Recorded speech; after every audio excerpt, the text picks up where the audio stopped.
Prologue. Find in the Arctic. The Arctic, polar region, the Earth, located at the northernmost part of the Earth.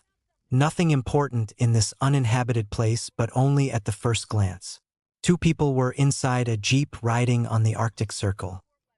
The driver is a slender and tall, pale-skinned 30-year-old man with unkempt, messy, shoulder-length black hair that partially hangs in front of his face and tired, half-open black eyes. His name is Shota Izawa. This man always moved by logic and rationality and doesn't tolerate nonsense and slackers. Right now, he was trying not strangling his annoying colleague. The passenger is also a 29-year-old woman, average height, with a strong athletic build with sea-green hair. Her name is Emi Fukukado. This one is total opposite of former man. She always talks with a certain level of excitement and always asks her colleague to marry her regardless of the situation. Right now, she is singing some songs with his terrible loud voice and irritating his colleague. Any person would say that these two have nothing in common, but actually, both of them are best friends. At least that what Fukukado always said. "Fukukado, can you stop singing?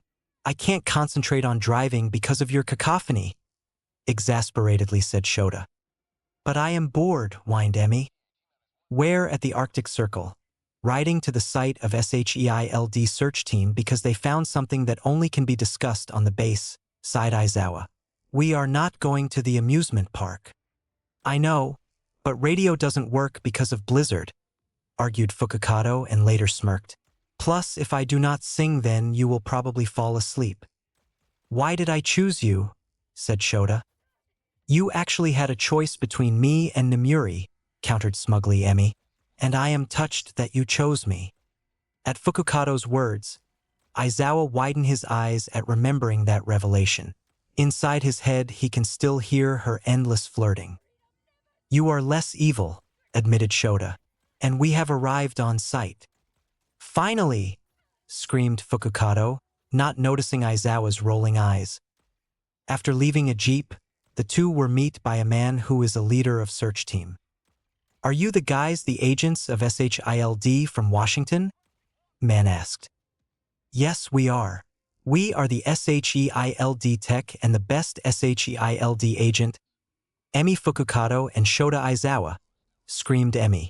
"You get many other visitors out here?" "I am sorry about this loud mouth. He don't know anything about protocol," apologized Shota. "How long have you been in sight?"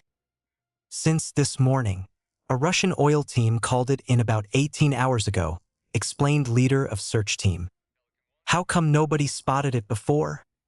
asked Izawa. "It's really not that surprising. This landscape's changing all the time," explained leader of search team. "You got any ideas what this thing is exactly?" "I don't know. It's probably a weather balloon," answered Shota. "I don't think so," declined leader of search team. "You know we don't have the equipment for a job like this." "How long before we can start craning it out?" demanded Izawa. "I don't think you quite understand," scoffed leader of search team, pointed to the iceberg. "You guys are gonna need one hell of a crane." Shota and Emi look at the iceberg and could not believe their eyes. Moreover, they finally understand what the problem is. Inside the iceberg was a massive plane. It looks like it was been frozen for some years. After hours of using laser to make a hole in the metal aircraft, Izawa and Fukukado finally get inside.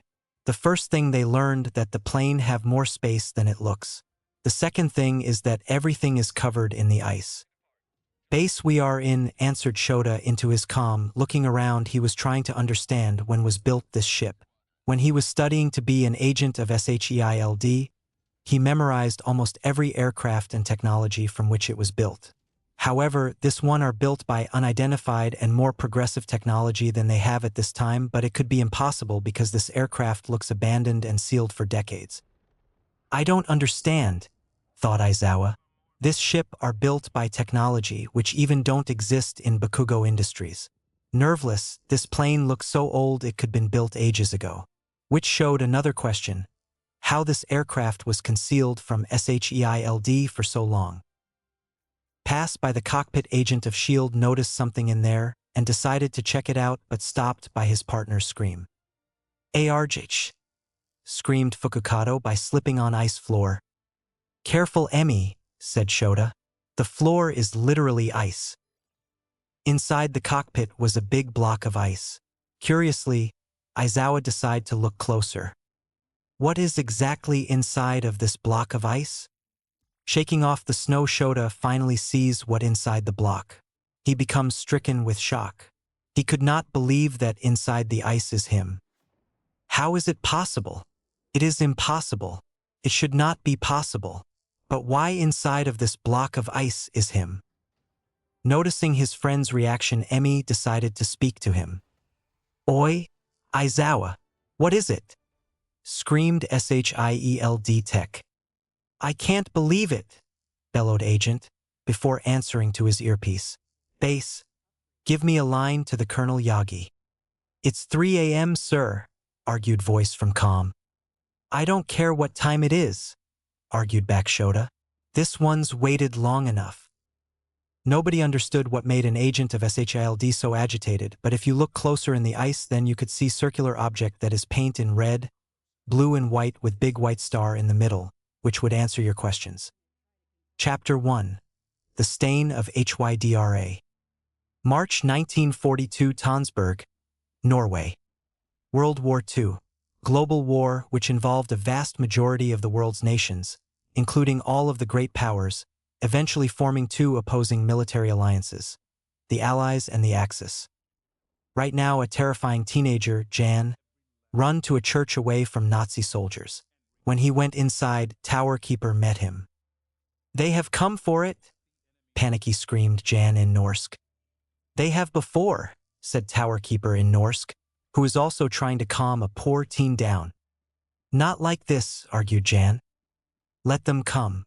They will never find it, argued Keeper back. Please calm down. Before they knew it, something breaks down the door, destroying wall. This something is actually the massive tank. The Tower Keeper is trying to dig out poor Jan from blockage of stones.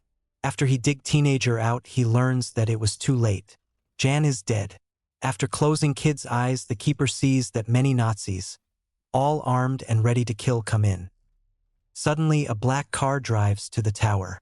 This car is a mix of the Mercedes-Benz 540K, the Mercedes-Benz W31 Type G4, and the Bentley Mark V.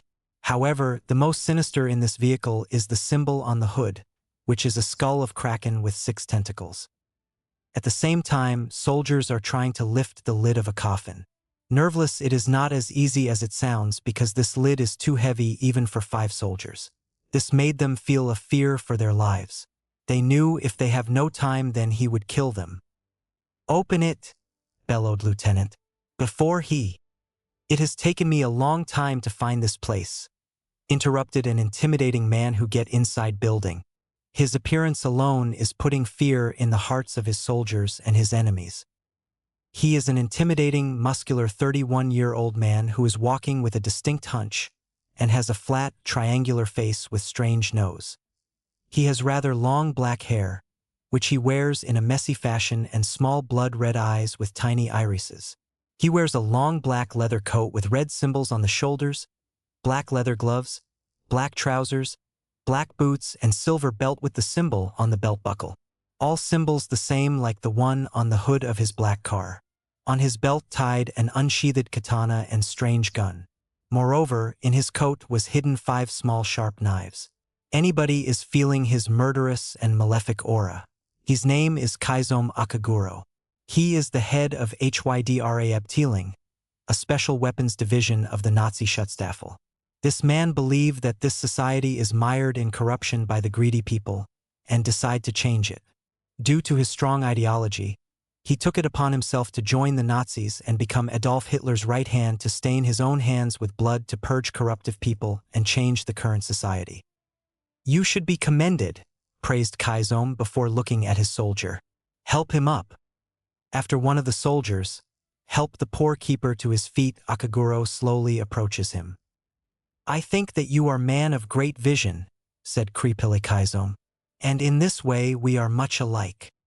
I am nothing like you, angrily defied the tower keeper. At his words, Akaguro fast as wind stabs poor man in the leg with his knife and then pulls it out. The keeper's screams are music to his torturer's ears. "No, of course," said Kaizome before licking his knife to taste blood. The poor victim became paralyzed from fear because of this display. But what others see as superstition, you and I know to be a science. "What you seek is just a legend," answered Tower Keeper. "Then why make such an effort to conceal it?"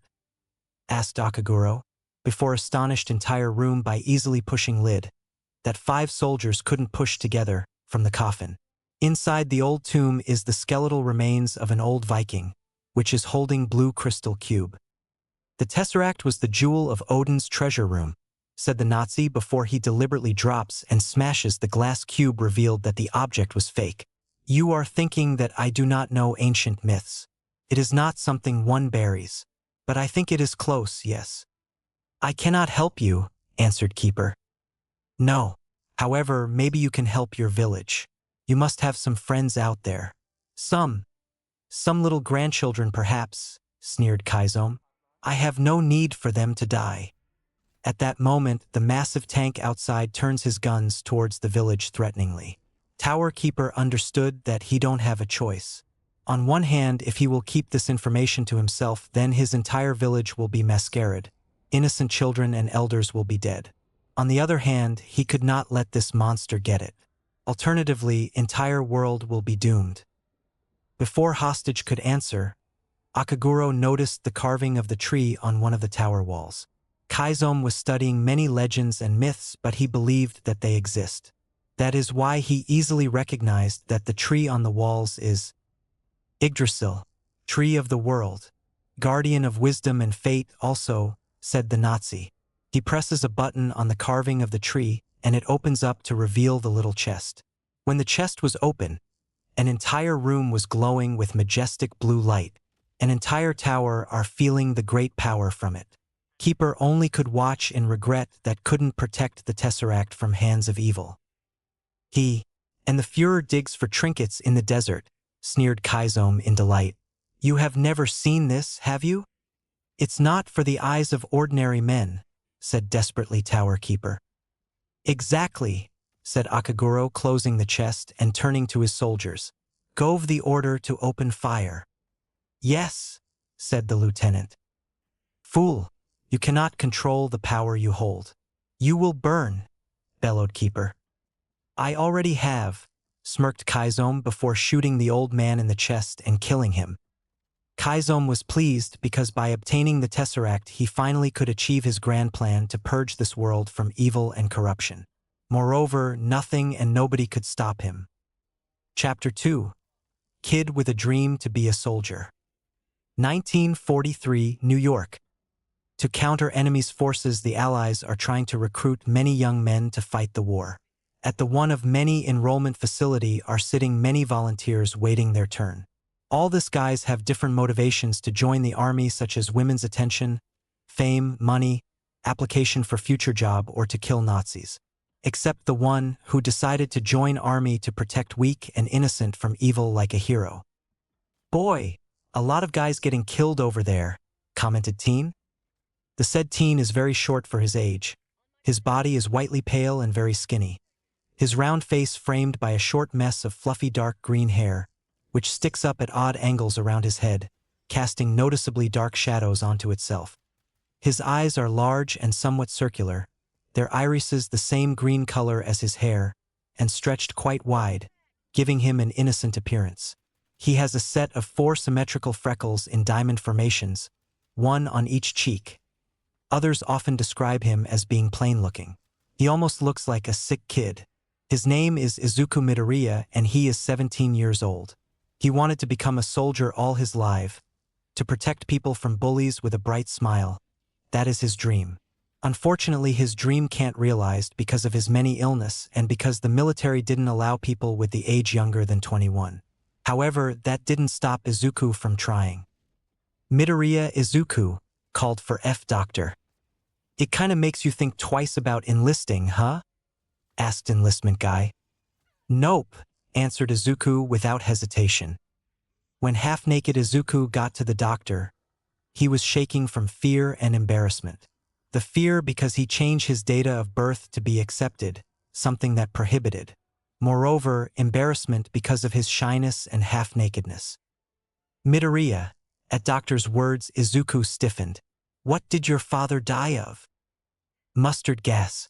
His name was Hisashi Midoriya, answered Izuku in sadness. He was in the 107th Infantry. I was hoping I could be assigned. Your mother? Interrupted Dr. Inko Midoriya. She was a nurse in a TB ward. Got hit? Couldn't shake it, said Izuku, becoming sadder, remembering his golden heart mother. Doctor haven't care about the tragic story of his dead parents. He only cared about if this one could be fit for military. He already knew the answer by looking at Midoriya medic's file. This teen have many illness than all enlistments combine. Sorry, son, sighed Doctor. Look, just give me a chance, please, said Izuku in despair. You'd be ineligible on your asthma alone, argued Doctor. Please, you have to understand it. It's just this always was my dream. To become a soldier who protects people from bullies with a heroic smile, confessed Midoriya. Is there anything you can do? I'm doing it, answered Doctor. At his words, Izuku's entire body was fuel with hope. Finally, his chance to prove himself, to achieve his dream. I'm saving your life. Only to be completely crushed by the sound of stamp on the card. Upset, Midoriya decided to go away. He already knew that he wouldn't be accepted to join the military again. Doctor saw the state in which he put this kid. He understood this one's motivation. However, he knew that you can't be a soldier only with dream without strength to back you up. Moreover, military is no place for a naive child. Kid, you should forget about your dream. It's impossible for you to accomplish, called Doctor. It's good to dream. However, you have to make them more realistic. Izuku heard everything, but he already heard these words many times. He knew that they are right. However, he couldn't stop himself to let go his dream. Not now, not ever. In addition, with this news, he was gone for a walk. After 2 hours of walking, Izuku decided to go to the cinema to watch a new movie, which was about a superhero duet of mentor and pupil which protect the world from evil. He sometimes was wishing to be born in the world in which everybody have superpowers. At least in that world, he would fight to protect people. Before the movie started, a commercial about the war is playing. The moment where a little child was showing collecting scrap metal put Midoriya in more misery because that kid at the screen looks the same as himself. War continues to ravage Europe, but help is on the way. Every able-bodied young man is lining up to serve his country. Even little Timmy is doing his part collecting scrap metal. Nice work, Timmy. However, not everyone was enjoying this commercial. Who cares? Play the movie already, screamed some jerk. Hey, you want to show some respect? Quietly said Izuku, who couldn't believe that someone would be so disrespectful and mean to something important and serious such as war. Meanwhile, overseas, our brave boys are showing the Axis powers that the price freedom is never too high. Let's go. Get on with it.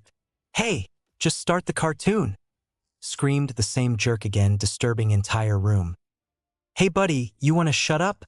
Screamed Midoriya, already fed up with this guy attitude. After realizing what he just said, he shut his mouth with both his hands. Unfortunately, the loud jerk heard him and turned to him with expression that said, "You are gonna get it." Izuku already knew that after the cinema he would die. After movie ended, Izuku was running away at full speed to escape the mean jerk. However, he had been caught on exit and had been pushed to dark alley by the same jerk. The first punch caught him off guard but didn't stop him from fight back. Unfortunately, Midoriya's attacks didn't even meet their target because the second punch from the bully made Izuku land on the garbage cans. Getting up to fight, he picked trash can lid to use as shield. He wasn't planning to go down so easily. You just don't know when to give up, do you? Sneered jerk. I can do this all day, huffed Izuku in defiance. That sentence didn't made his opponent to surrender. He just take his shield away and punch him in the face for the last time. Midoriya was down on the ground. Before Bully could continue the beating, he was interrupted. "Hey, pick on someone your own size," said the voice. Before the bully could understand what is happening, he was grabbed from behind and was stumbling to the ground before being punched in the face. After seeing that he was outmatched, Jerk run away like a coward. "Sometimes, I think you like getting punched," commented Izuku's savior. He is a reasonably tall, rather muscular young 18-years-old man who is well built for his age. He has quite long hair, though it doesn't pass his neck, and wears bangs, parted twice as to not obscure his vision. His hair is evenly split between two colors, white on his right side and crimson red on his left. He also possesses heterochromia iridium, which causes his left eye's iris to appear turquoise, while his right is a somewhat brownish dark gray. His eyes, in shape, are quite thin and reserved, and he has a large burn scar on the left side of his face, which reaches from his hairline to halfway down his cheek. Some girls have claimed that he is incredibly handsome. His name is Shoto Todoroki. He is wearing standard sergeant uniform. He is Izuku's best friend who always save him from problems and bullies. They become friends since they were 4 years old. When bullies attacked Izuku, Shoto decided to standing up for him but got overpowered when the bullies grouped up on him and held him down and poured hot water from a pipe, leaking scathing hot water from nearby on his face. That's exactly how Todoroki gained his scar. That also was a major part of why Izuku doesn't like bullies. After this incident, those two were always together. When Inko Midoriya died, the Todoroki family decided to adopt him, but Izuku declined. He didn't want to bother them. Rei Todoroki, Shoto's widowed mother, already have 3 children, Fuyumi and Natsuo Todoroki, Shoto's older sister and brother. After the tragedy, they promised each other that they always would be together to the end of the line. "I had him on the ropes," answered Izuku, slowly getting up. On the ground, Shoto sees Midoriya's enlistment form and understood that his friend once more was trying to join military. "How many times is this?" asked Todoroki, flipping the file. "Oh, you're from Paramus now? You know it's illegal to lie on the enlistment form and to change your data of birth. And seriously, Jersey. Pot call the kettle black," argued Izuku back. "You change your data of birth either. In addition, it's works for you. You get your orders." "Well, it's not my fault that I look older than many people think. And yes, I do. The 107th. Sergeant Shoto Todoroki," saluted Shoto. "Shipping out for England first thing tomorrow." "I should be going," said Midoriya dejectedly. He was happy that his best friend will fight in the war. However, he was also sad that the same trick didn't for him like for his friend. "Wait, Izuku. My last night. I already said goodbye to my folks. I want to spend this day with my best friend," said concerned Todoroki. "Gotta get you cleaned up." "Why? Where are we going?" asked Midoriya astonishedly. "The future," smirked Shoto at his friend, giving him the newspaper he was holding. "Natsuo bought tickets for us. He said that this will be interesting." Izuku opens it to see the ad for World Exposition of Tomorrow, 1943. He heard about it. It's about gathering many scientists, engineers, and inventors at one place to show everybody their creations. Some young and rich genius created it. Midoriya decides to go with Shoto. Maybe it could distract him from his problems. Izuku didn't know that the visit to this expo will change his life forever. Chapter 3, World Exposition of Tomorrow. When Izuku said that the expo is just gathering of scientists, he was really underestimating it. This expo brings minds together from around the world and combines them to try and develop new inventions to improve quality of life for mankind and the world in the future. This was the reason why Shoto said that they going to the future. The walk to the expo didn't made Izuku a little happier. Shoto was upset that his friend hadn't been accepted to military. He knows about his dream to be a soldier for several years and knew that his motivation to serve his country is right. On the other hand, he also knows that doctors are right about Midoriya being unfit to join the army because of his health issues. If only his friend had better health, then he would be the greatest soldier of all time. He wanted to cheer Izuku up but knows that he had great problem to express his emotions. That was job for his brother. Speak of a devil. At the entrance, they meet Shoto's older brother, Natsuo Todoroki.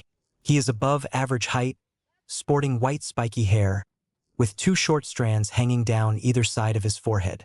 The most notable thing in him is his rewound hand in sling. He broke it when he fell from the tree. That was the reason he hadn't been accepted in the military.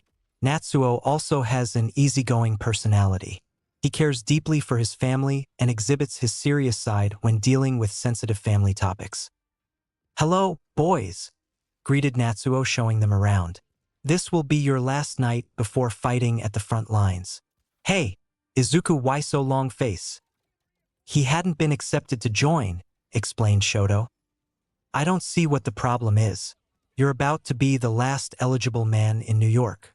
You know, there's 3.5 million women here," concluded Natsuo, trying to cheer Izuku up.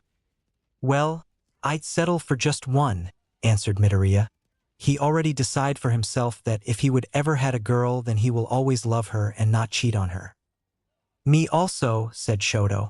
He, just like his friend, decide that he wouldn't be a womanizer just like his brother.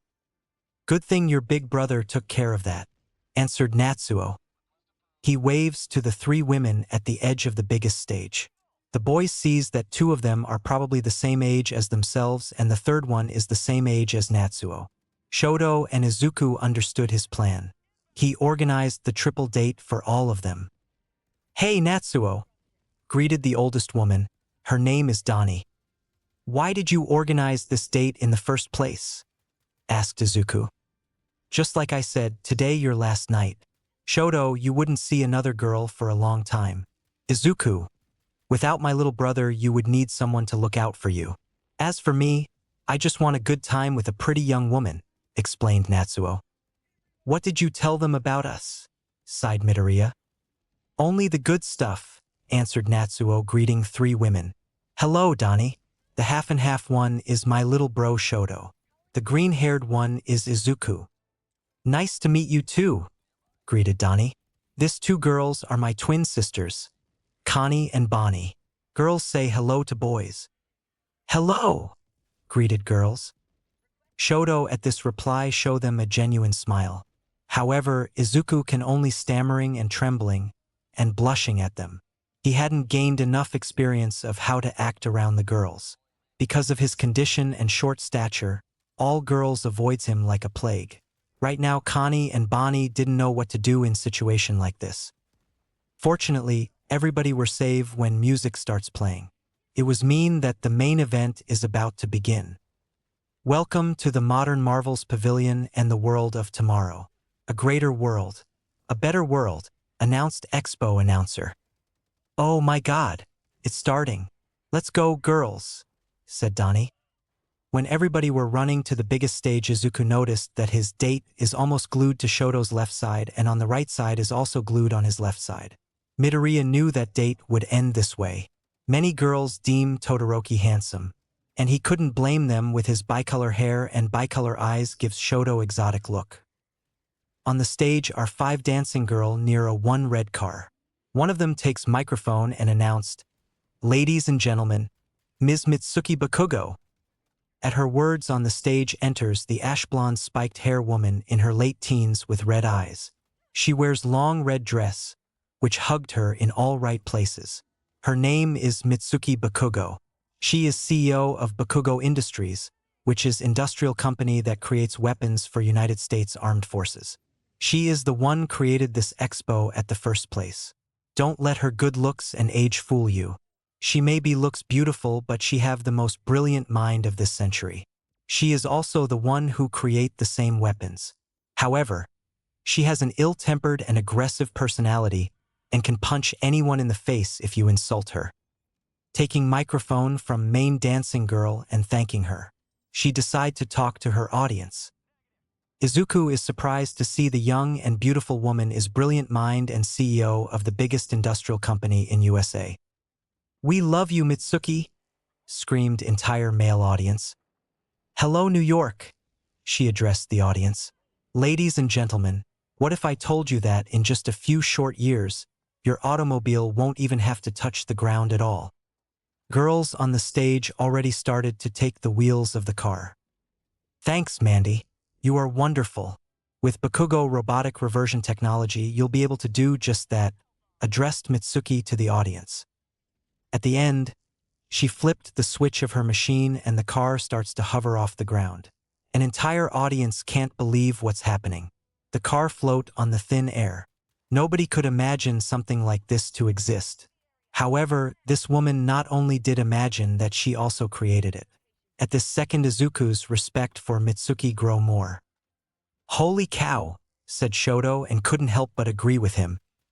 Unfortunately, the robots making the car hover suddenly malfunction and the car falls back on stage. But that didn't stop public from clapping hands for this show. I did say a few years, didn't I? Said Mitsuki, hiding her nervousness by joking. Fortunately, the audience appreciate the joke by laughing at it. But Izuku didn't hurt it. Instead, he sees one more recruitment establishment and decides to test his luck again. When Natsuo suggests taking the girls on the dance, Shoto sees that Izuku disappeared. They also see one more recruitment establishment. You didn't need to be a genius to put 2 and 2 together.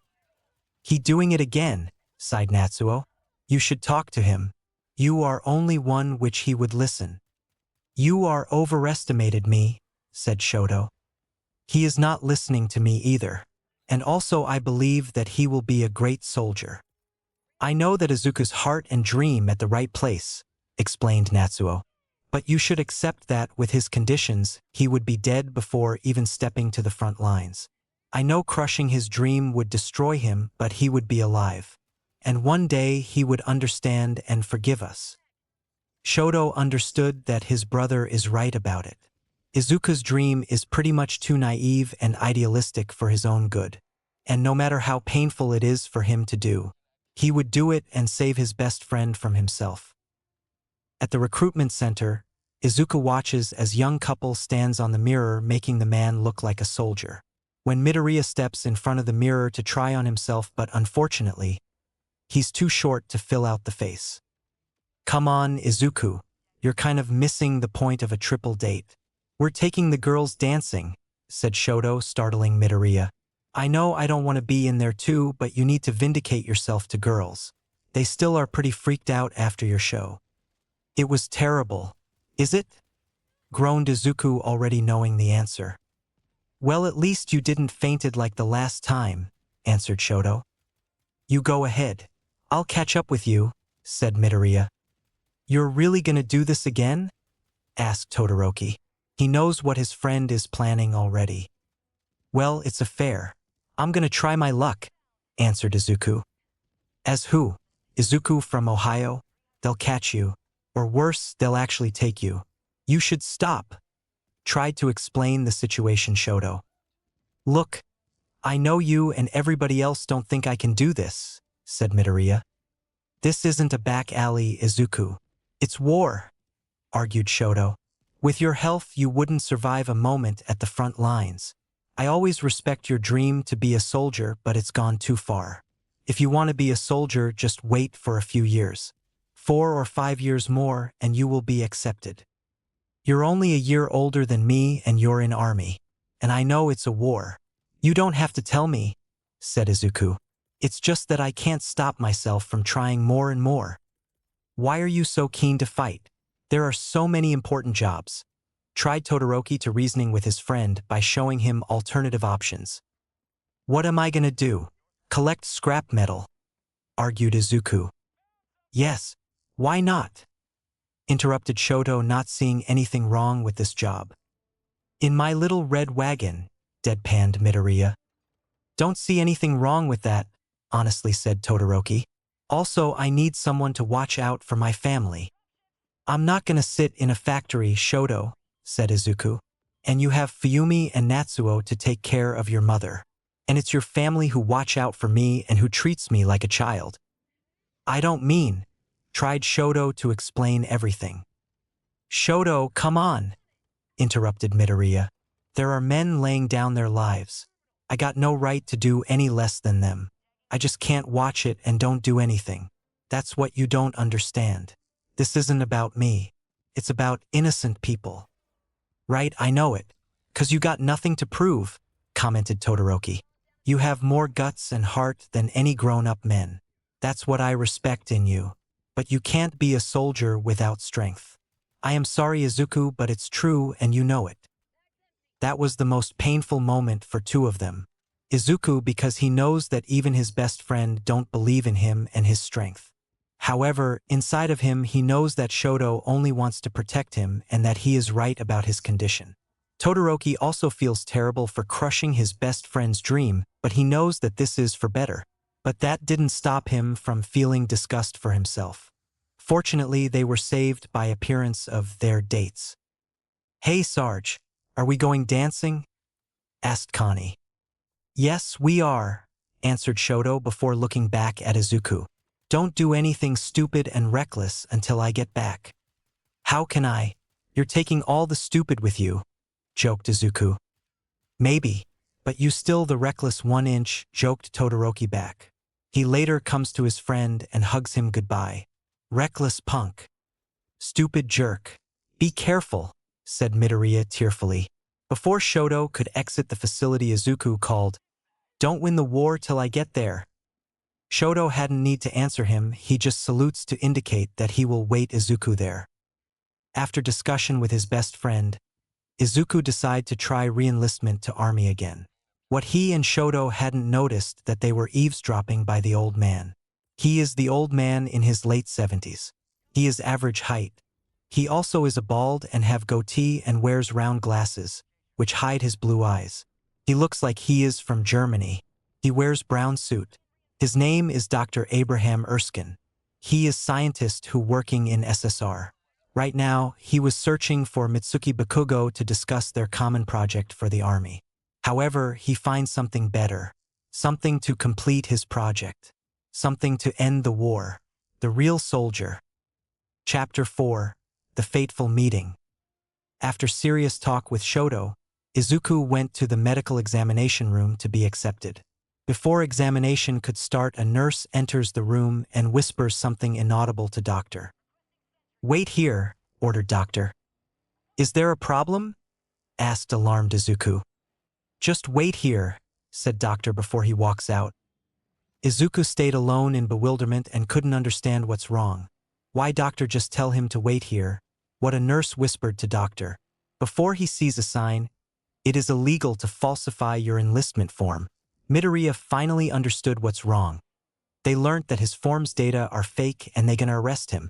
In panic, Izuku starts to pack his things and run away from here. Before he could escape, an enlistment office MP walks in the room and Izuku looks up at him scaredly. That's it. That's his final moment. They are gonna arrest and lock him up in the prison. He is never gonna see his friends. But the worst thing is that he would never be accepted by the army because of his criminal record. Fortunately, before he could faint, Dr. Abraham Erskine enters the room as enlistment office MP quietly leaves. Seeing office MP leaving makes Izuku sighs in relief. They are not gonna arrest him. However, it gives him new questions. Who is this man? And why he need him? So, you want to go overseas? Kill some Nazis? Glorify yourself? Unexpectedly asked Dr. Erskine. Eh? Asked dumbly Izuku. Oh, where are my manners? The name is Dr. Abraham Erskine. I represent the Strategic Scientific Reserve, or SSR for short, introduced himself Dr. Abraham. I Izuku am Midoriya, stuttered Teen nervously. His breath is caught in his throat when Erskine was looking through his files. Nevertheless, he wasn't afraid about it. For some reasons he had a feeling that he can trust this person, because Abraham have an unusual positive and kind aura around him. That's why he decided to ask him a question. Where are you from? Queens, 73rd Street and Utopia Parkway. Before that, Germany. This troubles you? Answered Abraham, not seeing anything wrong with that.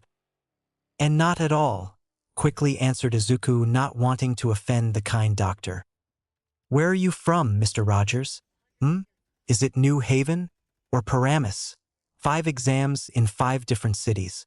Also by your looks I think that you are not from America at all or have the right age to serve in army, deduced Erskine. TT, that might not be the right file, alarmed Midoriya. If they really gonna arrest him, he can't endure the suspense any longer. Hee hee. Don't worry, it's not the exams I'm interested in. It's the 5 tries, said Dr. Erskine, calming poor kid's heart down. But you didn't answer my question. Do you want to kill Nazis? Is this a test? Asked Izuku, expecting a dirty trick. Yes, said Erskine honestly. This one word is enough to destroy Izuku's doubt. I don't want to kill anyone. I don't like bullies. I don't care where they're from, answered Midoriya. It started when I was a little, well, littler. However, I don't think that my story would be interesting enough to listen. Why are you so sure about it? Try me. Maybe I would find it interesting, challenged Abraham to Izuku. Just like you deduced, you are right, I wasn't born in America, started to tell his history Izuku. I was born in Japan, but because of my dad's work my family decided to immigrate to the America before my father's death. I was little, weak, and didn't know the language, that's why I hadn't have friends. When I was 4 I was attacked by bullies but was saved by my future best friend. His family actually emigrate from Japan too. However, he was overpowered when they grouped up on him, held him down, and poured hot water from a pipe, leaking scathing hot water from nearby on his face. That earned him a burn scar on his face.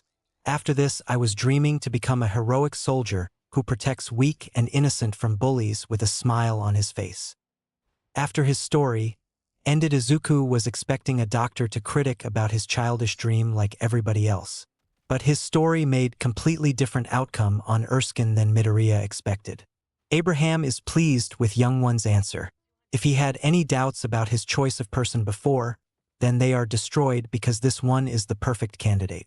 Much better than him. You know your dream is pretty much is, began Dr. Erskine. Childish, naive, and foolish, interrupted Izuku, already knowing the answer. He heard it hundreds of times. Yes, it is. But the word I was looking for is heroic, said Abraham. At his words, Midoriya comes in a stupor. Nobody said anything good about his dream ever. He hadn't noticed that his eyes starts to fill with tears. Well, there are already so many big men fighting this war. Maybe what we need now is the little guy. Huh? I can offer you a chance. Izuku couldn't believe his ears. This man first claimed that he didn't care about his conditions and fake files. Second, he listened his life story and his dream and didn't laugh at it. And finally, he gives him a chance to become a soldier, to finally achieve his dream. He mentally tweaked himself to make sure that he is not sleeping. He is not. Only a chance, Dr. Abraham continued, exiting the room with Midoriya. I'll take it, quickly said Izuku. It's much more than anybody else ever give to me. Good. So where's the little guy from, actually? Smiled Erskine at Izuku's enthusiasm. And how old are you? Brooklyn. And I am 17 years old, answered Izuku. Congratulates Izuku. Midoriya, said Abraham, stamping Izuku's form and hands him back his file. Izuku opens up the file and sees that he's been stamped as accepted. It means that he is finally would become a soldier. You can be a soldier. At his words, finally breaks down and crying his eyes out. Later, he surprised Doctor and himself by wrapping his hands around Doctor and hugging him, saying, "Thank you," over and over repeatedly. He just couldn't believe his happiness. Fortunately, Erskine hadn't seemed to mind it. He is actually smiling and hugging him back and saying comforting words to calm him down. Both of them knew at least one thing for sure. Tomorrow will be a start of something new. Chapter 5, Beginning. Alps, Hydra Headquarters. Alps, the highest and most extensive mountain range system that lies entirely in Europe. Nobody could even guess that inside one of the mountains carved out deep within is the HYDRA main headquarters. Right now, inside one of the rooms of headquarters, Kaizo Makaguro and one scientist is working with Tesseract. He is short man in his late 50s. He wears brown lab coat, black boots, black gloves, and red bow tie. His name is Moya Kurojiri. He is a Hydra main scientist. He is from Switzerland. He is a man of dubious morality, There was no crime he wasn't willing to commit if that could help him in his scientific experiments. He also is a coward who follows Hydra out of fear. Right now, he is setting his machine to extract energy from the Tesseract to his weapons. "Are you ready, Dr. Kurogyri?" asked impatiently Kaizome. "My machine requires the most delicate calibration," answered Moya, looking in the microscope-like invention. "Forgive me if I seem overcautious." "And are you certain that those conductors of yours can withstand the energy surge long enough for a transference?" asked Akaguro, looking in the mythology documents. "With this artifact, I am certain of nothing. It's an unpredictable," screamed Kurogyri. "I fear it may not work at all." Not listening to his colleague's predictions, Kaizome opens the chest, which contains Tesseract, lighting an entire room in blue glow. Then he using a strange device to pick it up because he knows that touching it with bare hands is inevitable death.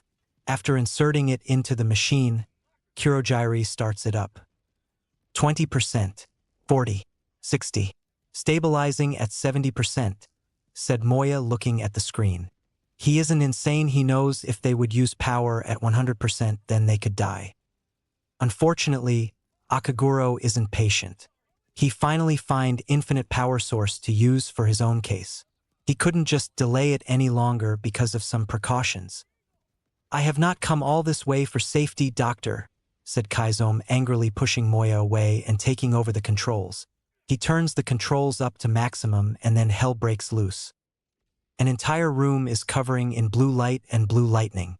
Both scientists standing at the place, astonished by the power of Tesseract. After what seemed eternal, the lights finally goes out. "What is that?" asked terrified Kurogyri. However, all Akaguro attention is on the single blue capsule which shines in bright blue light. This putting smile on his face because it means that Moya's machine is working. They successfully extract power from the Tesseract. They could use it. His ambitions finally will be fruited. "I must congratulate you, Kurogyri. Your designs do not disappoint," sinisterly smiled Kaizome, "though they may require some slight reinforcement. The exchange is stable. Amazing. The energy we have just collected could power my design. All my designs," happily screamed Kurogyri. He couldn't believe that his machine worked. He will be the most infamous scientist in the history, no matter the cost. This will change the war. "Dr. Kurogyri, your genius doesn't have any limits," commented Akaguro. "But unfortunately you don't think big. This will change not only the war. No, this will change the world." Kaizome is right. This will completely change the world we know. However, he doesn't understand what it will lead to. New York, Seaport. The next day is the most heartbreaking day for both Todorokis and Midoriya. Today is the day that Shoto will say goodbye to his family. Rei and Fuyumi couldn't stop crying and hugging their baby brother and baby son. Rei has straight shoulder-length white hair with rather long bangs over her face, and tired-looking brown-gray eyes with reasonably long eyelashes. Rei is kind, caring and loving towards Shoto Todoroki, and in return, he loved her deeply. Fuyumi is a young woman of average height with intelligent turquoise eyes. She has white hair, flecked with a few noticeable traces of a crimson-like color, which is mostly shoulder-length aside from the ear-length side bangs she sports and the short clump she leaves hanging down her forehead. She works as a teacher at elementary school. "I couldn't believe that you so grow up," said tearfully Fuyumi. "I just remember when you were a little baby who just learnt how to walk." "Come on, sis, get a grip. You are gonna crush him to death," said Natsuo. "And I am sorry, Shoto, if I didn't broke my arm. You wouldn't went to the military." "Natsuo, it's okay. It was my choice all alone," said Shoto. "It's a pity that Izuku already went away." At his words, they had on their faces. Yesterday he said that he finally was accepted to the military. They were happy for him, but that couldn't stop them from worrying. They know that he never gives up and will fight to the end. Before going to the port, they said goodbye to him this morning. He sat in the car with a kind old man who promises them that nothing bad will ever happen to him, and drive off to the Jersey. "I still can't believe that they accepted him," commented Natsuo. Just like I said, he may be small, but he most hardworking person I ever met, said Shoto. Before they could continue, they were interrupted by the steamship humming. It means that ship starting to depart in England. Well, I must go, said Shoto. Thank you for everything you done to me. I love all of you. Goodbye. Shoto, wait! Screamed Ray, surprising everybody. That normally quiet woman can shout so loud. She hugged her son and told him with tears streaming down her face, "Please come back home alive. We will wait you." At her words, Shoto starts crying and hugs his mother back before letting go, and went to the ship. At the steamship, he thinks about the adventures he would have at the front. However, that couldn't stop him from worrying about his best friend. But he knows that nothing would ever stop him from his dream. What he didn't know that at the same time Izuku, riding to the Camp Lee in Jersey, thinks about the same thing as his friend. What both of them didn't know that the greatest and most dangerous adventure awaits them. This is just a beginning of this adventure. Chapter 6, Hell at the Camp Lehigh. New Jersey, Camp Lehigh. Izuku couldn't stop smiling from the moment when his foot entered military training camp. Camp Lehigh. He finally will learn how to be a soldier. However, there are some cons. The first is his uniform. Because of his small stature, there wasn't any his sizes, and he is now wearing the uniform which is 2 sizes too big, and his head is sinking in that helmet. The second reason is that everybody's staring at him in bewilderment and giving him a look, which says, "What did this kid forgot here?" Right now, he stands in the line, sticking out like a sore thumb, with others, who gives him a look of annoyance. "Recruits, attention!" interrupted the beautiful voice with England accent. Izuku turned to the source of voice, only to blush red upon seeing her. She is a young woman in his age, maybe 3 or 4 years older. She is a full-figured and attractive pale-skinned young woman of slightly above average height with quite a round face. She has wavy blonde hair, which reaches halfway down her back, 2 shorter pieces she leaves over her shoulders, side-swept bangs that frames her face, aqua blue eyes with notable upper eyelashes, some slightly longer ones extending on each side and pronounced lower eyelashes. She is really beautiful. However, she is not so delicate like everybody sees her. She can stand for herself. Her name is Melissa Peggy Shield. She is an agent of SSR. Despite her gender, she became one of the greatest and youngest agent in SSR. "Gentlemen, I'm Agent Shield. I supervise all operations for this division." Introduce herself Peggy to this division. "What's with the accent, Queen Victoria? Thought I was signing up for the U.S. Army," asked one of the soldier in cocky manner, looking at her up and down. Izuku already wanted to say him about respecting woman. She is more than piece of meat that everybody can stare at. Fortunately, he don't need to. "What's your name, soldier?" asked Shield calmly. "Gilmore Hodge, your majesty," answered Hodge, mockingly bowing his head. "Step forward, Hodge," ordered female agent. Bully soldier steps forward smirking. If this little girl thinking that she is in charge, then he would gladly show her place. "Put your right foot forward." We gonna wrestle? 'Cause I got a few moves I know you'll like," said Gilmore, already thinking that he won. Unfortunately for him, it is not true, because suddenly Agent punches him hard in the face, making him fall to the ground. This make an entire troop to laugh. Even Izuku did crack a smile. At that moment, another face comes to them. He is old man in the military uniform. He is in his early 60s. However, despite his age, he can kick your butt.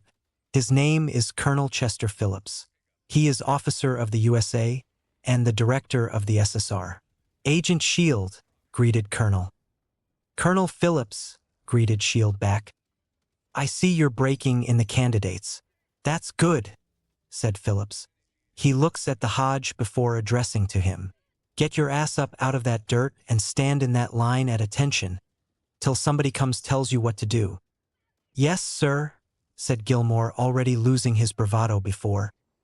"General Patton has said that wars are fought with weapons, but they are won by men. We are going to win this war because we have the best men," explained Colonel, looking at Izuku in disgust. He still couldn't believe that Dr. Erskine chose a kid as candidate for the project. but knows that he need nothing to worry about. By the child's looks, he couldn't last more than 2 days. And because they're gonna get better, much better. The Strategic Scientific Reserve is an allied effort made up of the best minds in the free world. Our goal is to create the best army in history, but every army starts with one man. At the end of this week, we will choose that man. He will be the first in a new breed of super soldiers. At his explanation, Izuku perking up thinking about what this project could do to his body. It could finally heal him from many illnesses. But he also knows that anybody in this troop wants to be a number one. And he knows that everybody in this camp have more experience, stamina, and strength. They are all much better than me, thought Izuku. They are bigger, stronger, and older than me. I don't have a little chance against them. But I can't give up. Dr. Erskine have given me a chance to join in the army. He is the first who believed in me. I can't let him down. It means I had to work twice harder than them. Midoriya, stop mumbling when I am talking, screamed Chester. Izuku just now understood that he was mumbling around not thinking. It makes him a laughing stock in the faces of all soldiers. Even Agent Shield is quietly giggling at him. Just like I was saying before, rudely interrupted. And these super soldiers will personally escort Adolf Hitler to the gates of hell. This is how began Izuku's hell at the Camp Lehigh. Izuku was right. This training is living hell. It was taking all his energy, making him fall behind everybody else. When they weren't training, everybody were fighting each other, but Midoriya was studying about the war, strategy, mechanisms, everything that could help him to win. In addition, he was writing his plan about his perfect training in his notebook, which he always keeping to himself to think or to draw. In addition, thanks to his failures, he is also bullied constantly by his peers, especially Hodge, because of his weaknesses. They were also making sure that he would be thrown up from the camp by pushing him around on exercises to make him a weak fool in the eyes of Colonel Phillips. But Izuku is determined and couldn't give up without the fight. Right now, all trainees are running around the camp. Only Izuku is lagging behind. They all stop when they arrives to the waiting Agent Shield and a flagpole. Much to the poor Midoriya's relief. His lungs are burning from so much running. Squad, halt. That flag means we're only at the halfway point. First man to bring it to me gets a ride back with Agent Shield, said his drill sergeant Duffy, giving his troops an opportunity to ride back easily. Move, ladies, move. All soldiers were missing woman's company, and nobody could lose the chance to spend time with a beautiful young woman. That's why when Sergeant gave his commands, every man was jumping at the pole to take the flag like a bunch of stupid monkeys. However, nobody could climb high enough to take it. Everybody were sliding down. If that's all you got, this army's in trouble. Get up there, Hodge! Screamed Duffy, seeing that best candidate to the project is sliding down on the flagpole. Come on, get up there. Nobody's got that flag in 17 years. Now fall back into line. Come on, fall in. Let's go. Get back into formation. What nobody is noticing that Izuku is studying this pole. And he learnt that this thing's construction is very simple. If you pull a pin out at the bottom of the pole, then it will fall. Midoriya, I said fall in, repeated Sergeant, already tired about waiting this kid. Then Izuku do something that surprised everybody. He pulls a pin out at the bottom of the pole, causing it to fall over. He then takes the flag and gives it to Sergeant.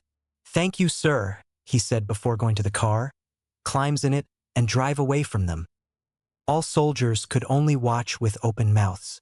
They couldn't just believe that this asthmatic kid just take the flag from the pole. Something that nobody could do in the 17 years. He made all of them look like a bunch of idiots. And they are not happy. I can't believe that he did it. He made us look like fools, commented one of the soldiers. And he is gonna pay for this, said Hodge. The ride is pretty much as calm. His pain in lungs already disappeared. Nothing dangerous gonna come to them. Hey, unexpectedly said Shield. On the ride nobody were saying a word. And Izuku was happy with that. He couldn't made a fool out of himself in front of her.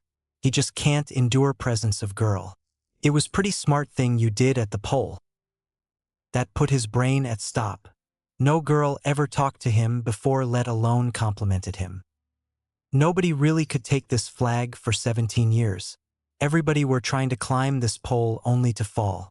Some even trying to make a stairs using each other and climb up only to fail. And you easily defeated all of them by 2 moves, continued female agent. Ugh, could only said Izuku with his fried brain. You know, I am glad that especially you won, commented Shield.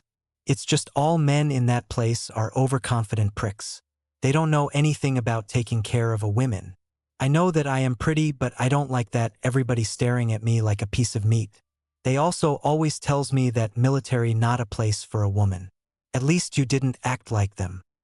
At her words, Izuku could just frown. He just heard her real quiet voice. All week he saw her as strong, fierce, and independent person. And he learnt that she can be sometimes vulnerable. He can't believe that everybody treating her like a price. She is woman who chooses her own path. Thank you for listening to me. It really helped, said Agent Shield. I am Agent Shield. Oh, you already knows that. But you can call me Peggy, Izuku. Before Izuku could answer, they already arrived to the camp's front side. Stepping down from the car, Peggy says happily, "Well, that's my stop. I hope we will talk again." However, Izuku hadn't heard her. Right now, inside his head is only one thought. I just talked to a girl. Midoriya, in so delight that he didn't seize a phrase, didn't actually talk. He is so happy. Finally, a girl talked to him, nevertheless, of his stature, illnesses, awkwardness, and stutterers. In addition, not just any girl, it was the most beautiful girl in the world. Nothing could ruin his today. At least that was he thought. Ack, said surprisingly Izuku. He was so happy about Peggy he didn't notice that someone pushed him in the mud. Maybe you won today, kid, said Hodge, who just ended his long run. But the first super soldier will be me. That made Midoriya open eyes and remembered that he still have a long way to go. After everybody returned to the camp, the soldiers are doing the next set of exercises, and Peggy is commanding them to do it. Right now they are doing push-ups. Faster, ladies. Come on. My grandmother has more life in her. God rest her soul. Move it, she said. Meanwhile, Colonel Phillips and Dr. Erskine walks around the camp and discusses about final candidates on the project. And Colonel is not happy with Doctor's choice. You're not really thinking about picking that Midoriya kid, are you? Asked Chester in bewilderment. I am more than just thinking about it.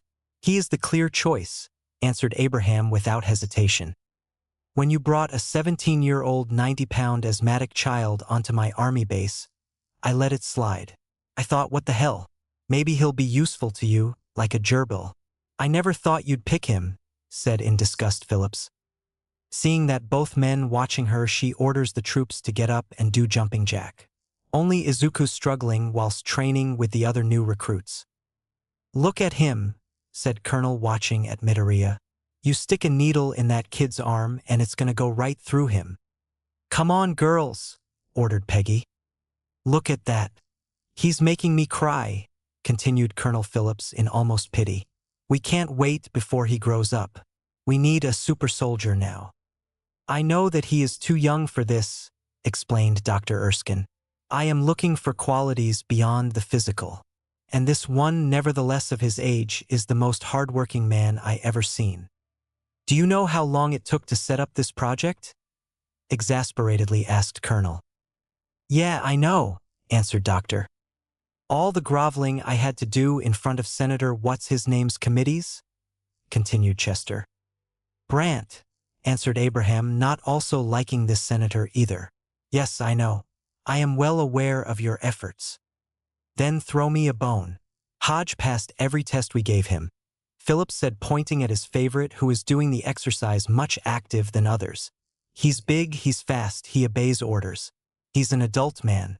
He's a soldier. Why not him? He's a bully, answered Erskine. It is his only explanation on Colonel's question. War is not a playground. It's not a place for children, already tired from this argument. Looking at the box with grenades gives Colonel Phillips an idea to prove the doctor wrongness about his choice. You don't win wars with niceness, Doctor. Colonel Phillips continued, taking a hand grenade. You win wars with guts. He then throws the grenade at where the new recruits are training before screaming, "Grenade!" The second soldiers saw grenade, they all panicked and run away. Except the one. The second Izuku saw it, his body moves by its own, and then he jumps on top of it, covering it. "Get away! Get back!" screamed Midoriya to everybody. He couldn't explain what is happening. 1 second he sees the grenade, the next he jumps on it. He knew that explosion from this thing could kill many people. No matter that, this people looking down at him, bullying him and beating him, he just couldn't let them die. All of them have family and friends back home. Nobody deserves death. He awaits the explosion, counts seconds before his death. However, nothing is happening. It was a dummy grenade. All clear. Back information, explains officer, relieving everybody. Hey soldiers, called Peggy, getting their attention. You should be ashamed of yourself. This kid have more guts and courage than all of you together. Pathetic. Izuku is beams at her words. He is happy that the grenade is a dummy. He then looks at the duo of Doctor and Colonel and asks the question that everybody want to ask. Is this as a test? Asked Midoriya, already knowing an answer. Erskine looks at Phillips as to confirm his point about choosing Izuku. Abraham is pleased not also by proving his choice of a person but also by proving to Chester that his choice not only a bully but also a coward. He's still skinny, the only thing, said Colonel, grumping. Dr. Erskine looks at Izuku, showing him only a smile. This smile shows not only that it was a test, which he passed. It also means that he won. Between all soldiers, he is chosen to be a first one. Izuku could only smile in answer. It means that he finally won and he would be the first super soldier who will protect people. Chapter 7. The Past of the Akaguro. After the stunt with grenade, Izuku's day went uneventful. His achievement today earned respect of every person in the camp. They still are staring at him, but not in disgust and pity, but in bewilderment and admiration. Later that night, Midoriya sits on his bunk reading the book and thinks about tomorrow. May I? Asked Dr. Erskine, who just knocked on the door. Yeah, of course. You can, answered Izuku, letting the doctor inside. Can't sleep? Asked Erskine, putting on the table bottle of schnapps and 2 glasses with him. I got the jitters, I guess, joked Midoriya. Me too, he said, laughing at this joke. Everybody talks about your stunt with grenade. They still in shock. Can you answer my question? Why did you do it? You could die. I know I could, but in all honesty I don't know, answered Izuku. It's just the second I saw grenade my body was moving by its own, and the next second I am on top of it. Good answer, said Abraham. Can I too ask you a question? Asked Midoriya. Just one? Already predicted his question, asked Doctor. Why me? Asked Izuku. It's not that I am ungrateful to you. Believe me, I am not. It's just there are so many people in this world. Who is bigger, stronger, older, much better than me. And I think that I cheated and take place of someone who earned and deserved it. You know, every time we talk, I think that you are more perfect candidate than before, answered Dr. Erskine, pleased with his chosen. And I suppose that is the only question that matters. This is from Augsburg, my city. So many people forget that the first country that the Nazis invaded was their own. You know, after the last war, my people struggled. They felt weak. They felt small. And then Hitler comes along with the marching and the big show and the flags and he hears of me, my work, and he finds me. And he says, he says, you will make us strong. Well, I am not interested. So he sends the head of HYDRA, his research division, a brilliant scientist by the name of Kaizome Akaguro. He is actually from Japan, just like you. He is also a fierce swordsman who fights till the death. Now, Akaguro is a member of the inner circle and he's ambitious and sadistic. He and Hitler share a passion for occult power and Teutonic myth. Hitler uses his fantasies to inspire his followers. But for Akaguro, it is not fantasy. For him, it is real. He has become convinced that there is a great power hidden in the earth, left here by the gods, waiting to be seized by a superior man. So when he hears about my formula and what it can do, he cannot resist. Akaguro must become that superior man. Izuku is sitting in the place shocked by the horrors that his country were living. In addition, this Kaizome Akaguro terrifies him by his actions. Also, he is afraid about what the serum change in him. Did it make him strong? Did it make him worse? Will it make him bad? Did it make him stronger? Asked Midoriya. Yeah, but there were other effects, explained Doctor. The serum was not ready, but more important, the man. The serum amplifies everything that is inside. So good becomes great, bad becomes worse. If before he was enjoying thrill of the fight, then right now he likes to taste the blood of his opponents and victims. This is why you were chosen. Because a strong man who has known power all his life will lose respect for that power. But a weak man knows the value of strength and knows compassion. His explanation made Izuku happy. He always thought that his weaknesses would limit his life forever. But right now he knows that he is chosen because of his good heart and compassion, not because of pity. Thanks, I think. I very appreciate it, said Izuku. Whatever happens tomorrow, you must promise me one thing, Erskine said, pouring 2 drinks. That you will stay who you are.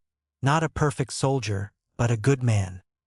I promise you, I will stay as a good man, said Midoriya. It's the first time he's called a man. This doctor made his dream come true. He will not let him down. He wouldn't break this promise. To the little dreamers. Just as Izuku's about to drink from his glass, Abraham remembers very important detail. No, wait, what I am doing. No, you have a procedure tomorrow. No fluids, explained Dr. Erskine hastily. He then pours the contents of Izuku's glass into his own. All right, we'll drink it after, said Midoriya.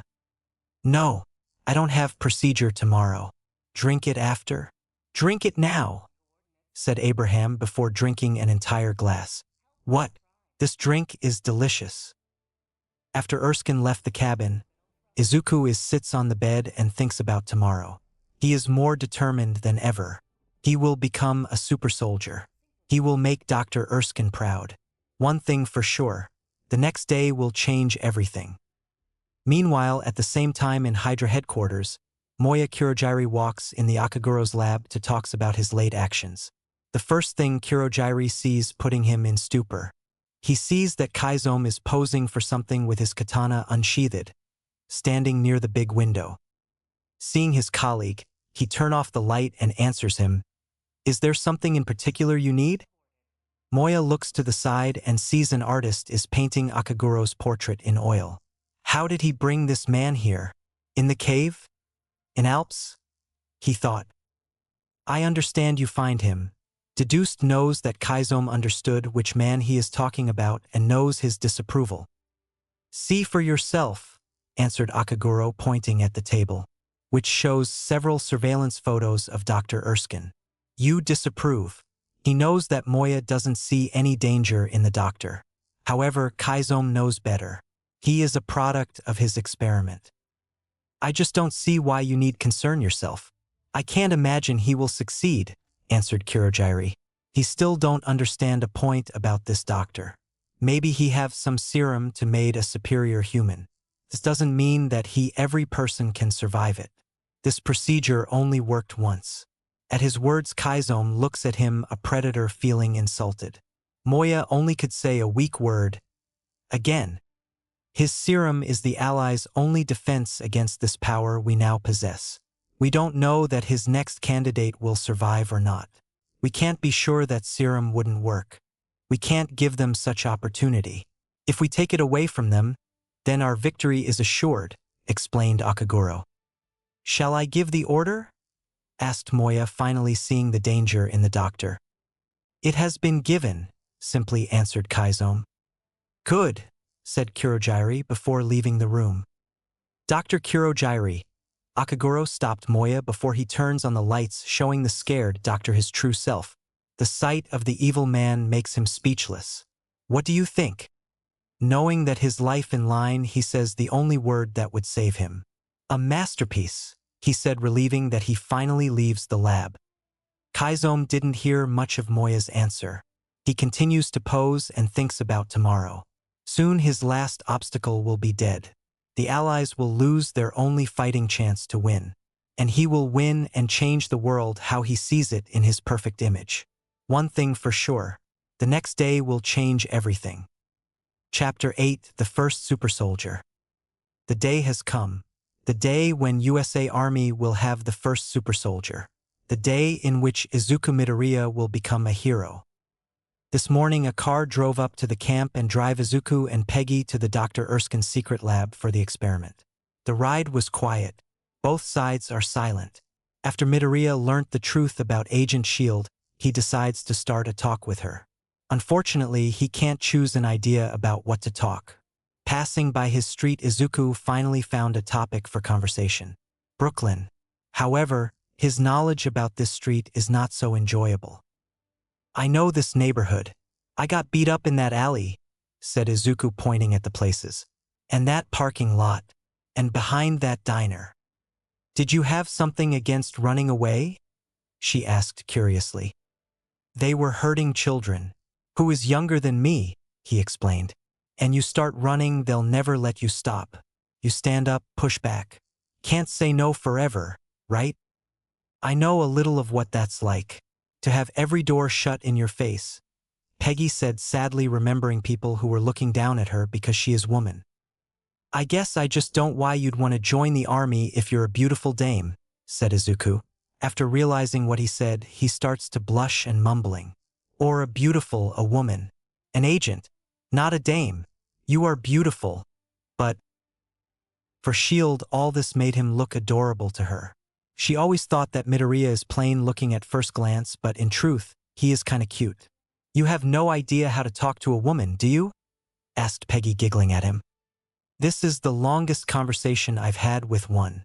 Girls aren't exactly lining up to dance with a guy they might step on or a guy who can't tell them 2 words before fainting, sighed Izuku. You must have danced? She asked. Well, asking a girl to dance always seems so terrifying. I would prefer a punch to the face than women. And the past year just didn't seem to matter that much. Figured I'd wait, he explained. For what? Peggy asked curiously. The right partner, Izuku answered. I long ago decide for myself. If I ever find a girl who will love me despite my condition, then I will never betray her trust or cheat on her. Oh, didn't expect this answer. Man who would not betray his woman no matter what. Such loyalty is so rare. I am already jealous of your future girl, she commented. At her words, car stops near an antique shop and both of them get out of it. Midoriya looks around in confusion. He knows every place in his street and couldn't understood what did they forgot in this place. This way, said Peggy, walking with him to the antique shop. What we are doing here? Asked Izuku, alarmed. Just trust and follow me, explained Agent S.H.I.E.L.D., entering the shop. But that didn't close his question. What did they forgot in this old antique shop? The antique shop is actually not so bad. Just pretty old and empty. Nothing were bought in this place for 5 years. The pair are greeted by elder store owner. She is smiling at them. However, Peggy knows better. Wonderful weather this morning, isn't it? Asked owner. Yes, but I always carry an umbrella, answered Peggy. Her answer puts Izuku in bewilderment. What does the weather in this place? He thought.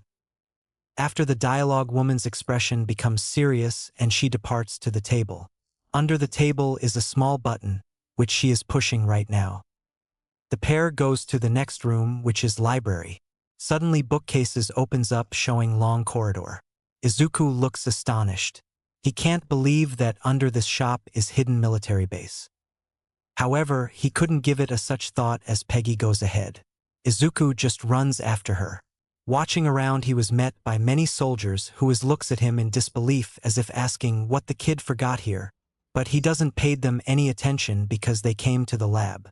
The lab is a big circular room filled with many machineries. However, the most notable of them is the one in the canter, which looked like a pod. In the center of the room is also Dr. Erskine and his team.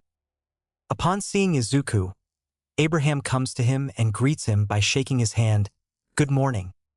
A flash ruined the moment. Literally, because of the real photographer. It's revealed that this experiment will be written in newspaper. Seeing the doctor's annoying face, man decides to leave. After the photographer walks away, Erskine looks at Izuku, who looks at the pod in wonder. "Are you ready?" he asked, trying to see if his chosen didn't decide to back down. He knows that Midoriya will never quit. However, he's still afraid about what will happen to him. He doesn't know if Izuku could survive the transformation or not. He doesn't want him to die. He wouldn't forgive himself. Nevertheless, Izuku nods, saying yes. "Good. Take off your shirt, your tie, and your hat," he instructed. Izuku does it without a single thought. He knows it's too late to back down. Meanwhile, in the adjacent observation chamber, which is filled with officials, people waiting to the start of the experiment. One of these people is Senator Brandt. He is a member of U.S. Senate who has also funded this project. He wants to see the results of his spent money. "Senator Brandt, glad you could make it," greeted Colonel. "Remind me, why exactly am I in Brooklyn?" asked Senator in confusion. He is not pleased that he in so greasy place.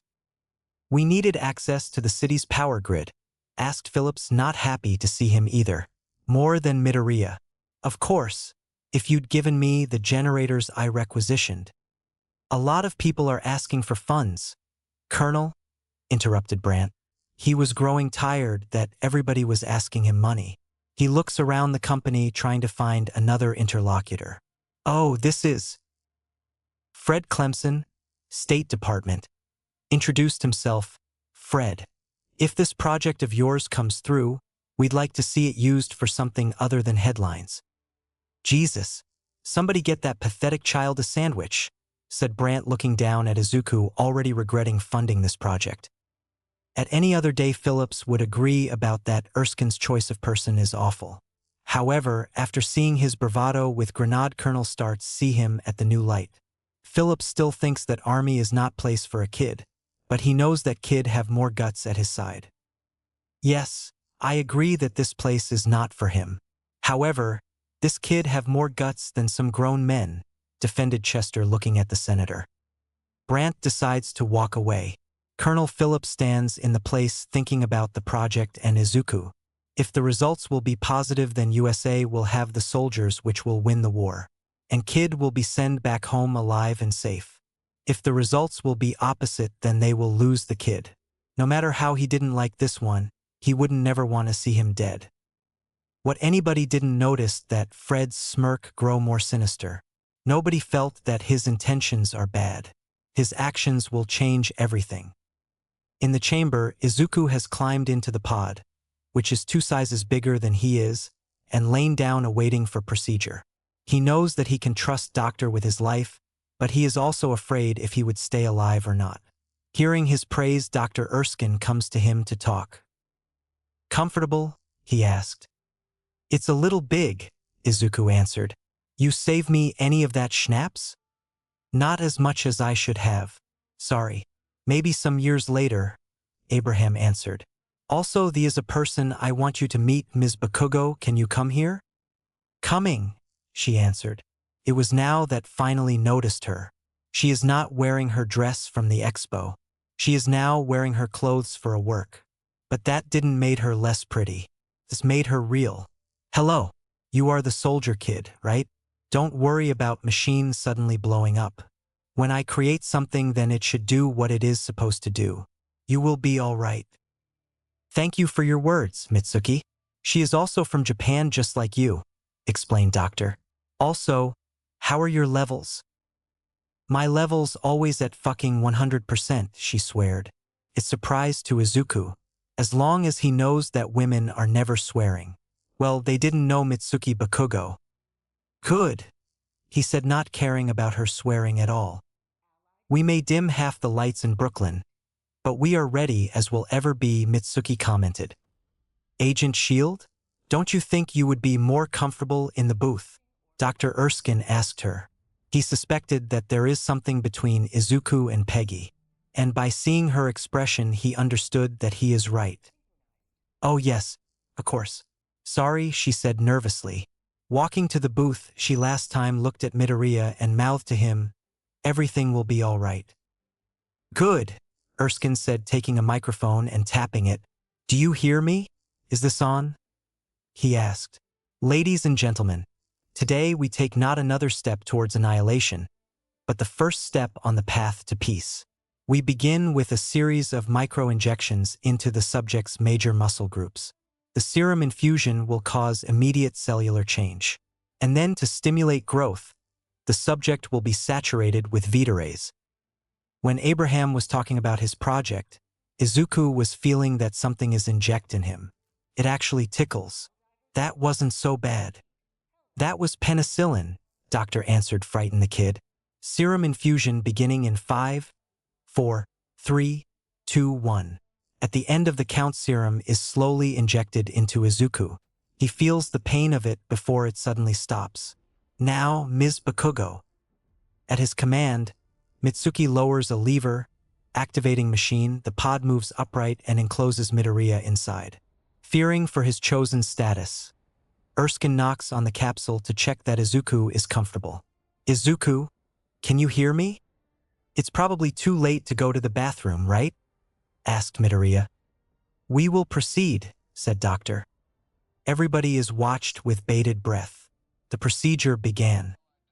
Managing the controls, Bakugo increases the power of her machine. That's 10%, 20%, 30%, that's 40%. Izuku never felt so much pain before in his entire life. The pain slowly tearing him apart from the inside. However, he couldn't let himself to scream. He couldn't let the project to end now. Vital signs are normal, said SSR doctor. That's 50%, 60, 70-inch, said Mitsuki, continuing to increase the power of her machine. Unfortunately, Midoriya couldn't hold any longer and let out the scream that alarmed every person in the lab. Izuku! Screamed Abraham, fearing for him. Shut it down! Commanded Peggy, terrifying for Izuku. Izuku! Bellowed Erskine, knocking on the glass, hoping that Izuku will answer. Shut it down! Once more commanded Agent Shield. She couldn't hold it much longer. She couldn't live knowing that he died. Kill the reactor, Mitsuki. Turn it off. Kill it. Kill the reactor, bellowed Erskine. He couldn't let it to continue. He wouldn't take young kid's life only to win stupid war. However, Izuku heard every word they said. No, no, they can't stop now. He can't let all of them down. Dr. Erskine didn't give on him when everybody did. And he not gonna give up now. The 70%. It's almost over. He can endure it longer. No, don't. We can't give up. It's almost over. I can do this, screamed Izuku, who still feels pain. 80, 90, that's 100%, said Bakugo, reluctantly continuing to increase her machine to maximum. At 100%, everything in the room starts overloads and blow up until the reactor closes itself down. Seeing that process is over, everybody is staring at the pod in worry. The last-minute kid was screaming in the pain, and now nothing. Not even a sound. Everyone starts to prepare for the worst. Mitsuki, asked Erskine in despair before answering the question that every person in this room had. Is he alive? This question answered by Pod, which now is opening up. Everyone coming closely to see if kid alive or not. But what they see made them astonished. Izuku is okay. He is more than okay. He is still skinny, but after the procedure, he gained an array of toned muscle on arms and on chest. His skin color changed from pale white to healthy peach. He also become at least on one head taller. This means one thing. The serum worked. Izuku become the first super soldier. Everybody starts to clap the hands for the success. Izuku, Izuku, said Erskine, shaking Midoriya to wake him up. The son of a bitch did it. Good job, kid, said Phillips proudly of Izuku. He amazed by the results. If the serum worked on him, then it means it will work at every soldier. USA will win this war, and Kid can go back home. Even if he is changed, Chester couldn't let the kid kill himself on the war. As everyone pours out of the observation chamber, Clemson leaves a small, metal object like a cigarette case behind. He didn't like that the serum worked on Kid. If he changed so much by it, then what it will do on the grown-up men. He failed to stop birth of first super soldier, but he can stop them from making more super soldiers. As Izuku stumbles out of the pod, he's supported by Bakugo and Erskine. He looks around himself, checking out all differences the serum made. I did it.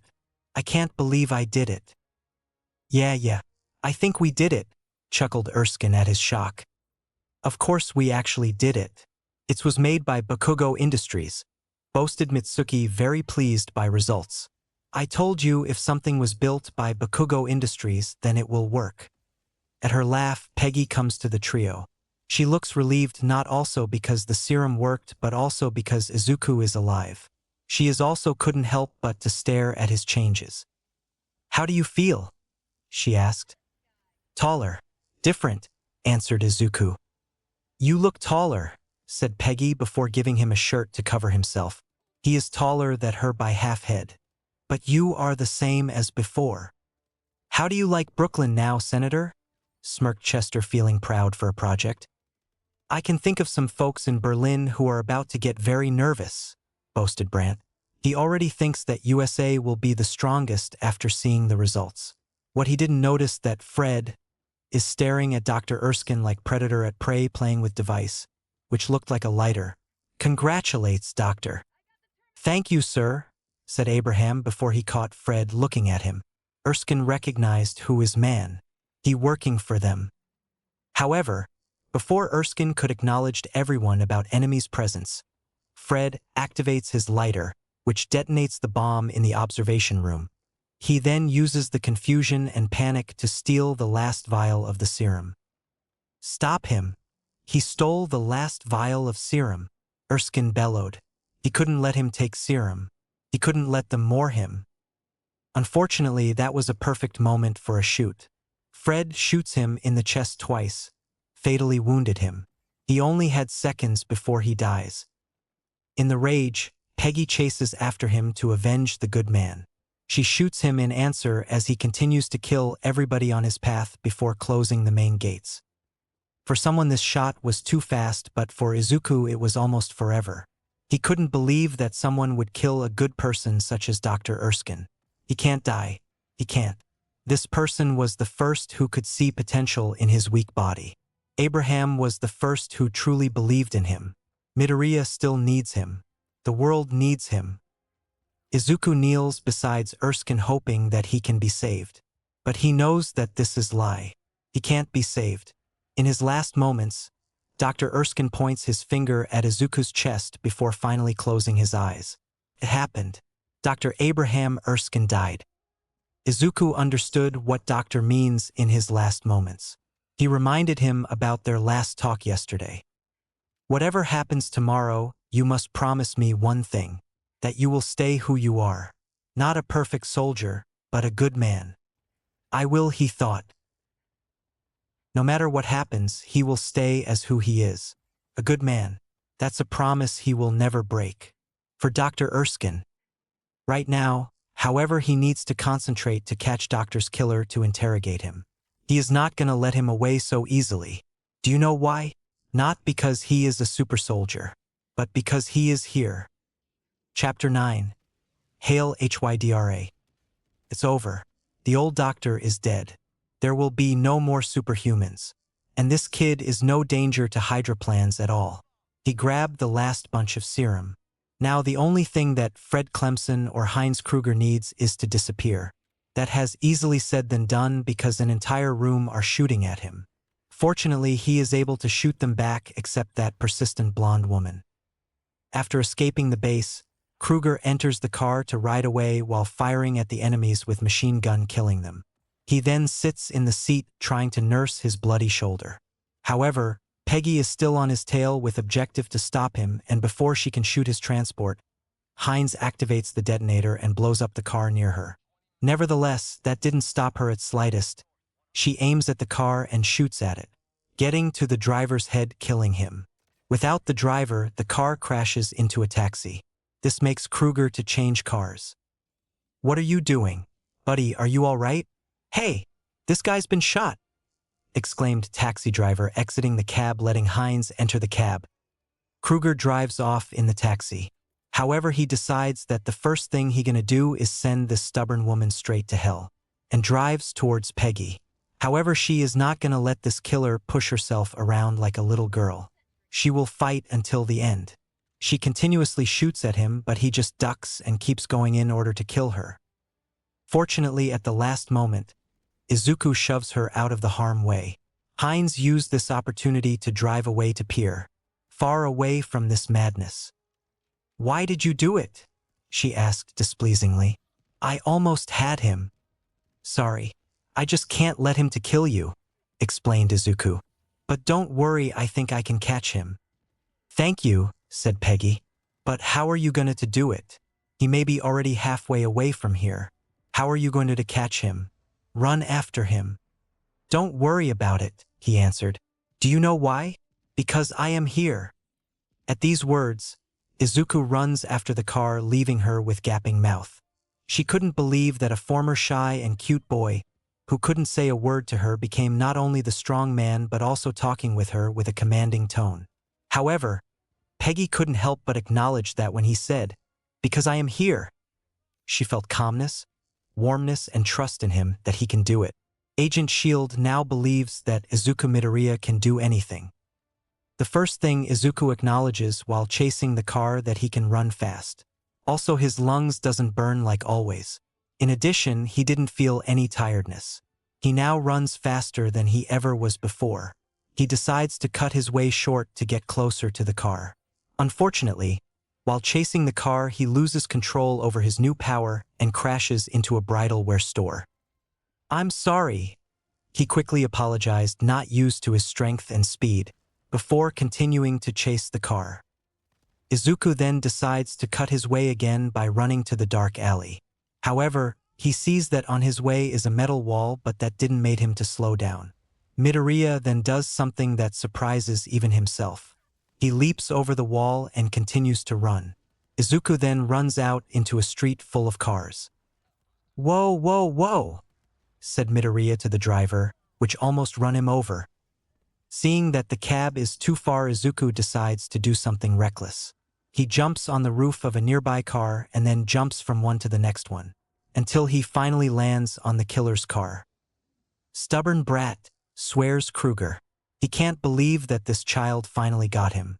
While making hard turns on the road to make Izuku fall, he shoots at the roof with an objective to kill this annoying kid.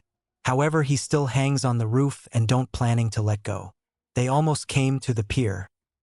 Unfortunately, because of Kruger's decision to kill the boy, he hadn't noticed that upcoming track, which he accidentally crushes.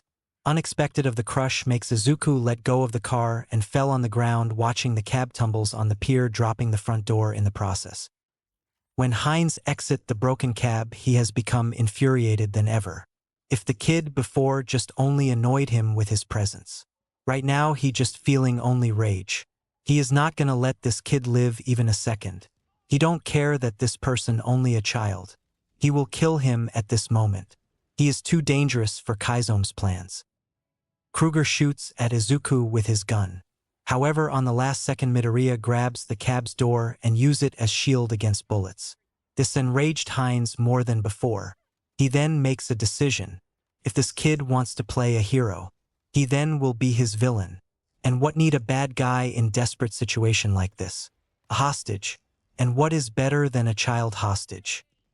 "No, no, not my son," exclaimed the mother of the boy, which was grabbed by Kruger to use as living shield. "Stop it," screamed the young boy terrifyingly for his life. "Don't hurt him," pleaded the poor mother, which is trying to get to his son, but bystanders holds her to stop. Izuku sees the problem and runs to save a child, dropping the car's door in the process. This man is coward, taking an innocent boy as hostage. He decides to attack him. However, Kruger spot him. "Get back!" he bellowed desperately before shooting at Midoriya, but misses his target and running away. "Let me go!" screamed boy afraid for his life. "Let go of my son. Don't hurt him!" exclaimed the poor mother trying to get to his son. Seeing this woman in that state reminds Izuku of his deceased loving mother who always made sure that her son is happy and all right. This made him more determinative than before. He will not let the child and mother to split up. He will save this kid, no matter what. He quietly goes after him, but Kruger sees him again and shoots at Izuku. Fortunately, Midoriya hides behind a statue, which blocks the bullet. He then enters passageway after Heinz. After getting there, Kruger turns around and points a gun at the boy's head. "Wait, don't!" said Izuku, alarmed for a hostage live. Kruger only smirks in triumph before he points the gun at Midoriya and pulls the trigger. However, after the first click, it's revealed that Heinz used all his bullets in the base and at the car chase. This made him more mad. He instead, in the desperate manner, throws the boy into the water. "No, don't!" screamed Izuku in fright, running to edge to see if the boy is alive. Fortunately, it's revealed that a boy can swim, and he is swimming in the water before encouraging this person, who was trying to save him before. "Go get him, hero. I can swim." At the boy's words, Izuku again chases after the man. Finally getting away from this super kid, Kruger activates his lighter, which makes the strange transport appeared out of the water. He sits in the cockpit of the vehicle and dives in the waters. Seeing Heinz diving under the water in this machine puts Izuku in bewilderment. He never in his life ever heard about a vehicle like this. It surfaced out of the water and then submerged under the water. Just some kind of submarine or something. But there's no time for guessing. He needs to act right now or else the killer will swim away. He didn't know if his lungs could hold a breath for such long. However, he hadn't care about any of that. Midoriya just jumps and dives after him. After what was felt like eternity, Izuku finally catches to the machine and grabs the antenna on the roof. Heinz, hearing some sounds, turns to the left only to become astonished. He sees his pursuer in the water, who finally get to his submarine. However, he couldn't get much a thought before Midoriya breaks the glass, making the entire cockpit to flood. Fortunately for him, Izuku opens the glass and takes him before throwing him out of the water.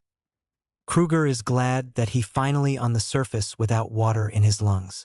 Unfortunately, he couldn't rest much as he wanted as Izuku jumps from the water. Heinz in despair attacks Midoriya, but he dodges it and kicks him, making him drop a vial with serum, breaking it. "He was a good man," screamed Izuku, taking him by his coat. "He didn't want anything bad to anybody. Why did you kill him?" "I don't care if he was a good or bad man," answered Kruger. "I killed him because his serum was danger to our cause." "What cause? Who the hell are you?" asked Midoriya. Heinz is not an idiot. He knows that he done. After the stunt, allies will interrogate him and they will know everything. He couldn't let them know it. He will take these secrets to the grave. "The first of many," he answered, popping a fake tooth loose and swallowing it. "Cut off one head, 2 more shall take its place." Then Heinz suddenly starts to foam at the mouth. Izuku just now understood what he just swallowed. Pills that kills at 5 seconds. "Hail Hyder." This was his last words before closing his own eyes. That made Izuku to put down the dead man. He still couldn't believe what just happened. He chased after the car, jumped over the wall, picked up door from a cab, dived in the water and held his breath for 4 minutes. He did things that his old body wouldn't even dream of. It means that serum is working. It changed him not only on the surface, but it changed his capabilities either. However, that couldn't prevent him from saving Erskine's life. Dr. Erskine is dead, and he couldn't save him. His project is complete. Unfortunately, Dr. Erskine couldn't see the results of his work. However, the last words of the killer put a question in Izuku's head. He couldn't help but wonder. What is Hydra? Alps Hydra HQ. Kaizome is pleased with last news. Yes, maybe Kruger failed to bring him a serum, but he made sure that wouldn't be any more of it by killing Dr. Erskine. The last obstacle on his path are dead. Unfortunately, Hitler learned about his actions and sent on the Hydra base his soldier to examine this facility. Right now, they are annoying Akaguro by berating him like a small child. He uses all of his willpower to stop himself from killing all of them right now for their insolence while showing them around his base. The Führer is not accustomed to being ignored, Herr Akaguro, said Hutter, one of 3 men Hitler sent. He funds your research because you promised him weapons. You serve at his pleasure. He gave you this facility as a reward for your injuries, said Schneider II, one of the sent people. Reward? Call it what it is. Exile, said Kaizome in disgust, remembering well his exile by Hitler. I no longer reflect his image of Aryan perfection. You think this is about appearances? Your HYDRA division has failed to deliver so much as a rifle in over a year, continued Rotor, the last one, mockingly looking at the Hydra symbol on the flag and its strange uniform of soldiers. And we had learned through local intelligence you had mounted a full-scale incursion into Norway. The Führer feels, how does he put it? The Red Skull has been indulged long enough, quoted Schneider displeasingly. For Kaizome it was a last straw. He wouldn't let these blind troglodytes to dictate him how to fight in the war. He could kill them right now. He don't need Nazis anymore. He have infinite power source, weapons to destroy the armies. The only man who could stop him is dead. He was in their shadow long enough. Time to end it. However, before he could bring his sword, a thought have crossed his head. These 3 told him that Hydra failed to invent new weapons. Well, he will show them his work results. They will die at any other rate. Gentlemen, you have come to see the results of our work, Kaizome said, smiling sinisterly. Let me show you. When they enters the lab, Akaguro continues, Hitler speaks of 1,000-year Reich, but he cannot feed his army for a month. His troops spill their blood across every field in Europe. But still he is no closer to achieving his goals. And I suppose you still aim to end this war through magic? Asked Rotor in mocking disbelief. They were also sent to check on Kaizome himself, and they already put diagnosis on him. It's science, but I understand your confusion. Great power has always baffled primitive men, mocked Kaizome, looking at them when he said the last part. Hydra is assembling an arsenal to destroy my enemies in one stroke, wherever they are, regardless of how many forces they possess, all in a matter of hours. Your enemies? Asked Rotor in confusion. My weapons contain enough destructive power to decimate every hostile capital on Earth, explained Kaizome before relieving them the final part. He will show these 3 its real place. Quite simply, gentlemen, I have harnessed the power of the gods. If they had any doubts before then, they're confirmed right now. There's no mistake about this man. Hitler is right. Kaizome Akaguro is an insane madman and sadist who believes that he is God. Well, now he can say goodbye to his crazy plans. He will be arrested. Thank you, Akaguro, said Schneider. For what? Asked Kaizome, already knowing their answer. They think that he is mad. But he is far from it. They just too stupid to understood. For making it clear how obviously mad you are, answered Schneider, already thinking which asylum he would spend his life. Meanwhile, when everybody were discussing plans, Hutter decides to study a map lying on Akaguro's labor. He sees that many tacks on the map which shows cities of the alias. However, he also noticed that one tack is located on the Berlin, one of their own city. It means that Kaizome plans to betray them and attack them. Berlin is on this map, Hutter announced his found. So it is, simply confirmed Akaguro. He didn't see anything wrong with that. They wouldn't left this base alive. Time to show them how he tamed the power of gods. You will be punished for your insolence. You will be brought before the Führer himself, bellowed Hutter. Unfortunately, it is his last words as Kaizome uses his new cannon, which powered by essence of the Tesseract and disintegrates him. Schneider tries to defend himself by shooting at Kaizome. However, it's futile as Akaguro continues to shoot and disintegrates him to dust. Rotor tries to escape the base and alerted Hitler about the madman's genocide. Unfortunately, the only exit in the lab is sealed shut. He can't get out. "Akaguro!" bellowed Rotor as Kaizome pointed cannon at him and disintegrated him. Dr. Kurogiri witnessed this entire massacre. He couldn't imagine that his weapons would work like that, destroying people leaving nothing, not even pile of ashes. And Kaizome just killed all of them in a cold blood. He freezes on the spot as Akaguro looked at him. "My apologies, Doctor, but we both knew Hydra could grow no further in Hitler's shadow," Kaizome announced. "He finally will left this miserable shadow. He will stand at the top of the world, which he recreates as he sees it himself. Hail Hydra! Hail Hydra!" said Hydra technicians, raising both arms to salute. Seeing this performance made Moya understand that he chose to follow the wrong man. In addition, the wrong side. However, he couldn't turn back on them or else they will kill him. He's stuck in this place as a slave. "Hail Hydra!" squeaked Kurogiri as Kaizome looks at him before leaving the lab. At that moment, Dr. Kurogiri wished that someone would save him from this monster. Moreover, he learnt one thing for sure: Hydra can't be stopped by anything. Chapter 10. America's New Hope. The SSR compound. After the leaving the pier, Izuku got back to the base and explained them everything what has happened.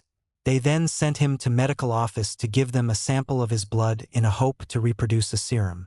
Right now, he and Agent Shield sits in medical room giving the nurses Izuku's blood. "Think you got enough?" he asked, referring to the amount of blood samples taken from him. "Any hope of reproducing a program is locked in your genetic code. But without Dr. Erskine, it could take years," Peggy answered, solemnly remembering Doctor's death in grief. "He deserved more than this," Izuku commented. "This man was a good person.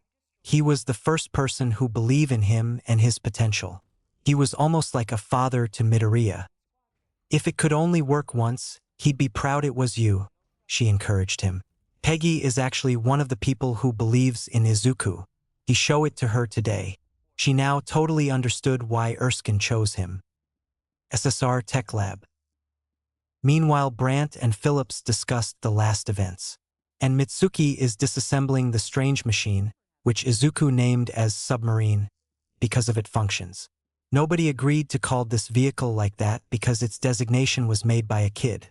However, Bakugo didn't care about Izuku's age. Its designation is pretty much fitting. "Colonel Phillips, my committee is demanding answers," demanded Senator. "Great. Why don't we start with how a German spy got a ride to my secret installation in your car?" Phillips asked sarcastically. He grown tired of company of this person. He then looks at Bakugo, who is working on this diving ship. "What have we got here?" "Speaking modestly, I'm the best mechanical engineer in this country. But I don't know what's inside this submarine or how it works," she answered. "You still uses the name which was given by a kid," mocked Brandt. "I don't care if its designation was given by a kid or even a baby when it's fitting it perfectly," Mitsuki said sharply. "This thing can surface out of the water, swim and submerge under the water. Nobody can't give it any better name than that."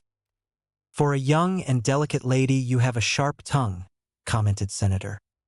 "Well, first of all, I work with grease, dangerous machines, and explosions. I am not a delicate lady," Mitsuki answered in disgust. "She hates that some men looking down at her because of her age and gender. And the second, I didn't even tried. I can say worst. But the most important thing is that we're not even close to this technology." "Then who is?" asked Brandt, addressing an entire lab. "Hydra. I'm sure you've been reading our briefings," answered Phillips sarcastically. "I'm on a number of committees, Colonel," argued Senator. "Hydra is the Nazi Deep Science Division," explained Peggy as she and Izuku enters the room. "It's led by Kaizome Akaguro, but he has much bigger ambitions. Hydra's practically a cult. They worship Akaguro. They think he's invincible," continued Colonel. "So what are you going to do about it?" asked Senator. "Spoke to the president this morning. As of today, the SSR is being red asked, explained Chester. Colonel? Asked Peggy in confusion. We are taking the fight to HYDRA, clarified Chester. Pack your bags, Agent Shield. You too, Bakugo. You're flying to London tonight.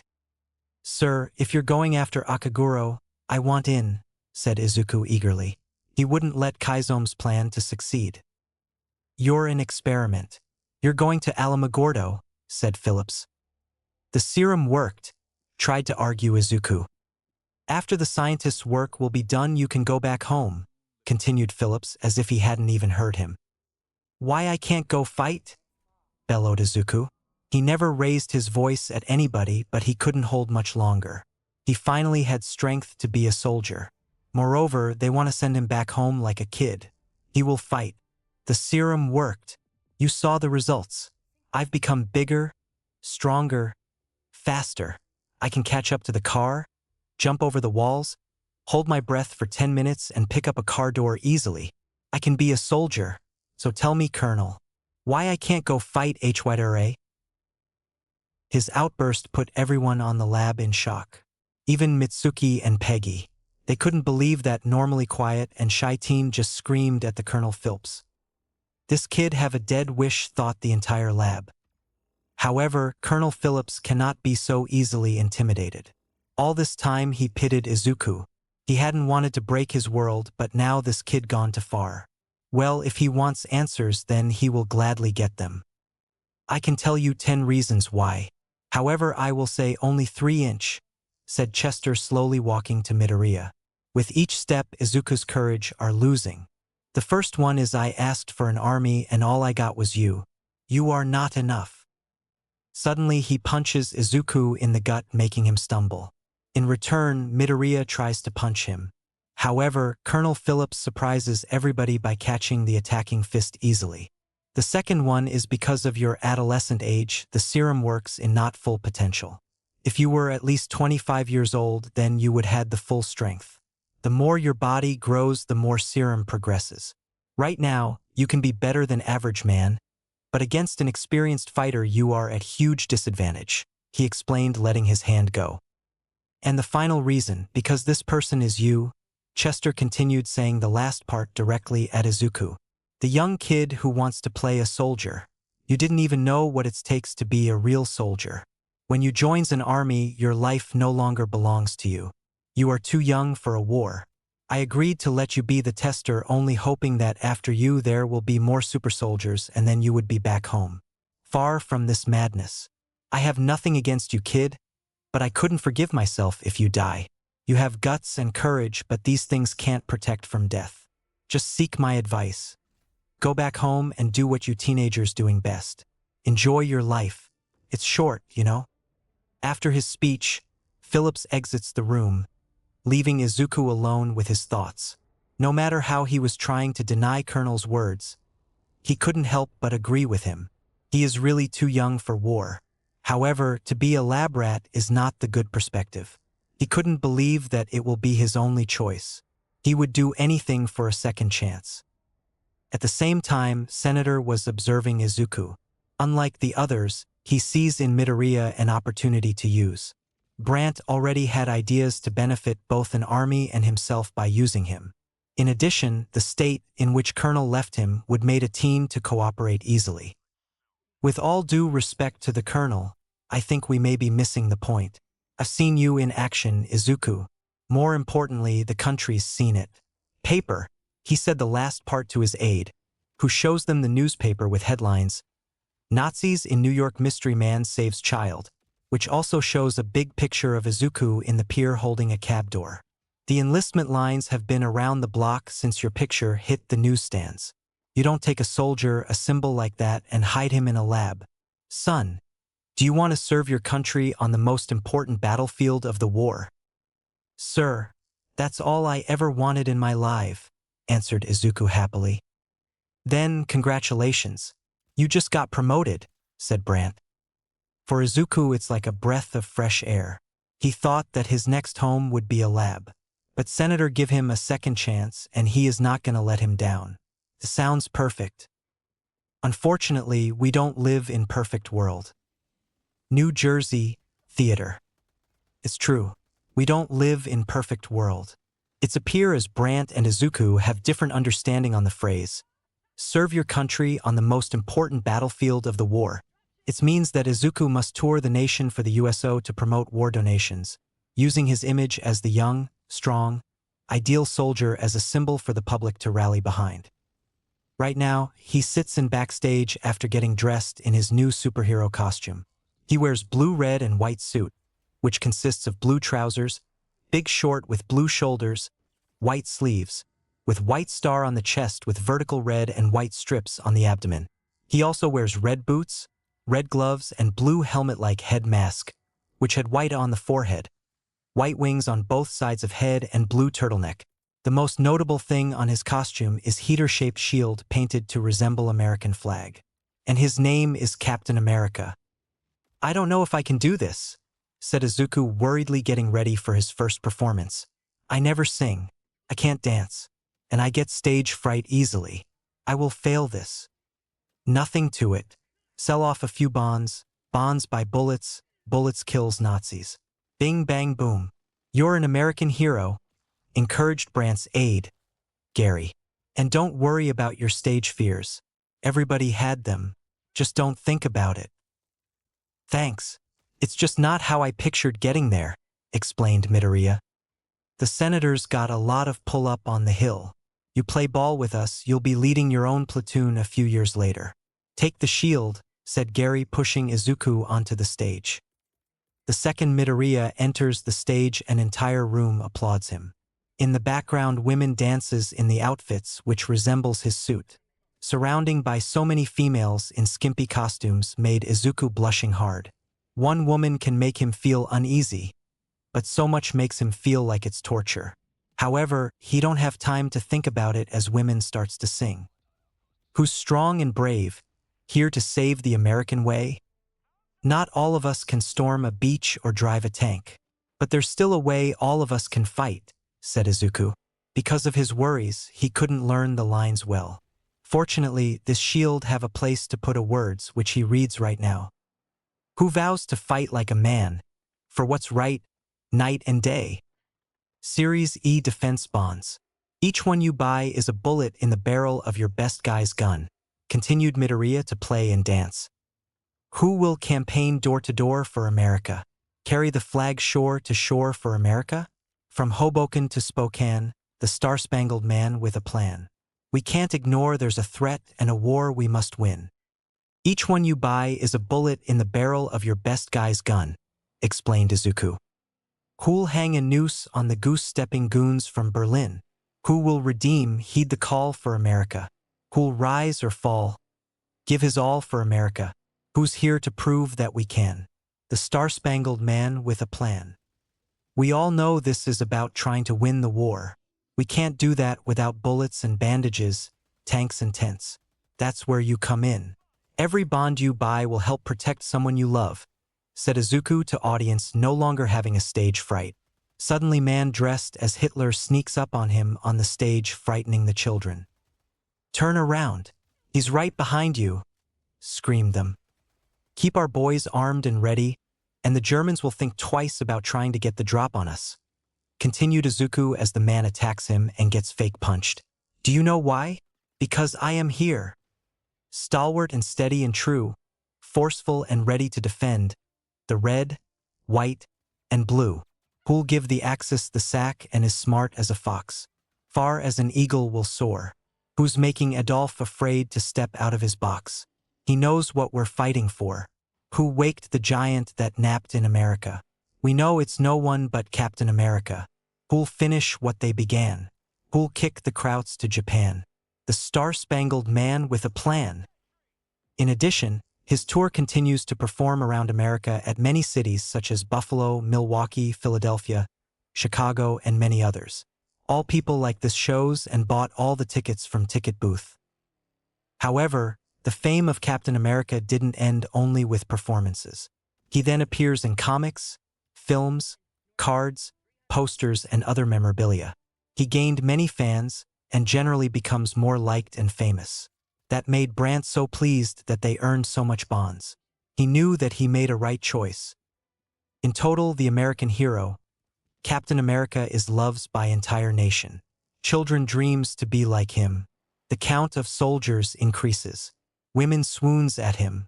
Every earned pound goes to military for supplies, weapons, uniforms. Everyone is happy. Except for one person. This person is our main actor itself. Chapter 11. Back to home. A month later. It was a month since Izuku agreed to Brant's chance to fight. It was exhausting for him, to say at least. And it wasn't only performance in films, but also girls, fans, autographs, etc. Every other man would happy to have so attention. But not him. He liked that he finally was noticed, but it was for a wrong reason. They called him a soldier, a savior, a hero. However, he is not. He is an actor, a liar. That wasn't what he was dreaming his entire life, but he wouldn't chose to be a lab rat at all. He feels miserable. The next day he will fly to Europe for his world tour. That's why Senator Brant gave him a day off. Good thing that the last show was in New York, in his own city. He needs time for himself. He needs a place where he wouldn't be as a Captain America but as Izuku Midoriya. Fortunately, he had one. Todoroki's family household. Knocking on the front door, it was opened by Natsuo, which arm already healed. Wow, I can't believe it. The Captain America at our doorstep. Mom, sister, come here faster. The super soldier is here. Glad to see you too, Natsuo, said dryly Izuku, rolling his eyes. However, he is glad to be near a person who sees him for who he is. Izuku! Screamed Fuyumi, running to the door with her ray, hugging him tightly. Oh, the serum worked. You look healthy than ever. And bigger, commented Natsuo, hugging him either. I think you can get a girl by yourself now. You wouldn't need me anymore. Did you find her already? Stop joking, Natsuo, said Fuyumi. He just came home. He don't need your teasing. Izuku didn't care about siblings bickering. He is happy that he finally with people who can be called friends. The dinner was quiet. No side didn't said a word. Izuku didn't want to talk about his problems. He didn't want to worry them. Todoroki's didn't know what to ask him. However, they understand that there is a problem in Midoriya. How is America? Suddenly asked Ray. Is it beautiful? You just was in many cities and I never had left New York. That's why I am curious. Well, the tour is pretty much entertainment, commented Izuku. I could guess that you saw my shows. The show, film, and commercials. You are everywhere, answered Natsuo. It's impossible to not see you. You are famous star. I agree, nodded Fuyumi. In my school, every boy talks about you. They want to be just like you. Well, it's good. Then they will be good soldiers in the future, told Izuku sadly. Why they want to be like him? He is nothing. Yeah, but after this show, I don't think you will be ever welcomed back to Japan. Ever, commented Natsuo, reminding everybody that Izuku was born in Japan, one of the enemy countries. In justification of me, I didn't sing or write this song at all. And I didn't know that they would add Krauts to the lyrics, argued Midoriya back. And I think you right. I would never visit Japan after everything. Izuku, how do you feel about all of this? Asked Ray. She wanted to know his opinion about this American hero. Well, it's okay, lied Izuku awkwardly. I mean, the count of soldiers increased in every city I went. In addition, I become famous and important. However, they knew him for years and his lie didn't fool them even slightly. Ray decided to try to let Izuku open up, and asked him again, Izuku, I didn't ask how everybody thinks about it. I asked what you think after everything. And don't lie to us. You are bad at it. We care about you and we want to help. At her words, Midoriya knew that he can't lie to them. These people are his family. They want to understand his problems and to help him. Knowing that he didn't need to fight anymore, he starts to cry, surprising everyone. I hate my job, he wailed, his tears increasing. All my life people told me that I can't amount to anything because I am weak. Now I changed completely. I can do things than some overgrown men. And where they put me? At the stage. Any actor could do it. And I can't refuse because then I will be a lab rat. Everybody calls me a hero. But why? I didn't do anything worth to earn it. I am not a soldier. I am fraud. I actually expect this phrase from you some years later, commented in joking manner Natsuo. However, he is worried about Izuku and his state. What my brother tried to say is that it could be far worse, said Fubuki. Like what? Izuku asked in sharp sarcasm. Seeing that his outburst made her sad, he makes apologetic face. Sorry. Izuku, I know that your situation is not what you dreamt all your life, soothed Rei. However, I think that everything will change. Your dream will come true. You just need to believe in yourself and wait for it. Thanks, Mrs. Todoroki, said Midoriya. He is glad that he came to them. He finally could relax and think about everything. He then decides to change a topic of conversation. How is Shoto? Is he okay? Oh yeah, he is okay, answered Natsuo happily. He already became the best sniper of his regiment. He hits his target with a rifle. However, we didn't heard from him for a week. At his words, Izuku smiled. He is happy that at least his best friend achieved their dream, but he couldn't help but worry that something bad happened to him. He is glad to visit this family. He could talk with them for hours. However, he knows that tomorrow he have a plane. I am sorry, but I need to sleep. I have a flight in early morning. I go to the Italy to perform a show to the soldiers, Izuku said, getting up from the table. Good night. Wait a minute, bro. Can you tell your chorus girls about me? Your handsome, caring, kind big brother. I want to meet some of them, called Natsuo. These words earned him a tired glare from everyone on the table. What? I just am kidding. After Izuku left the room, entire family starts to talk about their concerns about Izuku and his new job. I never saw Izuku so sad, even when his mother died, said Fubuki. I am worried about him. You should be worried about his next performance, commented Natsuo in uncharacteristic serious voice. Seeing the confused faces of his sister and mother, he explained, think about it. If you play a soldier, for an average people who didn't know a slightest thing about the war, then that is okay. However, if you would play for people which risking their lives at front, then they would feel insulted. His words puts two females in state of worry. Natsuo is right. Izuku's play was putting a smile on civilians who don't understood the concept of war. But the real soldiers, the next show will be a disaster for Midoriya. When Rei Todoroki decides to go to bed, she couldn't help but think about the future. She is afraid what destiny will put her two precious little boys. The only thing she could do is pray to God and hope that nothing bad would happen to them. Italy, Asano. Shoto Todoroki didn't know how he gets to this madness. When he came to the regiment, he was already noticed because of his eyes and hair and young age. However, that didn't stop him at least. He becomes the best shooter with rifle and earned respect from everybody in that place. And earned a place to fight the enemy. He hadn't had a best time as the German troops were attacking members of USA Army. There's so many people he couldn't find his own teammates. It is a real war zone. There shoots, explosions, screams, dead bodies. Right now, he sits in the ravine with two men superiors. Sergeant Timothy Aloysius Cadwallader Dum Dum Dugan and Private Gabriel Gabe Jones. He meets them before this massacre. They are not so bad. Dum Dum Dugan is a belligerent but witty person. A gentle giant who hates injustice and is extremely loyal to his comrades. Gabe Jones is Afro-American who knows French and German. He is one who didn't care about Shotos nationally. Right now they are shooting back at their enemies. There got at least 5 more battalions back there, said Dugan.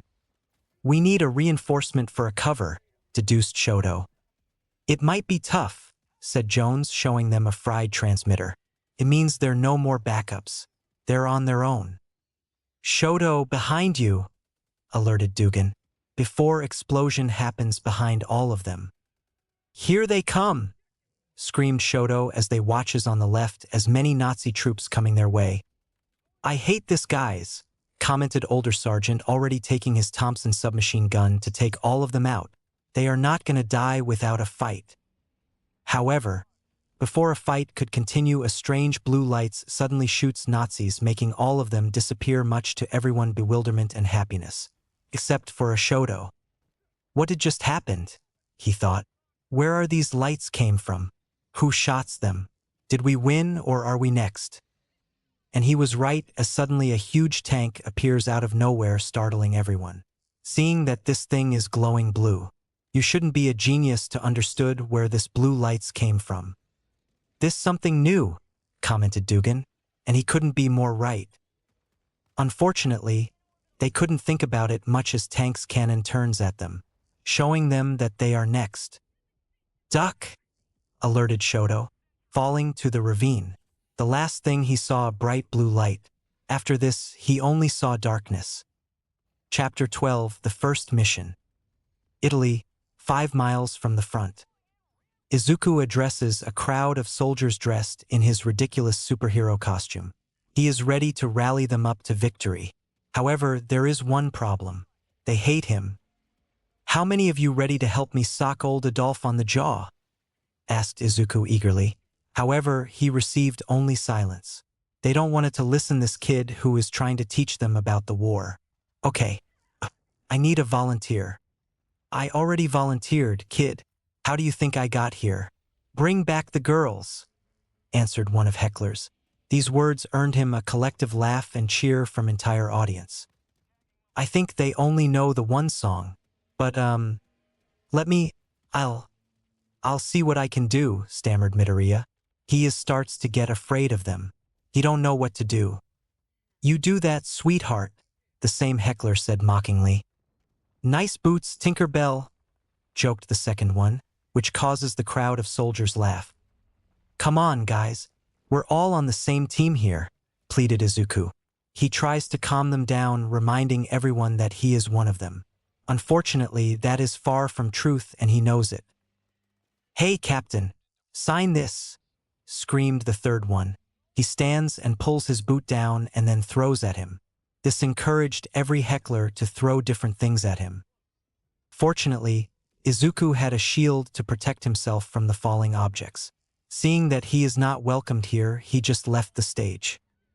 Bring back the girls, screamed the fourth heckler, throwing a rock at him. Seeing that girls finally enters the stage, the crowd starts to cheer. However, Izuku is going away sad and tired. He don't blame this people for throwing objects at him. He understands them. These soldiers fought for people.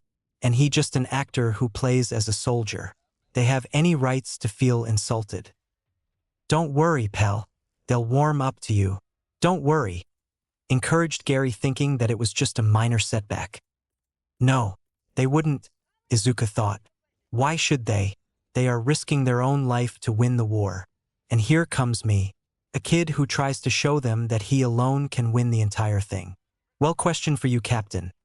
Then why you are here on stage, not on the front lines? Later, Izuku sits on the edge of the stage sketching as rain pours down in the background. He always drawing in his notebook when he is sad. Right now he finished the sketch of how he feels. Sketch of who he is. Sketch of monkey riding a unicycle dressing in his suit. This day shows Izuku something that he denied many years. It's not his place. He is not one of them, and never would be. Hello, Izuku, suddenly greeted Peggy, walking to him. Hi, he greeted nervously. He is happy that at least someone is pleased that he is here. Hi, she giggled. She didn't know how he can make her laugh with only words. What are you doing here? Izuku asked. He is curious, wasn't she supposed to be in America? Officially, I'm not here at all, Peggy answered smugly, as someone could stop her. Before her face made a sympathetic frown. That was quite a performance.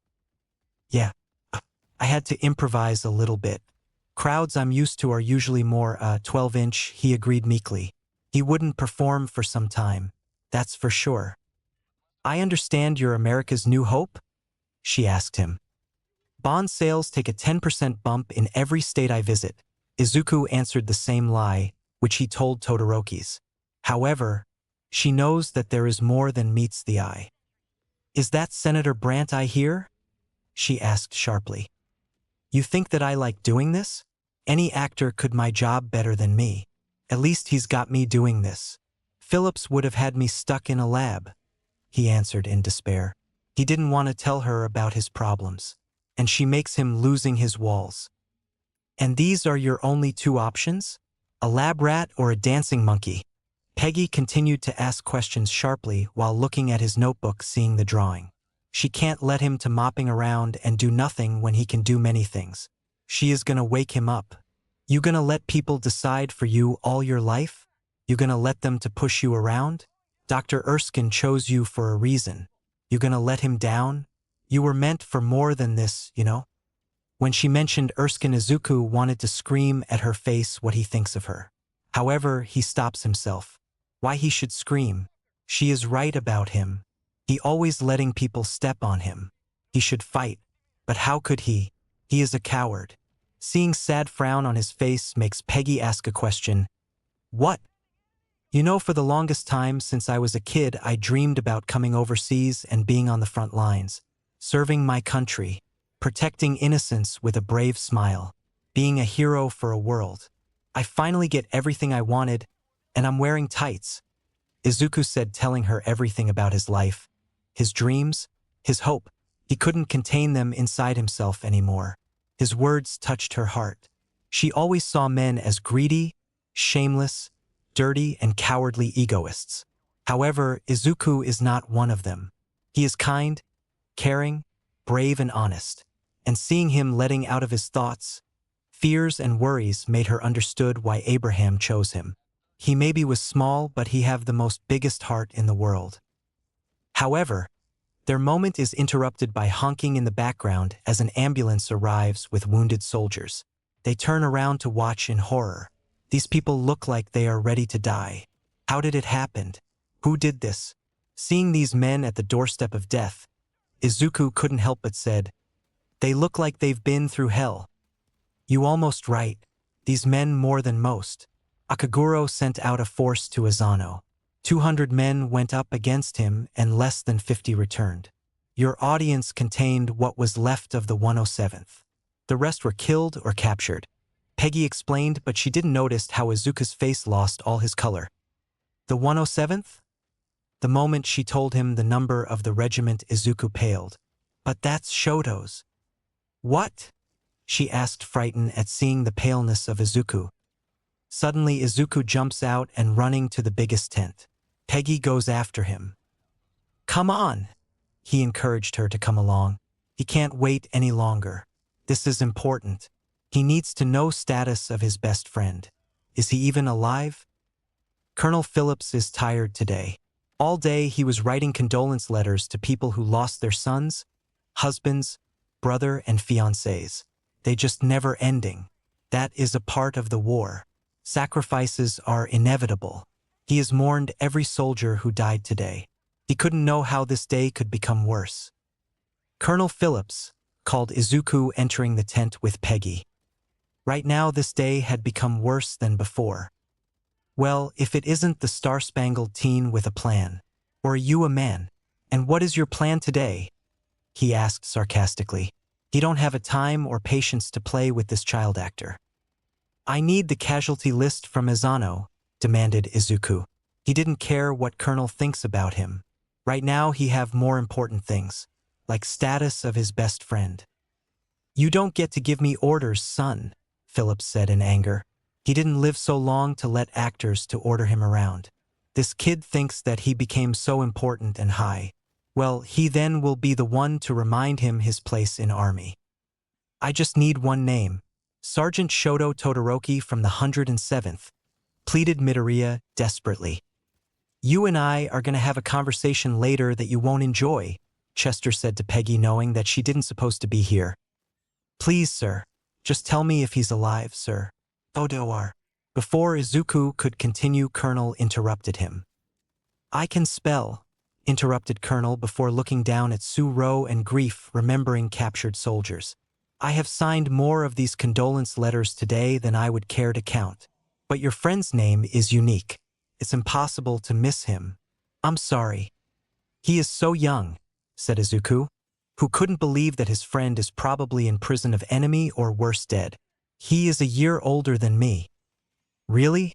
I thought you are the only 1 inch, Colonel Phillips commented. He always thought that Izuku is the only one who lies in his form. It means that he is not only one. Why you kids can't enjoy the day in the playground and let adults do the work? What about the others? Are you planning a rescue mission? Izuku asked desperately. They couldn't let the people to sit in the prison like caged animals. Yeah, it's called winning the war, answered Chester, breaking all Izuku's hopes. But if you know where they are, why not at least? Asked Izuku, demanding the answer. They're 30 miles behind the lines, through the most heavily fortified territory in Europe. We'd lose more men than we'd save. There are so many risks.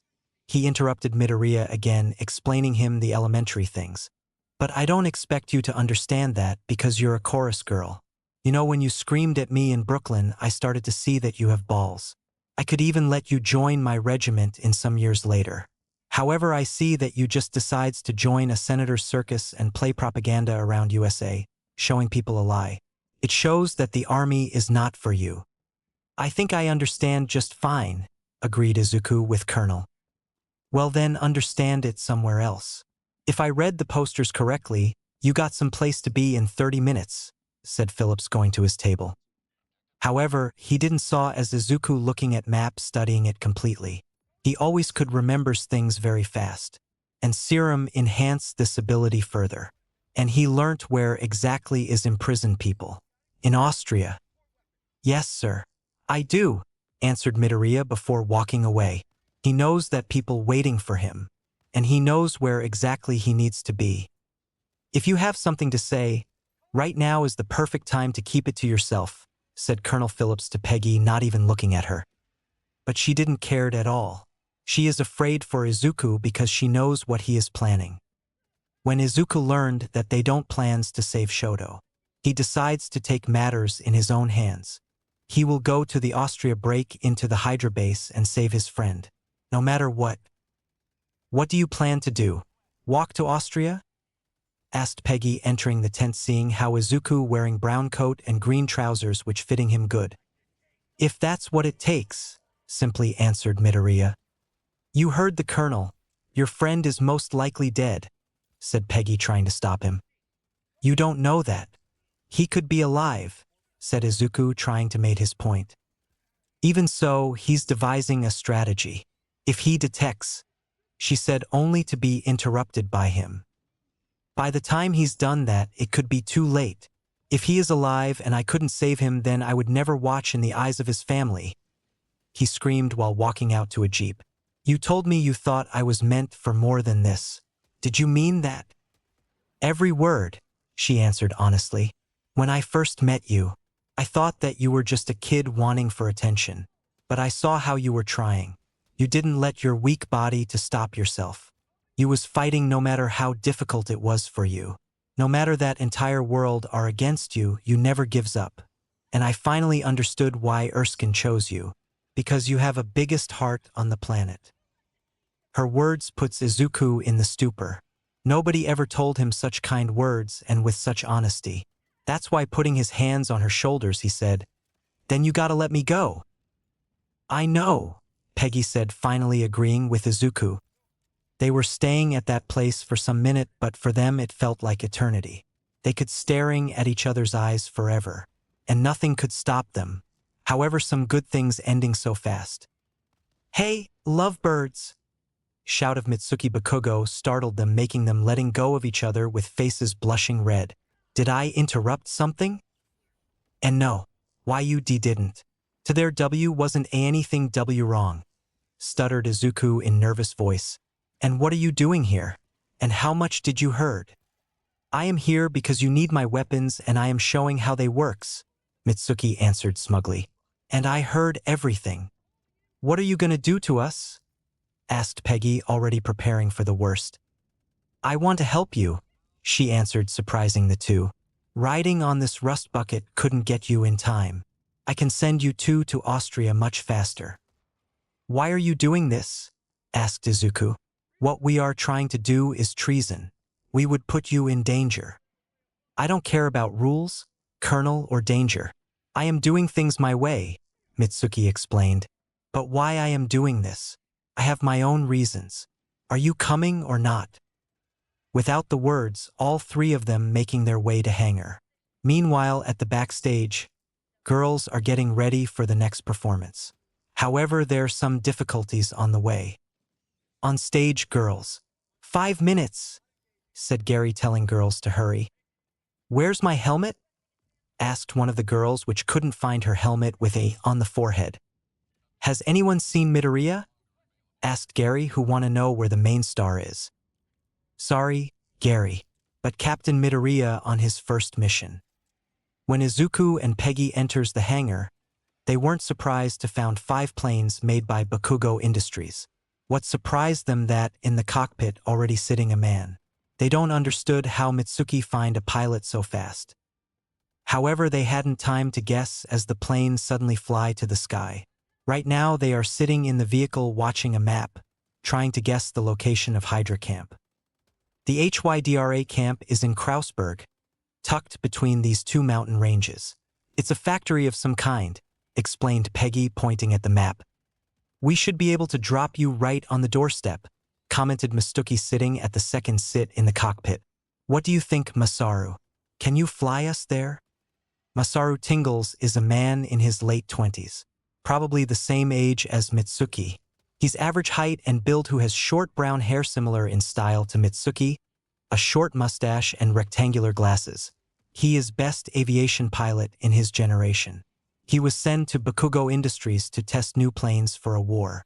That's how he first met Mitsuki and they become friends. Despite being friends with Bakugo, seems to be more calm and less prone to violence. He also don't like his username because for everybody it's hilarious. I am sorry, but it's too dangerous. We couldn't survive, answered Masaru. He is right. It's too risky. Just get me as close as you can, agreed Izuku, before remembering about punishments they would get when they get back. You know, you 3 are going to be in a lot of trouble at the lab. And you won't? Asked Mitsuki from the cockpit.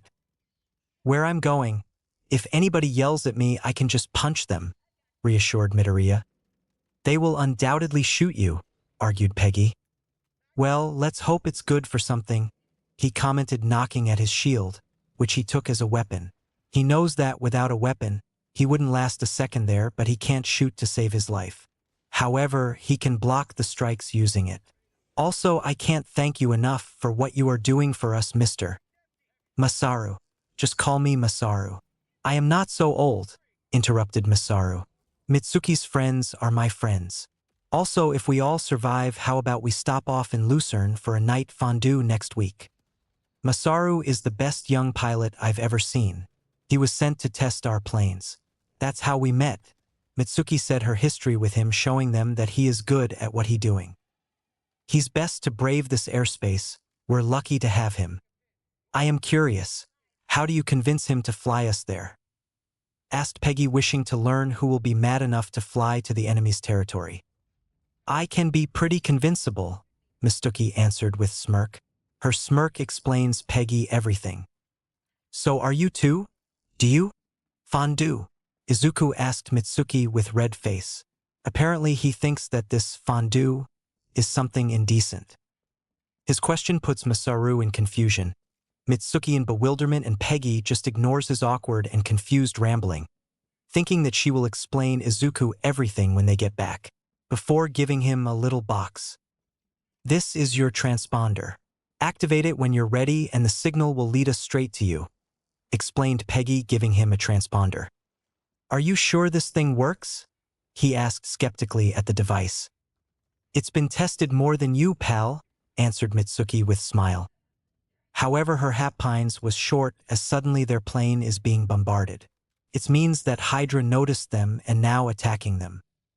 They're attacking us, screamed Masaru, alarmed. We need to head back. We can't. We are too close to the destination, argued Mitsuki back. No, Masaru is right. You need to head back, said Izuku loudly while putting on parachute. Izuku now knows that they don't have much time. He needs to act now. He then goes towards the open door of the plane to jump. Get back here, "We're taking you all the way in," said Peggy, trying to stop him from leaving the plane. "No, you don't. You are almost out of time," argued Midoriya back. He couldn't let any of them die only because they are helping him. "As soon as I'm free, you turn this thing around and get the hell out of here." "You can't give me orders," she screamed desperately. She couldn't let him alone. He could die at the base. "The hell I can't. I'm a captain," he argued back, saying his final argument before jumping out of plane. Peggy is standing at the same place as she watches Izuku, who is falling down to the ground. Thankfully, he opens his parachute. The moment he said her that he is a captain, she felt like he changes completely and she couldn't do anything but watch. The same thing happened back to the Brooklyn. She now get it. He did change. The moment he exit the pod, he stops being shy, stuttering little boy and become a man. She now believes that he will complete the mission. Now it's time for his first mission. Chapter 13. Infiltration and Liberation. Hydra Factory, Italy. Right now, Akaguro and Kurogiri walk side by side through the workspace, watching as their machines creates new cartridges, which they would use for their grand scheme. These things also using the power of Tesseract. There are hundreds of cartridges. As you can see, production of the Valkyrie is progressing on schedule, even with components of this size, explained Moya, pleased with his accomplishments. "Increase the output by 60% and see to it our other facilities do the same," demanded Kaizome harshly. 60% is not enough. He needs more. "But the prisoners, I'm not sure they have the strength," protested Kurogiri weakly. "The prisoners were working day and night. They deserve a rest." "Then use up what strength they have left, Doctor," protested Akaguro back. "He don't care about their lives. He needs only results. There are always more workers." With these words, he left Dr. Kurogiri alone with his thoughts. The more Moya was spending days with Akaguro, the more grow his wish to run away. But he couldn't, or else Kaizome would kill him. However, before Kurogiri could think about his choices, someone approaches him with a clipboard to ask something, but he quickly answered, "Not now." He had important things to deal with, like to see how his secret project doing. Meanwhile, at the same time, war prisoners led in the cells. Walking around, the soldiers saw the exhausted, hungry, and hurt people. They didn't want to imagine in what horrors they were put. They are also afraid because they know that they're next. However, they wouldn't give this bastards any satisfactions. They will stand tall till the end. One of the guards knocks the hat from Dum Dum Dugan's head. "You know, Fritz, one of these days I'm gonna have a stick of my own," he said angrily to the guard, promising him a world of pain. "And where did you take a kid with red and white hair?" When they enters the base, a short man decide to take Shoto with him while calling him a great subject. Dugan is afraid for what they will do to him, but the second he breaks out of the cell, he will tear entire base apart. Nobody will hurt this kid on his watch. "I ask you a question. Answer me," he screamed at the jailer. Unfortunately, the soldier just walks away, leaving angry Dugan at his cell, which makes him hit bars in frustration. "Hey, get back here. We hadn't finished the talk." Dugan is left sitting at his cage, watching many people looking at him with sad eyes. All of them wants to escape, but nobody have any strength, will, or hope to fight. And they knows that allies couldn't even got near the base because of the risks. They accept this already. That's will be their fate, to be a slave prisoner till their last breath. And there nothing that they can do. They are doomed. There no hero who will save them. However, nobody knows that their future hero and saver is just outside the base. When Izuku jumped from the plane, he was feeling the wind in the face, adrenaline in the system, and thrill of the fall. He never felt himself so alive. When he landed in the forest, he couldn't stop himself from breathing hard. It was too risky even for him. But the no time to wait. There is people waiting for their save. He then runs through the dark woods until he finds a road where trucks are driving by. He knows that they are going to the base. This best way to enter without notify anyone. That's why he jumps into the back of one of them. Unfortunately, Izuku finds himself face to face with two Hydra guards. "Fellas," meekly greeted Izuku before they attacked him. Fortunately, they are not so strong. It has ended too fast. He then throws them out of truck. The ride for Izuku was quiet before he finally came to his destination. Hydra Factory. When the truck stopped, one of the soldiers steps closer to check it. He was surprised when he opens the curtain and sees a shield with American flag colors. However, he couldn't acknowledge his allies about infiltration as Izuku uses his shield to knock him out unconscious. Fortunately, nobody didn't hurt anything. Midoriya jumps out of truck to the base to investigate it. Inside out, the factory is far more spacious than outside. There are many jeeps, soldiers, guards, tanks and towers with lanterns. In this base, it was very easy to hide because of his height. However, it was impossible to stay unnoticed because of guards and lantern towers. After his silent and quiet run and knocking out the guards, Izuku finally breaks into the main building. He sees that the guards in that place more guards than outside. When dodging the soldiers, Izuku accidentally finds open vault, which holds many blue shining cartridges. He hadn't seized that things before, however the blue light inside is concern him. He feels the strange and unknown power. He confident on one thing. This thing is dangerous. Mitsuki needs to see this. What is this feeling? He thought before picking one of them and putting in the pocket. That thing is emitting so kind of energy. I don't know where they get it, but I know that this thing have incredible power.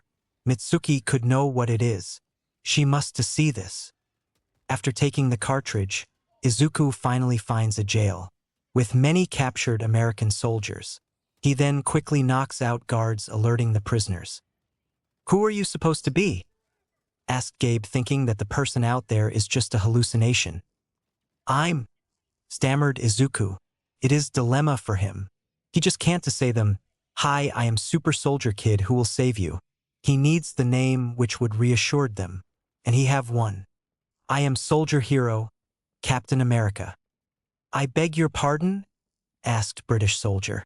His name is James Montgomery Falsworth. He thought he didn't heard the answer.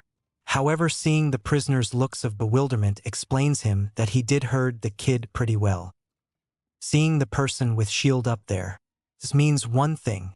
Despair, hunger and humiliation finally made them delusional and insane.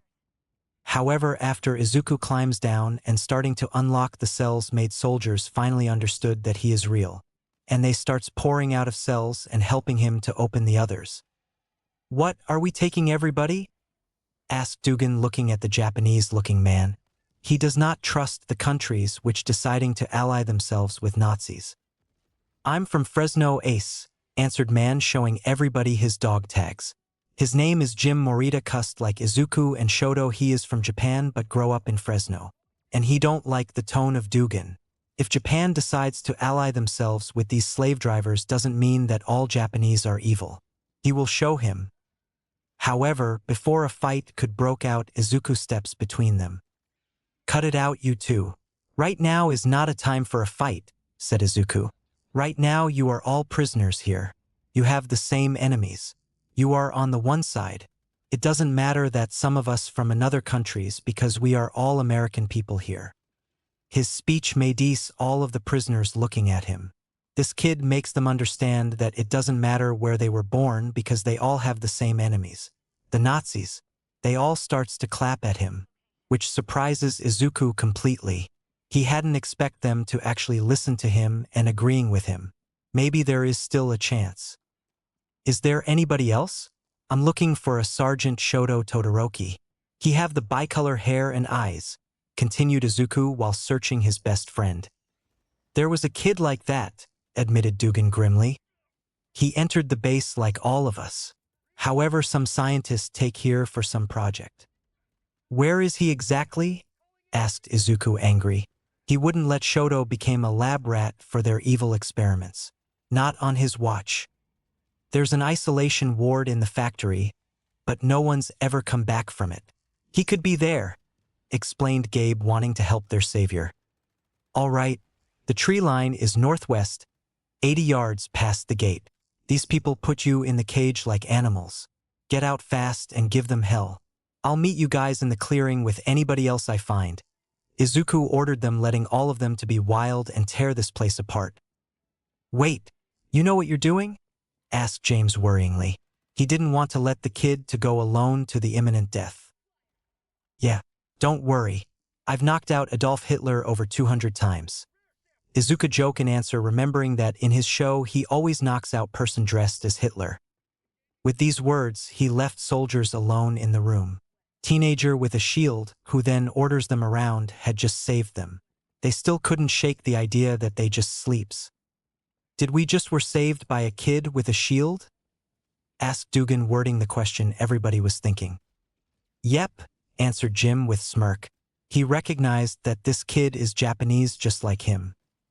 Well, it means that we are not insane, joked Dugan, earning chuckles from the others. It doesn't mean that he is not right. We must give these Fritzes a hell they will never forget for what they did to us. With these words and battle cry, they finally started the liberation of this base. The prisoners escape into the compound, overpowering the guards. They maybe was hungry, exhausted and weaponless, but the numbers and their rage made them invincible, showing the Nazi no mercy. Fortunately, not all of guards had their Tesseract-powered guns, which makes their breakout easily. One of the escapades, Jacques Dernier, a member of French resistance and explosives expert, picks up one of the new Tesseract-powered Hydra guns from one of soldiers. You know how to use that thing? Asked Jim in alarm. If he misses, it means death. Before Jacques could answer, he accidentally pulls the trigger, which made the blue light to fire and blowing up a wall, surprising both of them. Seeing the explosion made Morita only said meekly, "Okay." Hydra Factory Command Center. While looking at surveillance screens, Kaizom noticed some commotion at the compound, which surprises him. Who could infiltrate the factory? What is happening? He asked in disbelief. He couldn't explain how the prisoners could escape. He then presses an alarm, which announces to the base about the commotion. It doesn't matter that they escape, they will be soon dead.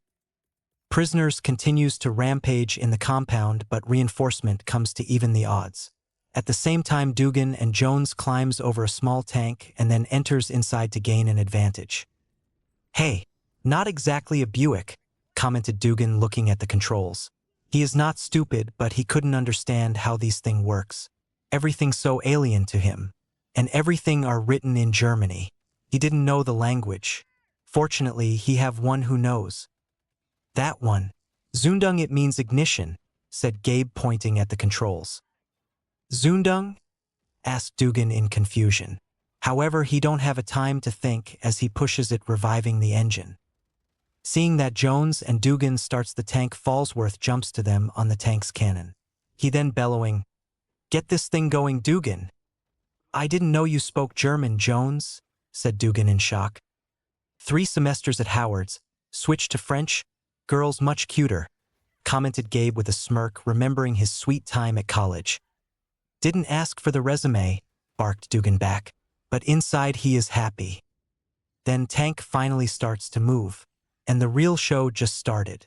They all shoots at the enemies. Dugan and Jones command the tank and Fallsworth aims and shoots, destroying the compound. Even the new reinforcements couldn't help as Tank Trio keeps destroying the buildings in which they came from. They don't have a chance. Meanwhile, in the Hydra control room, Akaguro continues to watch as the former prisoners destroying the compound, which annoys and irritated him. He also couldn't understood how did they escape.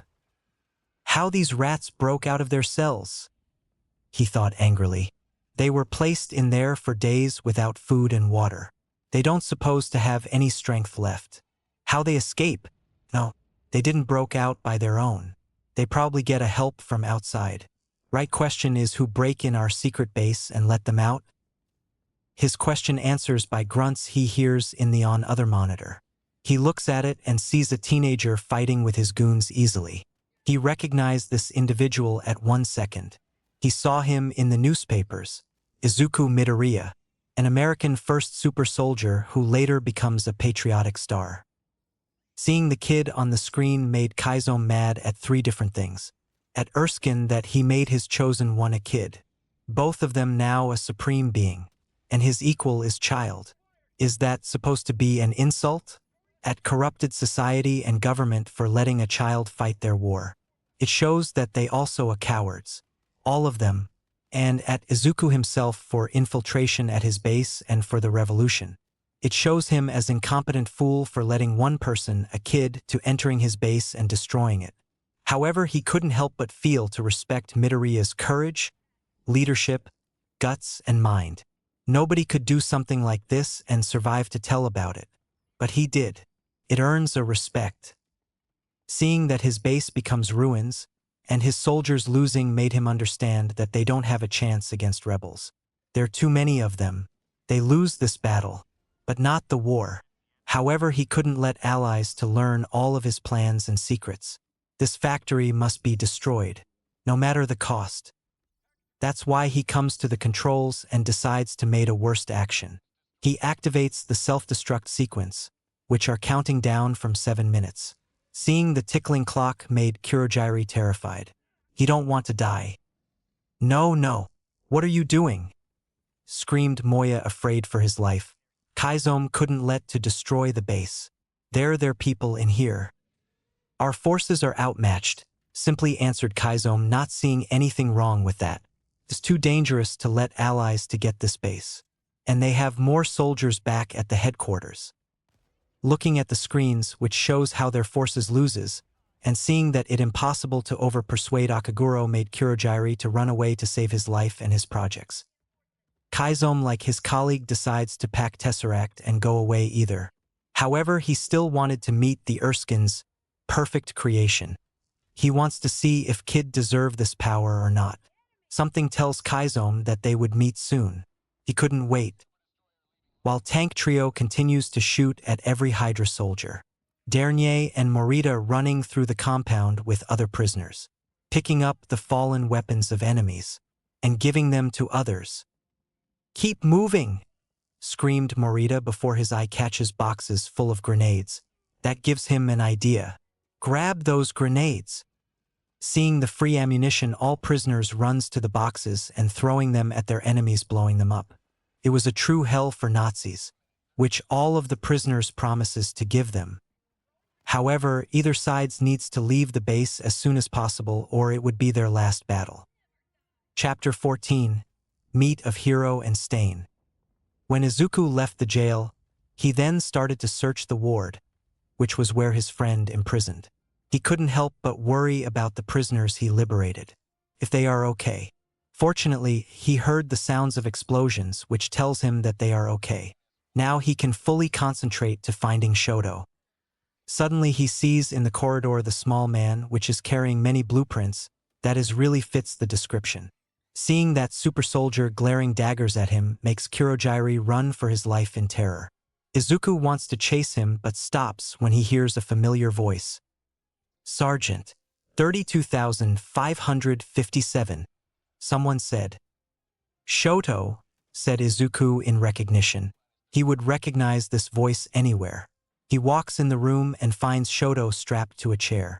He understood that this room is in one of the testing labs.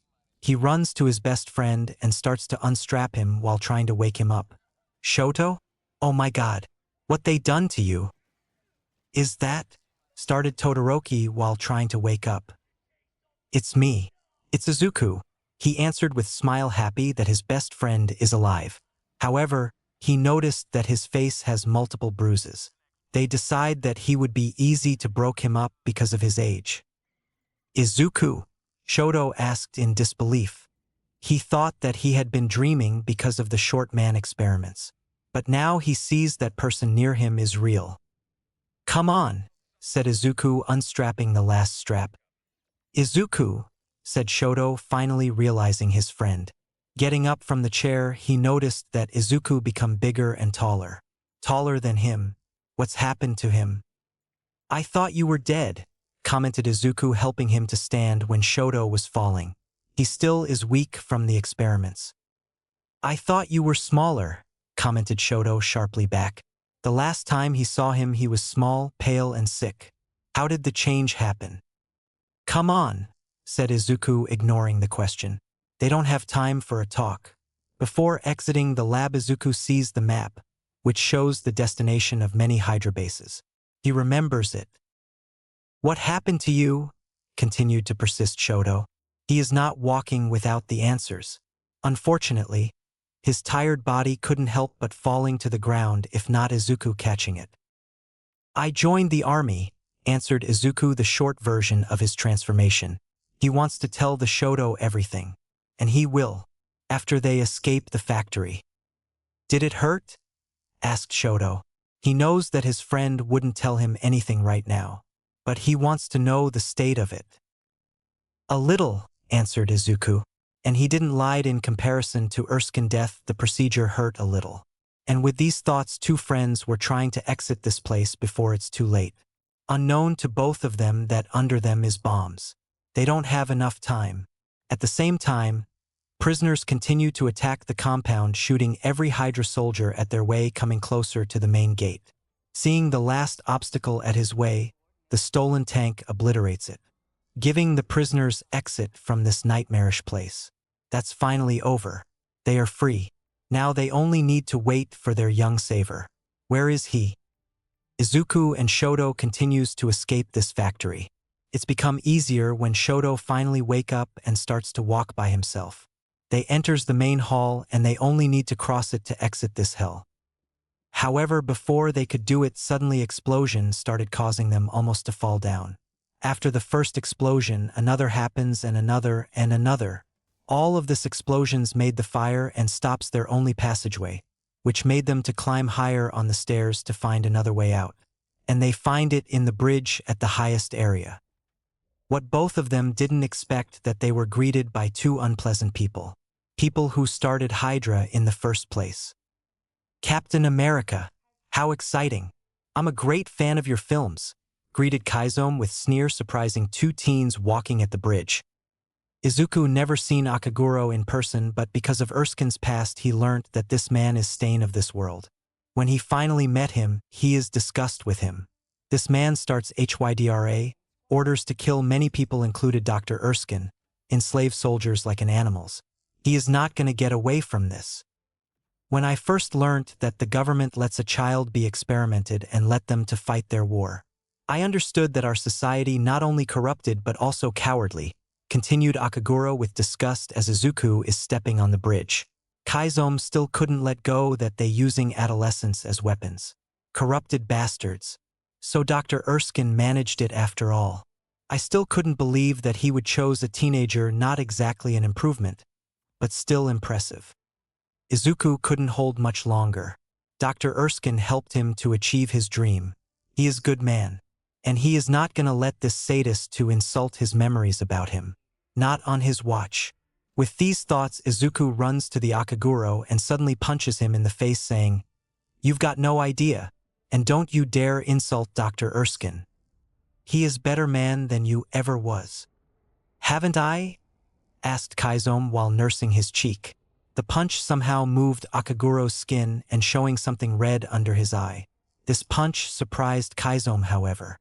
He knew that kid is strong because of serum. He couldn't imagine that he's so strong.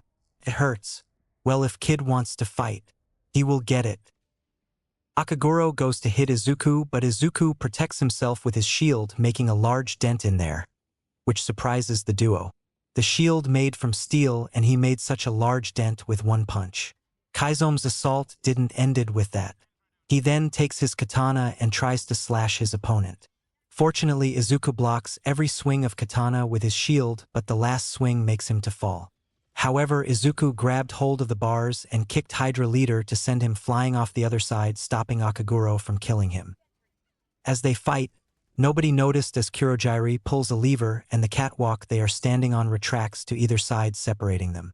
Arnim thought that this fight could continue for hours, and both of sides didn't had a time to do it. They will blown up if they couldn't escape in time. He don't like Kaizomi, however, he is his only chance to survive. He wants to live, you know. Seeing that their battle is interrupted by Kurogiri, Kaizomi decides to let Izuku know that he is true masterpiece. No matter what lies Erskine told you, you see I was his greatest success, Kaizomi announced before doing something that nobody guessed.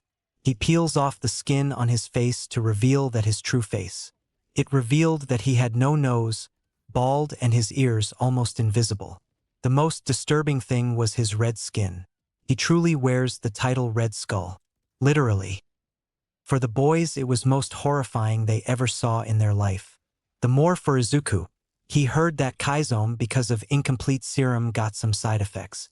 But he couldn't imagine them being so terrifying. He really was lucky to keep his old skin. I no longer just Kaizome Akaguro. I am Red Skull, he announced, not caring that he traumatized 2 boys for life while opening the case and showing them Tesseract. And I will stain this world red with the Tesseract. He thought that his speech will send terror to the heart of boys. However, you don't have one of those, do you? Asked Shoto, his best friend, not hearing the nonsense of Red Skull. Izuku only could simply shake his hand as no. He was busy staring at the glowing blue cube. The thing was glowing the same light as Hydra cartridges. He just understood that this thing was using as power source for all their weapons. You are deluded, Captain Teen, he continued with sneer while walking towards elevator and throwing his face to the pit of fire. You pretend to be a simple soldier, but in reality you are just afraid to admit that we have left humanity behind. Unlike you, I embrace it proudly, without fear. Then how come you're running? Izuku asked with confidence, seeing his opponent retreat. I am not running away, Captain, answered Skull with smirk. I am giving you an opportunity to live your life. You see, despite some rumors about me, I always had a principle in my life, to never kill or hurt children. That's reason why I decide to let you go, to go away from the war, to enjoy your adolescence. Otherwise, I wouldn't had a choice but to kill you. With these words, the door of elevator closes, taking HYDRA scientists away to escape. Seeing that his enemies escaped, Izuku understood that they're almost out of time. They need to go away from here and fast. Come on, let's go up, he screamed to Shoto before both of them running to the higher area. When they finally enter the elevator, Kurogiri thought that he saved. That with Akaguro he is safe. Unfortunately, he is wrong. Sir, are we going to the roof? He asked question to Skull, who didn't even bother to cover his face any longer. He didn't see the need to do it. World must know what is perfection. The doors opened to reveal a plane. That put Kurogiri in confusion. He knows that this plane have only one place. How will he escape? What about me? Where will I sit? Red Skull didn't answer his question. He just gives Moya his car keys. The doctor is too valuable to lose. He the threatened Kurogiri. Not a scratch, doctor. Not a scratch. With these words, both Hydra scientists on their chosen vehicles escaping the factory, thinking about their next step. After their enemies left, Izuku and Shoto get to the highest floor. Beneath them everything is on fire. They have to reach the other side of the room fast. Seeing a thin gantry, they decides to use this as a bridge. Unfortunately, that thing is slowly falling to the fire. They need to hurry. Let's go. One at a time, commanded Izuku to Shoto. His friend needs freedom more than he does. Shoto slowly and carefully walking on the gantry. He knows one wrong move and he is dead. Unfortunately, on the halfway, gantry starts slowly collapsing. Seeing that he only got seconds, he runs to the other side unscratched. However, the gantry finally slid down behind him, closing only way out. Izuku stuck on the other side without way to escape. Gotta be a rope or something, screamed Shoto, frantically searching for something to help his friend. Just go. Get out of here, ordered Izuku, thinking for his way out. No, not without you, argued Shoto. His friend come to save him when he lost any hope to escape. He couldn't let Izuku die in this place. Both of them will return home, together. Izuku knows that his time's slowly dropping away. He needs to act now. He doesn't have a choice. That's the reason he backed up all the way to the end and then run at full speed towards the edge and jumped off with great force. Then explosion happens at the same time. Dust and smoke covering him. This stunt made Shoto hold his breath in horror. He is surprised to see that Izuku can jump so high. He was afraid about the life of his friend. He didn't know if he alive or not after this explosion. He could only wait. 1 second. 2. 3. Did the fire burn him? Suddenly the loud sound startled him, making him look down and see that someone is grabbing the edge of the railing. He come closer and sees that this someone is Izuku. That makes him smile. He is alive. I told you. You are reckless, commented Shoto, pulling him up. I know. Let's get out of here, he ordered before running away with Shoto behind him. After some running, they finally exit to the compound to see many soldiers lying everywhere dead. Izuku understood that the prisoners truly give them hell. They need to find prisoners and show them the US base. It wouldn't be difficult to find them. You just need to choose the way where many destruction. After escaping the base and going far away from it, the prisoners decide to stop and catches their breath. However, some of them decided to stay for someone else. Why we are stopped? We should continue to run. What we are waiting for? Commented one of the soldiers. Not for what? For who? Answered Dugan. He decides to wait for the teens to get back. It's little we can do for him, after he saved us. But we don't know if he is alive, Dugan, said Gabe. You saw the explosions at the factory. He probably have caught in them. I don't want to think like this, but you need to open your eyes. The kid couldn't survive it. Dugan didn't want to believe it, but he couldn't help but agree with them. He's dead. The only thing they could do is to continue to go to the base and tell them about his sacrifice. It's pity. He wanted to be his friend. Fortunately, the destiny on his side today. Hey, wait for us, Izuku called, running with Shoto behind to them. His arrival surprised everyone. They thought that the kid dead, but he survived. It's incredible. Some of the soldiers decided to greet him. Well, glad to see you alive, Captain, commented Dugan jokingly. Happy that they are alive. Also, Shoto, is that your friend you told us about? Yes, he is, answered Shoto. Guys, meet my best friend Izuku Midoriya. At his greeting, Izuku only could to smile and wave shyly. Still couldn't use to large groups. Suddenly he felt like something is poking his shoulder, making him look to the left, and he sees that the poking person is Fallsworth. I thought that you just our hallucination. Or our dream, he explained, making everyone to laugh.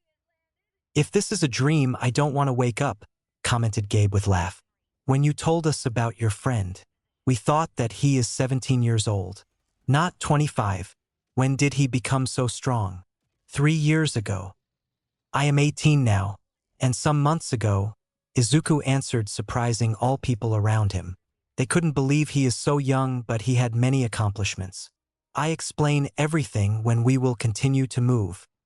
Izuku, Shoto, Morita, said Jacques, referring to their strange names. Where did you get these names? From Japan, answered Jim before continuing on his home language. And I happy that I am not the only Japanese man in the America. Glad to meet you both. Likewise, both Izuku and Shoto said in their native language. Hey, stop talking on your language. We are on the move, said Dugan. He didn't like that they were talking at the language that only some could understand. What did they talk about? What the plan, Cap?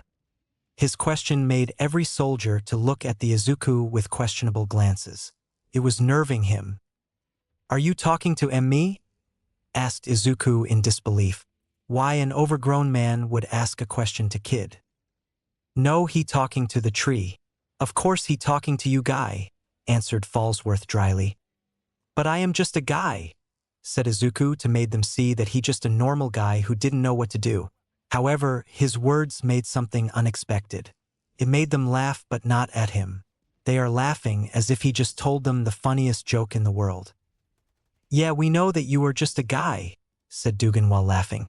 But you are the guy that can break into a secret base, break out the war prisoners, started a liberation, and blew up an entire base. And I don't care if you are even a baby. You saved our butts back there, when nobody even thought to do it.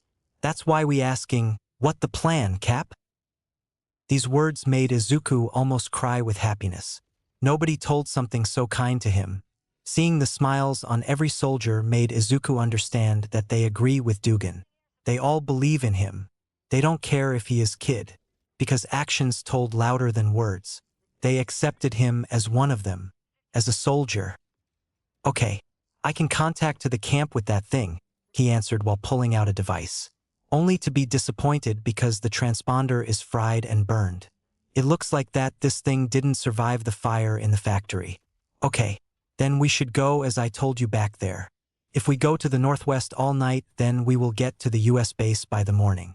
Are you all ready? Yeah. All of them bellowed to their saver. Then let's go, he continued with his new cap voice. Yes. They continued to cheer. With the cheers, Izuku led prisoners to the base. But not as a guy. This mission changed him. He is not a boy anymore. He is a soldier. His dream is finally come true. Now only thing he needs to do is make sure that the war prisoners will come to the base and become a court-martialed for a treason. But he don't care about it. It will be tomorrow. Today he is soldier, and he is happy. Chapter 15. Finally a soldier. Italy, U.S. Army Camp. After letting Izuku to jump out of the plane Peggy, Masaru and Mitsuki flew back to the base.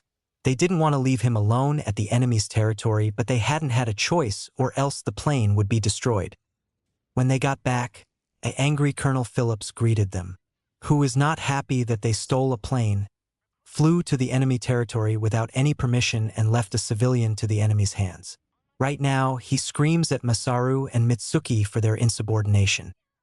I can't believe you did it, screamed Phillips in the hangar. You know your stunt could reveal our location?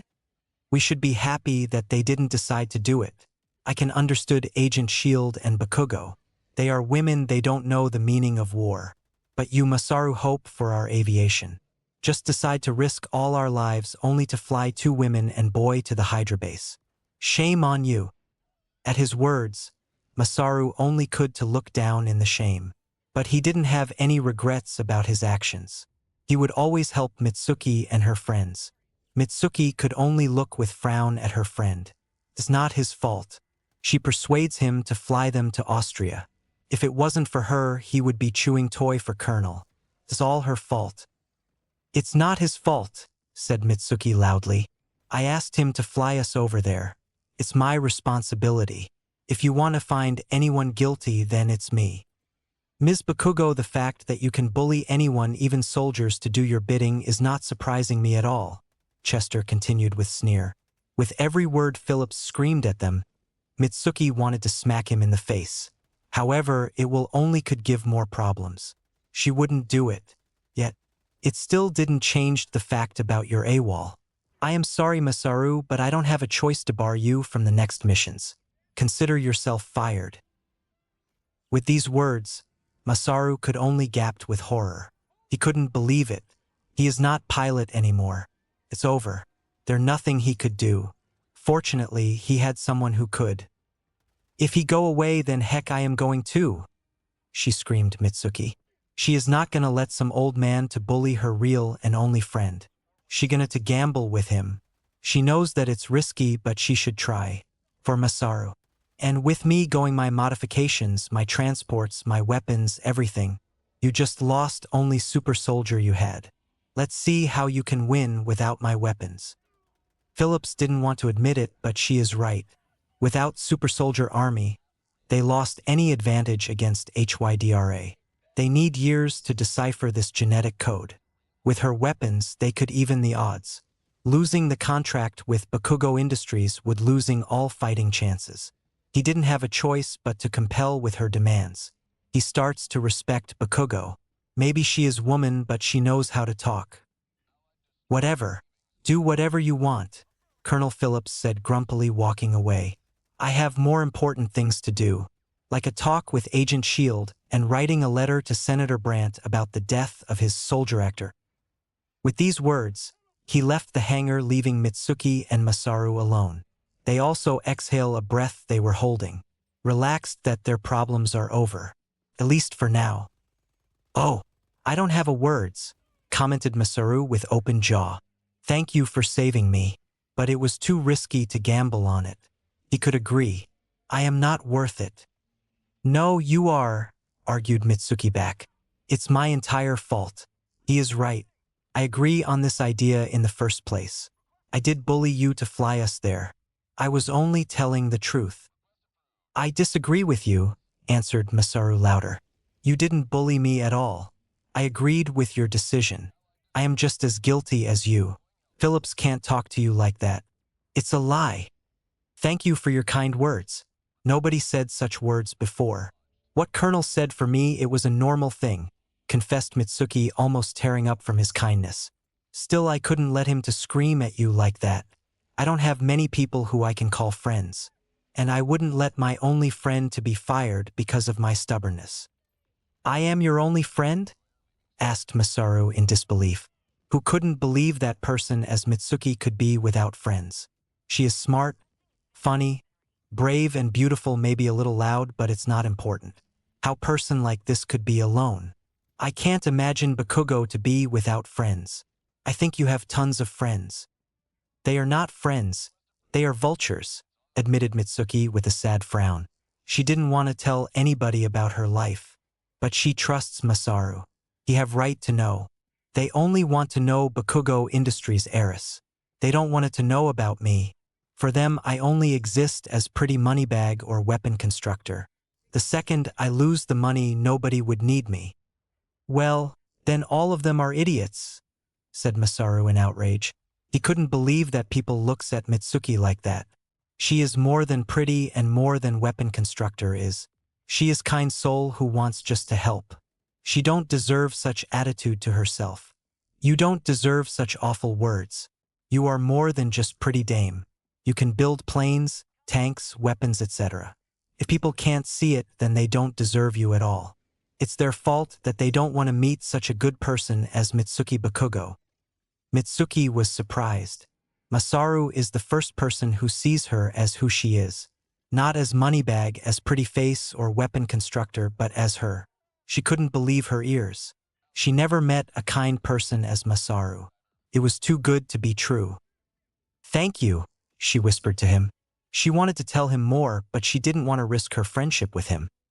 Any time, he answered her with smile. However, he had some dilemma for a while. After meeting with Peggy and Izuku, he couldn't understand why Mitsuki agreed to fly them there. He knows that she is a responsible person. She wouldn't let go a team to the enemy's territory without a reason. But what exactly the reason? Say, can I ask you a question? His question put Mitsuki's brain at stop. This is it. In the plane, he told them about a place with fondue. He wants to ask her on the date. She never thought that Masaru could think of her more than just a friend. She never denied her growing feelings either, but always stopped them. She didn't want to lose her only friend to relationship. But maybe she should try. Fine, you win, she said with her pink cheeks. But I got a busy week. How about we move our date to the next Tuesday? Which place is your fondue cafe? And no, I didn't meant that. And no, I meant it.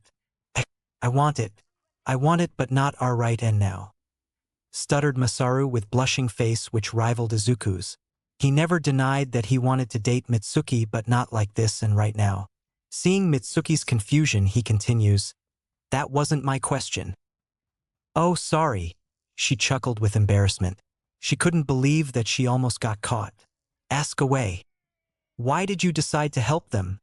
He asked seriously, finally dropping a bomb. Mitsuki, I know that you are a responsible person, and you wouldn't let an inexperienced teen to go to the war zone without a reason. I just want to know which reason. I knew Dr. Erskine, she said. She knew that Masaru would like to know her reason. And after everything, she didn't have any restraints to hold her truth from her only friend. Seeing confusion on his face, she explains, You don't get it, do you? When I started to help Erskine with his project, I expected that he'd be just like others. However, he wasn't. He is kind compassion man who wants to stop this war from killing all of us. We actually had a lot in common. Both of us were born in countries which is our enemies. Nobody trusted us because of our nationality. And Izuku, Abraham chose him as a soldier who will end this war. I decided to trust Erskine's decision. For Masaru, it was a shock. He didn't imagine such connection between Doctor and her. But thinking about it makes him to see many similarities. Both of them had problems with America, both honest people who wants to help others. Erskine was a truly good man. Do you regret your choice now? He asked, already knowing the answer. No, not even slightest, Mitsuki answered with smile. And I don't think that Peggy and Izuku regrets either. You know it's pity about Peggy, Masaru said with frown. You could protect me but not her. I afraid what Colonel could do with her. Yes, you right, she agreed with frown. She knows that she couldn't protect Peggy. She is on her own now. What we can do? He asked rhetorically. Wait, she simply answered. They needs to wait for Izuku's appearance or for Peggy's fate. That the only thing they can do. Fortunately, they don't need to wait so long. At the same time, Phillips dictates the letter to Brant about the Izuku's death. He didn't know that he dead for sure. However, Colonel is experienced commander. He knows that the mission of this scale is imminent death even for all army. What is there to say about the one teen? He didn't want to admit it, but Izuku Midoriya is dead. And that's his fault for not stopping him. Senator Brant, I regret to report that Captain Izuku Midoriya went missing behind enemy lines on the 3rd. Aerial reconnaissance has proven unfruitful. As a result, I must declare Captain Midoriya killed in action. Period. Chester dictates the words to Corporal grimly. He never didn't want him to die. He wanted only to protect him from his dreams. And he failed. At these words, Peggy enters the tent while carrying photos and documents. She heard that Colonel Phillips already announced that Izuku is dead. But they don't know for sure. He could be alive. He must be. The last surveillance flight is back. No sign of activity, Peggy said, showing him pictures. No signs of life. Go get a cup of coffee, Corporal, ordered Phillips. Yes, sir, he said, leaving the room, leaving the Colonel and Agent alone. Both of them were staring and staring each other's in the eyes. Both of them need to talk about all of this. He wanted to know what female agent was thinking about letting him go. And she wants to know her own fate. What will happen to her after this stunt? I hope you are happy, Agent Shield. You let a boy do so a stupid thing and now he pays for it with his life. He began showing disdain for her actions. I can't touch Bakugo and Tingles. She's rich and she's the Army's #1 weapons contractor. He's the best pilot of this generation. You are neither one. With respect, sir, I don't regret my actions. And I don't think Captain Midoriya did either, she argued back with honest. She is telling truth. She as Masaru and Mitsuki regret nothing. They do what they need to do. What makes you think I give a damn about your opinions? Chester asked with sarcasm. That's why he believes that women can't be at the war. Their feelings could jeopardize all war. This is results. I took a chance with you, Agent Shield. And now America's golden boy and a lot of other good men are dead. 'Cause you had a crush and forgot to use your head. It wasn't that. I had faith, she said with blushing face. She didn't deny that Izuku is attractive and maybe she is having a little crush on him. However, she decides to help him because she believes in him. Well, I hope that's a big comfort to you when they shut this division down, he said with frown. He is right. Without super soldier and with so many lost soldiers, they wouldn't last long. In addition, Senator's star-spangled goose, which hatches golden eggs, is dead. He will be so angry when he would learn. To survive, they need a miracle. Fortunately, they have one. Suddenly, the soldiers starts running around and talking excitedly at the camp. That put these two in question. What exactly made them so alive? And why they go to the edge of the camp? What the hell's going on out there? Asked Chester while exiting the tent. They follow the crowd to the edge of the camp. And what they saw made them astonished. They sees many people coming their way.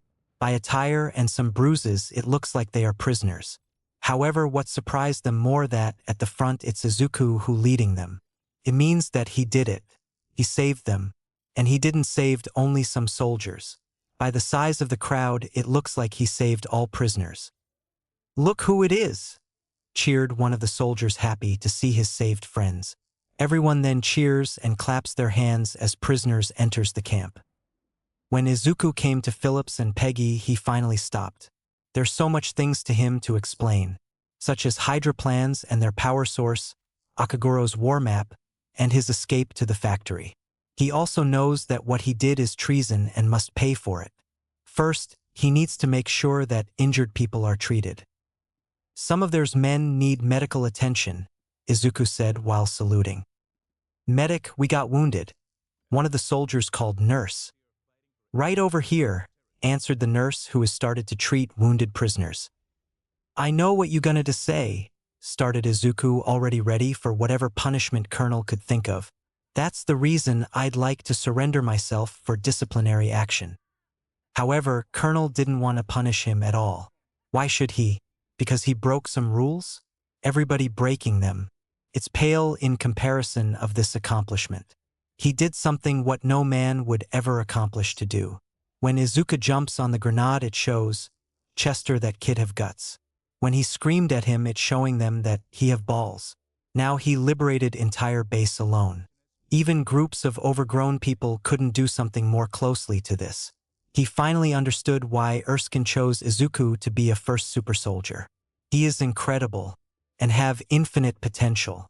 He is a soldier. No, he is a true hero. That won't be necessary, soldier, Chester said the last part with a smile. Izuku's face blighted. Does that mean? Also welcome back from mission, Captain. Yes, sir, he answered with brightness smile. This means that he finally did it. He earned the Phillips's respect. Faith, huh? Chester asked with smirk while looking at happy Peggy. He then walks away, helping wounded guide to the medic. Peggy is still standing at the same place looking at Izuku with a calm and happy expression. She is happy that he is alive, but she is not pleased that he didn't contact her all this time. He could contact her when he liberated the base. They could take all of them back to camp. At least when he landed to made them know that he alive. She is gonna get the answers from him right here and right now. You're late, she said displeasingly. Couldn't call my ride, he answered sheepishly her while holding up the broken transponder. It looks like this thing didn't survive the fall or the fire. Explaining her why he didn't contacted them as soon as possible. Understanding his reasons, Peggy smiled at him. She is happy that he survived and proof everybody that he is a true soldier. You really got taller? Huh, Cap? Shoto asked with a smirk from the crowd, looking at soldiers who finally acknowledged his best friend. Is it permanent? So far. Yeah, Izuku answered with smirk. Hey, let's hear it for Soldier Hero, Captain America, announced Shoto to the crowd. That made all of them to cheer and clap more. Izuku is standing in the center of the crowd with a goofy smile on his face. He couldn't believe his happiness. These people finally acknowledged him, not as actor, but as soldier. They believe in him. They trust him. He finally did it. His dream have come true. He is finally a soldier. The news about Izuku's accomplishments reached to the whole world. This news encouraged the Allies to fight harder. All prisoners had given rights to go back to their home. And Izuku himself is earned himself an award, Medal of Honor. He is supposed to be in America to receive this award from Senator Brandt himself. Brandt is pleased about the Midoriya's accomplishments. He already thought the story he will tell at the banquet. The story about how he saw a true potential in him when nobody didn't even notice him. How he put Izuku at the front. He already hearing the praise he will get from the people. And nothing will change his mood. At least that what he thought. I am honored to present this medal for valor to my personal friend and pupil, Soldier Hero, Captain America, he announced to the crowd, making them clap for hands. However, something happened. He didn't appeared. Captain America, he repeated, turning around, but there is still no one there. Captain, that's your cue, he repeated much louder, thinking that kid didn't hurt him. Senator starts to worry. The more he didn't appear, the more he getting embarrassed. Hearing sounds of footsteps puts Brandt at ease. However, it's not Izuku who enters the podium but Gary, Brandt's aide. He is not here, whispered Gary. Not here means not in the stage? Whispery asked Senator, hoping that Izuku almost on their podium. No, not here means that he is not in America at all, ended Gary, shocking Brandt. He stayed in the Europe. This revelation puts Brant in the difficult situation. Without Midoriya, he can't achieve his ideas about popularity and to improve his social status higher. He is done without Izuku. I thought he'd be taller, said his thoughts aloud the legendary General Stan Lee. He expected the super soldier to be much taller than that person at the podium. He also heard that Captain America is young blonde man with blue eyes. I heard he is teenager with green hair, green eyes and freckles, commented Major Kohei Horikoshi, conflicting the thoughts of Stan Lee. However, that didn't answer the question everybody are asking. Where is Captain America? Chapter 16, At the Bar. London, Allied HQ. Meanwhile, in the London at the underground Allied HQ, Izuku is looking at the map of Europe while wearing the military uniform. After his achievement, he truly deserves the rank of captain, becoming the youngest captain in history. He decided to not go back to America and decided to stay in London. He finally proves the people his worth. He is not going to stay as actor. Right now, he is marking the map of Europe to point the locations of Hydra's bases, factories, weapon storages, etc. The fifth one was here in Poland, right near the Baltic, he said while marking the spot on the map. And the sixth one was about here, 30-40 miles west of the Maginot Line. Izuku continued nervously while Soldier takes the map while away. Despite his new photographic memory, he couldn't remember the all locations. He looked at the map only for a second. He looks at the Peggy and sheepishly answered, I just got a quick look. Well, nobody's perfect, Peggy joked back to reassure him. No matter that, it's not all Hydra bases. The locations he pointed is more than they knew before. Still more than enough. Hey, are you not supposed to be at America? To pick your medal right now? Asked Mitsuki in confusion while greeted both of them. I am officially decide that I am off from press circuit, Izuku answered honestly. He thought that if he goes back to the America, then Brant would put him in more shows and parties, which he didn't want to go at all. He already decided that he will fight in the war and will go back home when the fight will end. In addition, what bad will happen if he wouldn't appear at one event? Midoriya, announced Phillips, making himself known to the group. You just embarrassed the United States Senator in front of the room full of reporters, 10 members of parliament. With every word, Izuku winced in worry. He didn't like Brant so much but didn't want to put in trouble. This looked like he is screwed now. Fortunately, he isn't. Seeing worry at Izuku's face, Phillips just smiles and gives him the medal, saying, You deserve a medal just for that. Did you figure it out what that is yet? He asked, looking at the cartridge in Mitsuki's hands. At mention of this thing, Mitsuki's smile became grim. She couldn't understand what power this object uses. She have many hypotheses. However, none of them is good ones. You know, if you believe Midoriya, this is the most powerful explosive known to man, she explained in the grim tone. If, Izuku asked fearfully, it surprised that loud person such as Mitsuki became calm, quiet, and gloom. Well, either you're wrong or Akaguro's rewritten the laws of physics, she answered darkly before walking away to her lab. The trio stays at the one place thinking about Mitsuki's words. They didn't know how powerful Hydra weapons is, but they knew one thing for sure. The war just become harder. Later, Izuku, Peggy, and Chester discusses their next move. They are looking at Midoriya's map, which shows all Hydra factories.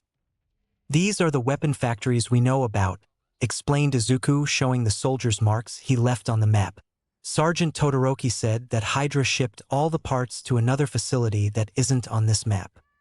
Agent Shield, coordinate with MI6. I want every Allied eyeball looking for that main Hydra base, ordered Phillips. What about us? Asked Peggy. We are going to set a fire under Kaizome Akaguro's ass, explained Colonel before looking at Izuku with smirk. What do you say, Midoriya? It's your map. You think you can wipe Hydra off of it? Izuku is shocked. He couldn't believe that Colonel finally gives him a mission. A true mission. Moreover, not some easy one. It's a mission to wipe out Hydra. A task for a true soldier. He will complete it. But he couldn't do it alone. He needs a team. Yes, sir, Midoriya answered with a salute. I'll need a team. We're already putting together the best men, said Phillips, already thinking about which people will be in the team. With all due respect, sir. So am I, argued Izuku back, surprising everybody. He knows that the team which Chester putting together will consist of the best men. However, Izuku knows that in the war soldiers must not only be best at what they do, but they also needs to trust each other. And he knows perfect people for this job. When Dum Dum Dugan, Gabe Jones, Jim Morita, James Montgomery Falsworth, and Jacques Dernier were freed from the HYDRA, they were gifted by 2 weeks vacation in the England, and they decided to relax at the most important place in the world, the bar. After everything that's happened, they thought that nothing will ever surprise them. How they wrong. They are surprised when they met Izuku and Shoto, who tells them that he needs them for a team to destroy HYDRA. So, let's get this straight, started Dugan, slowly, wanting to know if he is hearing it right. We barely got out of there alive, and you want us to go back? Asked Gabe in bewilderment. Pretty much, answered Izuku. He didn't want it to put these people in danger after everything that's happened to them. But these soldiers are the first ones who didn't saw him as a kid or as an experiment or as an actor or as celebrity. They sees him as a soldier. They're only ones he can completely trust. In addition, Shoto said him that they are too stupid to agree with this idea. Sounds rather fun, actually, commented Falsworth excitedly. I'm in, answered Morita while blenching. We're in, said Gabe and Dernier while laughing at French joke. Hell, I'll always fight, agreed Dugan excitedly, knowing that he will have a chance to give a payback to Nazis. However, there is 2 important things that must to do before the fight. But you got to do 2 things for me. What's that? Asked Izuku in confusion. Well, if we going back to this hell, then we would need a brave leader who will guide us to it, he said with smirk while looking at Midoriya. Everyone understood which leader he meant. Understood what I mean? I think yes, he answered, knowing the hidden question. But will you let a kid to guide all of you to Hell Gate? You save all our lives back there, explained Dum Dum. We don't know any more brave and strong as you. We will go after you even in the real hell. Thank you. I agree, I will become your leader, said Midoriya with new confidence. But what the second thing? Open a tab, answered Dugan, wanting another drink. I don't think they would sell me, began Midoriya, as he knows that he is still adolescent and they wouldn't sell him anything. However, he forgot that he now looks like 18 years old. The looks the table gives him makes him remember about his looks. Oh, yeah. Still can't get used to it. Well, that was easy, commented Gabe, seeing that Izuku without a question goes to the bar counter. Another round for this table, ordered Izuku. Where are they putting all this stuff? Asked poor keeper in shock. These people almost drunk an entire barrel. And they want more. It looks like it will be a long night. Seeing that his best friend's negotiation is over, and that he won it, Shoto joins Izuku at the bar counter. Meanwhile, in the background, everyone's singing, "There's a tavern in town." See? I told you. They're all idiots, jokes Shoto, sitting near him. How about you? You ready to follow Captain America into the jaws of death? Asked Izuku curiously. In these missions, he would need Todoroki's moral support. He don't think that he can do it without him. Hell no, answered Shoto, shocking Izuku. It looks like he will fight without his best friend. Seeing a frown at Midoriya's face, Todoroki smirks and continues. That little guy from Brooklyn who was too dumb not to run away from a fight. I'm following him. But you're keeping the outfit, right? You know what? Asked Izuku himself while looking at poster of one of his shows, which is cancelled for obvious reasons. At first, he thought that his costume is hideous and mockery to Army. But now he kind of felt attached to it after all his achievements. However, the suit needs a slightly changes, and he have some new ideas for it. It's kind of growing on me. For Izuku, it is one of the best days in his life. People finally recognized him as a soldier. They give him a serious mission which will decide the outcome of the war. Soldiers agreed to fight with him on that task. They even made him a leader. Everything is finally becoming better for him. There's nothing that could made this day better. Fortunately, it could be. Suddenly singing in the bar stops as someone enters it. The someone is Peggy. But there is something different about her. She is not wearing her usual uniform. She wears a tight-fitting purple dress, which suits her perfectly. All soldiers are staring at her with wide eyes. However, that didn't faze her at all. She used to it. She have a task to do. She then walks to the Izuku and Shoto. "Captain," she greets Izuku shyly. "Agent Shield," he greeted her back while stammering. He is surprised by her dress like all people in the bar. It makes her beautiful. He don't want to even break eye contact with her. Fortunately for him, she doesn't want it either. "Ma'am," greeted Shoto while curious about this girl. And what her relationship with Izuku. It would be interesting. "Mitsuki has some equipment for you to try," she said. "Tomorrow morning?" "Sounds good," he answered. He was waiting for a long time to meet Mitsuki. It will be a good moment to tell her about his ideas about his uniform. "I see you top squad is prepping for duty," Peggy says, looking at how Izuku's team is partying. "You don't like music?" asked Shoto. "I do, actually," she shot back, not even breaking eye contact with Midoriya. "I might even, when this is all over, go dancing." "Then what are we waiting for?" asked Shoto in honestly confusion. "The right partner," she answered seriously, still looking at Izuku's eyes. Her answer shocked both men. But the most one is Izuku, because that was the same words he told her in cab on that day.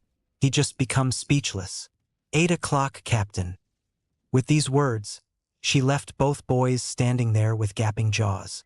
Shoto was the first one who comes to his senses and wakes his best friend by giving him a slightly push. "Yes, ma'am. I'll be there," Izuku said to her, almost stuttering from shock. Something like this he couldn't imagine in years. Now this is happening. Beautiful woman in the dress talks to him and is not disturbing by his stammering. Maybe there is a chance for him. "I'm invisible. I'm turning into you. It's like some horrible dream," joked Shoto, making Izuku to look at him. "At this rate, Natsuo will need us to meet some girls." "Yeah, you are right. Don't take it so hard. Maybe she's got a friend," reassured Izuku jokingly. "Why do you think she's got a friend?" asked Shoto in confusion. "Didn't both of them?" "It's obvious," Izuku answered with smile. "She hadn't noticed you when she came here, and between you and me, you have an exotic look. If she is not so interesting in you, then it means that she got a friend. Well, whoever this guy is, he is very lucky one." Shoto could only stand still and look at Izuku like he had just grown 2 more heads. He couldn't believe that his best friend didn't even notice that Peggy is very interested in him. However, it should be expecting. Izuku never had any positive contact with opposite gender. Now finally one woman noticed him. Of course he wouldn't even noticed it. "It looks like serum can't cure denseness," he thought, deadpanning. Well, he wouldn't be Izuku if he did stop being dense. Hope he will understand it soon. "Serum didn't cure your denseness," he said it loud, making Izuku confused. What is Shoto thinking? However, it didn't change the fact that the next day will be special. Chapter 17, Heartbreaks and Shields. Allied HQ. The next day, Mitsuki tries to examine Hydra cartridge, which Izuku brings with him. She still couldn't believe that this glowing thing is actually a huge power source for their weapons. It sounds too big to be true. However, that didn't stop her curiosity to study it. But she examines it using a machine inside the glass chamber. She is not insane enough to study it without precautions. Emission signature is unusual. Alpha and beta ray neutral. Though I doubt Midoriya picked up on that. Seems harmless enough. Hard to see what all the fuss is about, explained Mitsuki to others in the room. "You think Izuku overrating much?" asked Masaru in confusion. "I mean, he had such levels of stress in the last days. Maybe he just imagines them to be so scary and powerful." "I hope so, or else we in grave danger," she answered it loud. However, I couldn't help but to agree with him that this blue glow is terrifying. Masaru could only nod in agreement. He agrees that the glowing is spooks even him. Mitsuki then removes a glowing pellet. Then unexpected happened. The big explosion suddenly appeared and sends engineers flying across the room. Fortunately, Masaru covers Mitsuki, saving both of them from harm. "Mitsuki, are you okay?" asked Masaru in worry. "Yeah, I am. But my head," she answers with biggest headache in her life. Realizing her position with Masaru, she blushes and clears her throat. "Well, first of all, can you get up?" "Yeah, I think I can," he answers with embarrassment while getting up. "Second of all, you write that down," Mitsuki orders one of the engineers. "And what time is it?" "Almost 8 o'clock, said engineer. "Masaru, can you guide Izuku here?" she asked him, remembering their scheduled meeting. "Or else he would get lost." "He is not little. He would find the way himself," said Masaru. "Masaru, just find him," she ordered. With these words, Masaru left the room. Both of them didn't know the problems which Izuku will have somewhere else in the building. Meanwhile, Izuku walks around the building trying to find a lab. However, the structures of the entire building have the same rooms. It's easy to get lost. Searching for the help, he finds a young woman with average height, blonde hair, and slightly older than him. Her name is Private Lorraine. She is also Colonel Chester's secretary. "Excuse me, I'm looking for Ms. Bakugo," asked Izuku politely. Normally, he would be nervous wreck around women. However, with experience of Peggy, he can now talk with them without problems. If they don't try to flirt with him. "He's in with Colonel Phillips," she answers rudely, not even looking at him, reading a newspaper. Hearing the answer, Izuku perches on the edge of a desk to wait for Mitsuki. However, when Private looks up and sees that the man is Captain America, her demeanor is completely changes. The chance to become the woman of the hero of the America is not so often. She will use it. She then shows him the newspaper showing his rescue mission. "Of course you're welcome to wait. I read about what you did." "Oh, yeah, well that's just doing what needed to be done," he said while stammering in nervous fright. He maybe learns how to talk with girls. However, he didn't learn how to act when woman flirts with him. Sounded like more than that. She continues to flirt with him, making Izuku uncomfortable. "You saved nearly 400 men.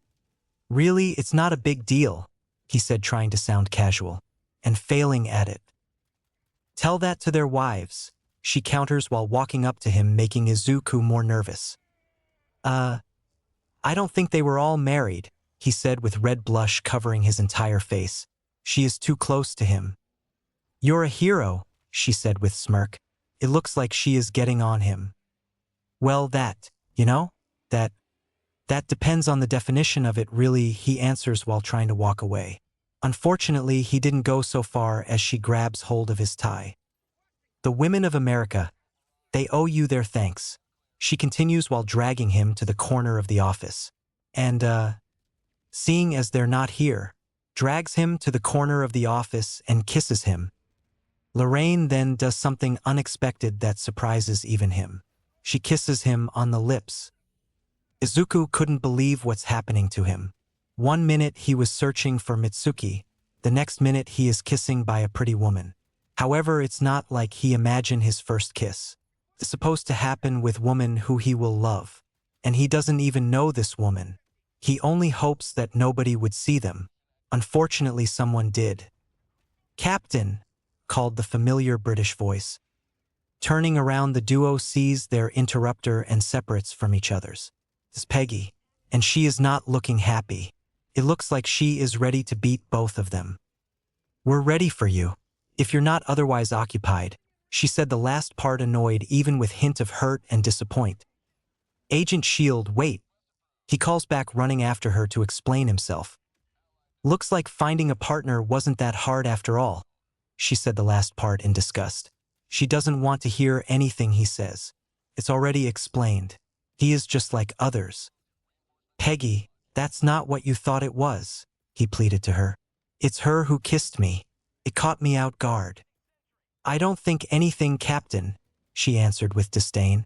She is too angry and hurt to listen to him. "Not one thing." You always wanted to be soldier and now you are. Just like all the rest. I even don't care about you anymore. Hearing her words put Izuku in anger. It looks like their moments for her was nothing. It looks like she is already having a friend if everything were for here nothing. He is not gonna let her to go away with words. Well, what about you and your partner? How do I know you two haven't been fonduing? He asked in anger.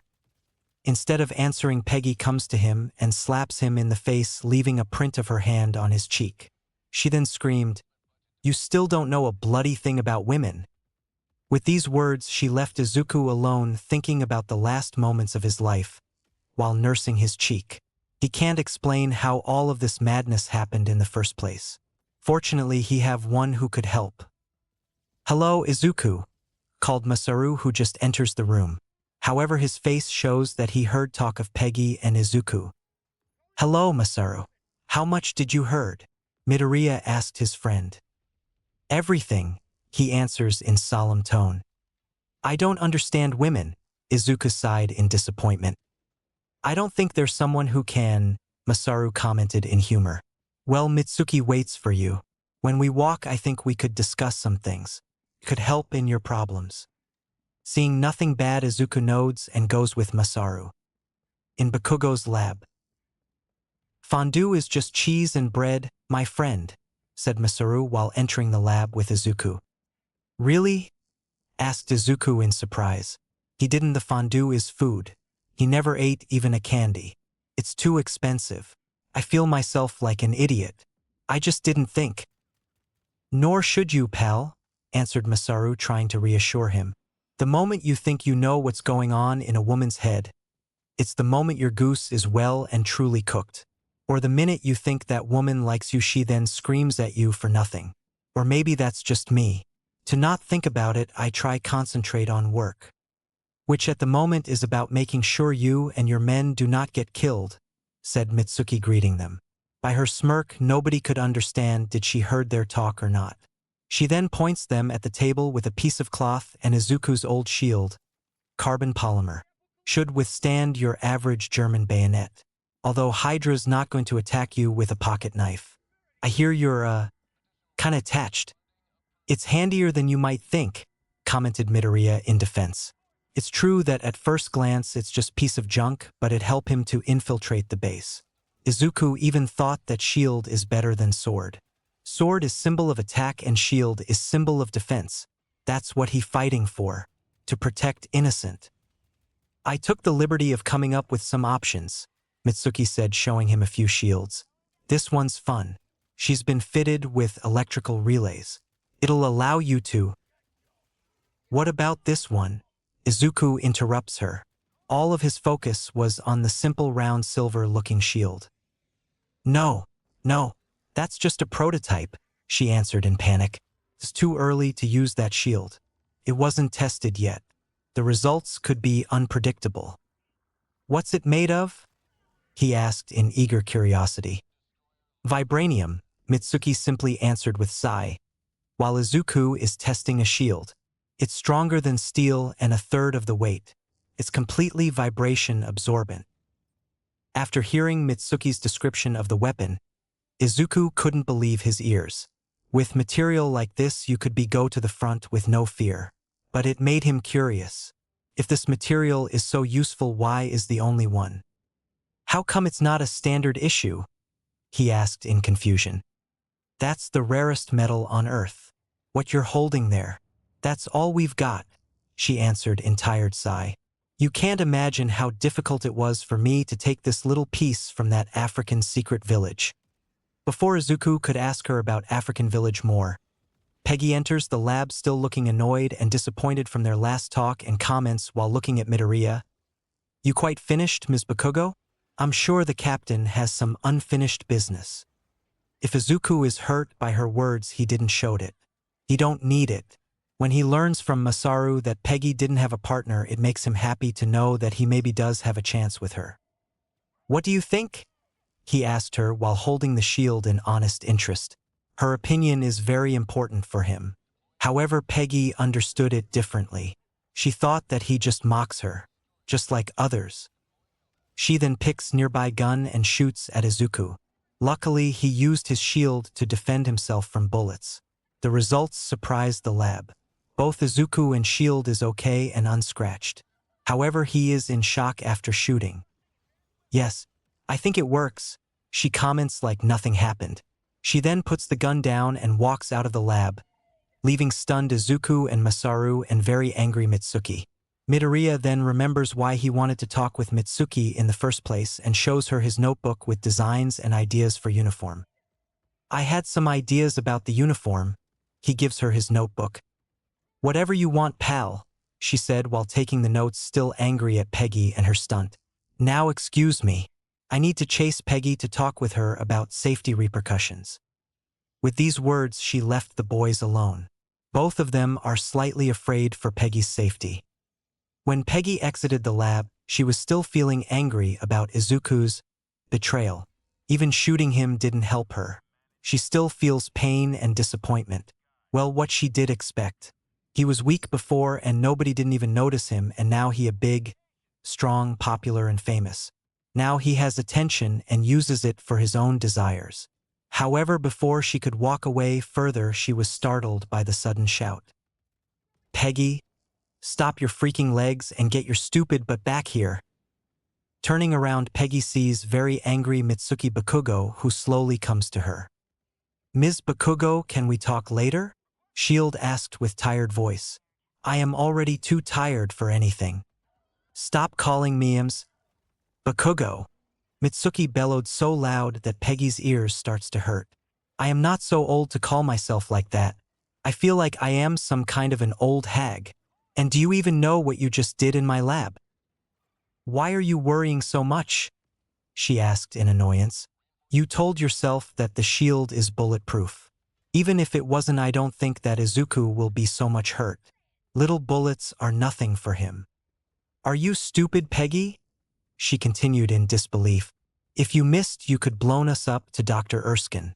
And I want to have life after the war, if we win or survive it. Wait, what do you mean by blown us up?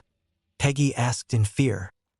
Peggy, I working with weapons, vehicles, and explosions, she explains with sigh.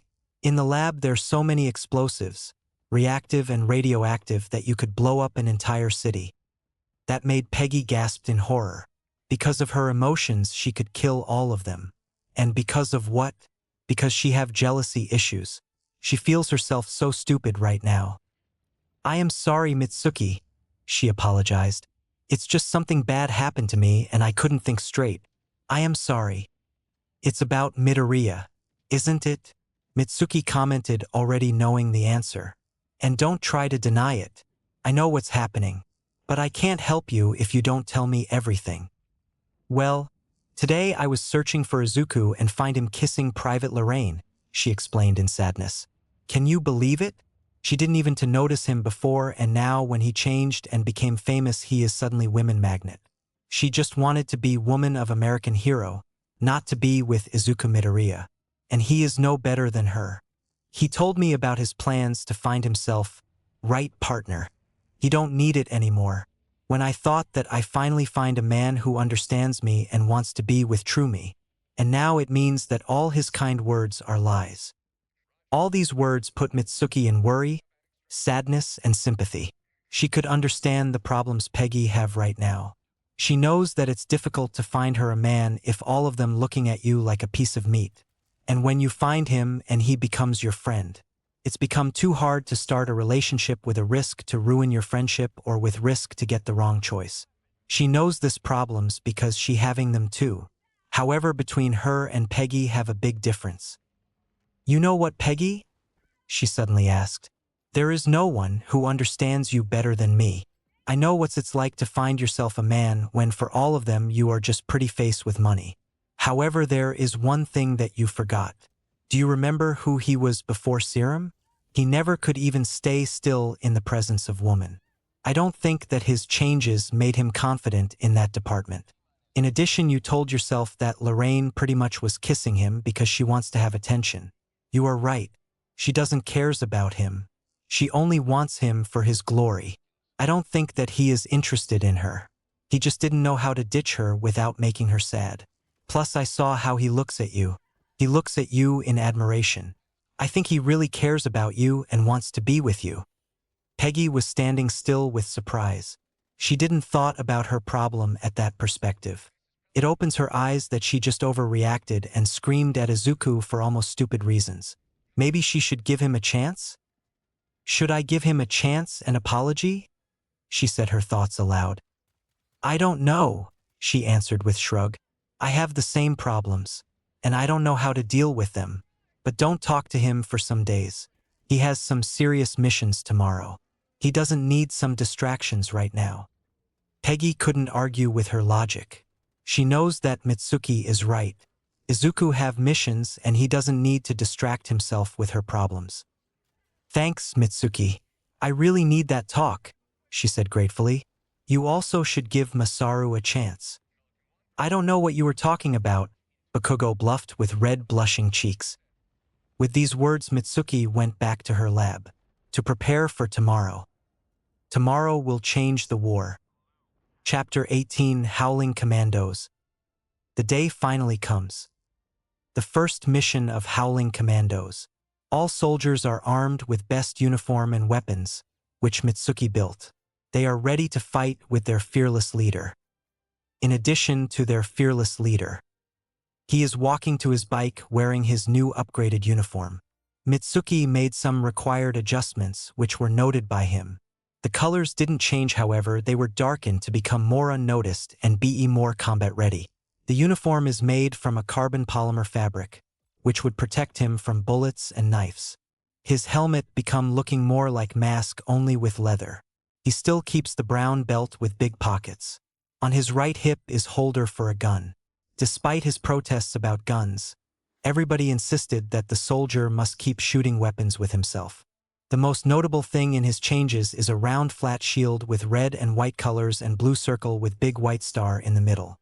This is true uniform of soldier hero, Captain America. Izuku then sights on the bike, charges his gun, and puts his shield behind his back. Fortunately, Jones gives him some advices and tips about motorcycles. Midoriya then activates it and rides forward to adventure. Their first mission ended well. It requires blowing up one of the Hydra weapon factories. It was easy to break in with Team's strength with guns blazing. When Team was distracting the soldiers, Izuku went inside to set the bomb. Fortunately, his new shield is not only good for defense but also for offense. The mission ends with building explodes and Izuku rides out from the explosion. When Red Skull drives to one of his factories and sees only it remains, he starts to regret letting that kid to live. On the way to another Hydra base, Howling Commandos was slowly and quiet coming closer to it. Suddenly Izuku have a feeling that they're watching by someone. He then points his hand up, signaling the soldiers to stop. Midoriya then looks around to find someone or something. He finds an enemy hiding on the tree. Izuku decides to try a new move. He then does something that nobody expects. He just throws his vibranium shield like a frisbee and it knocks out enemy.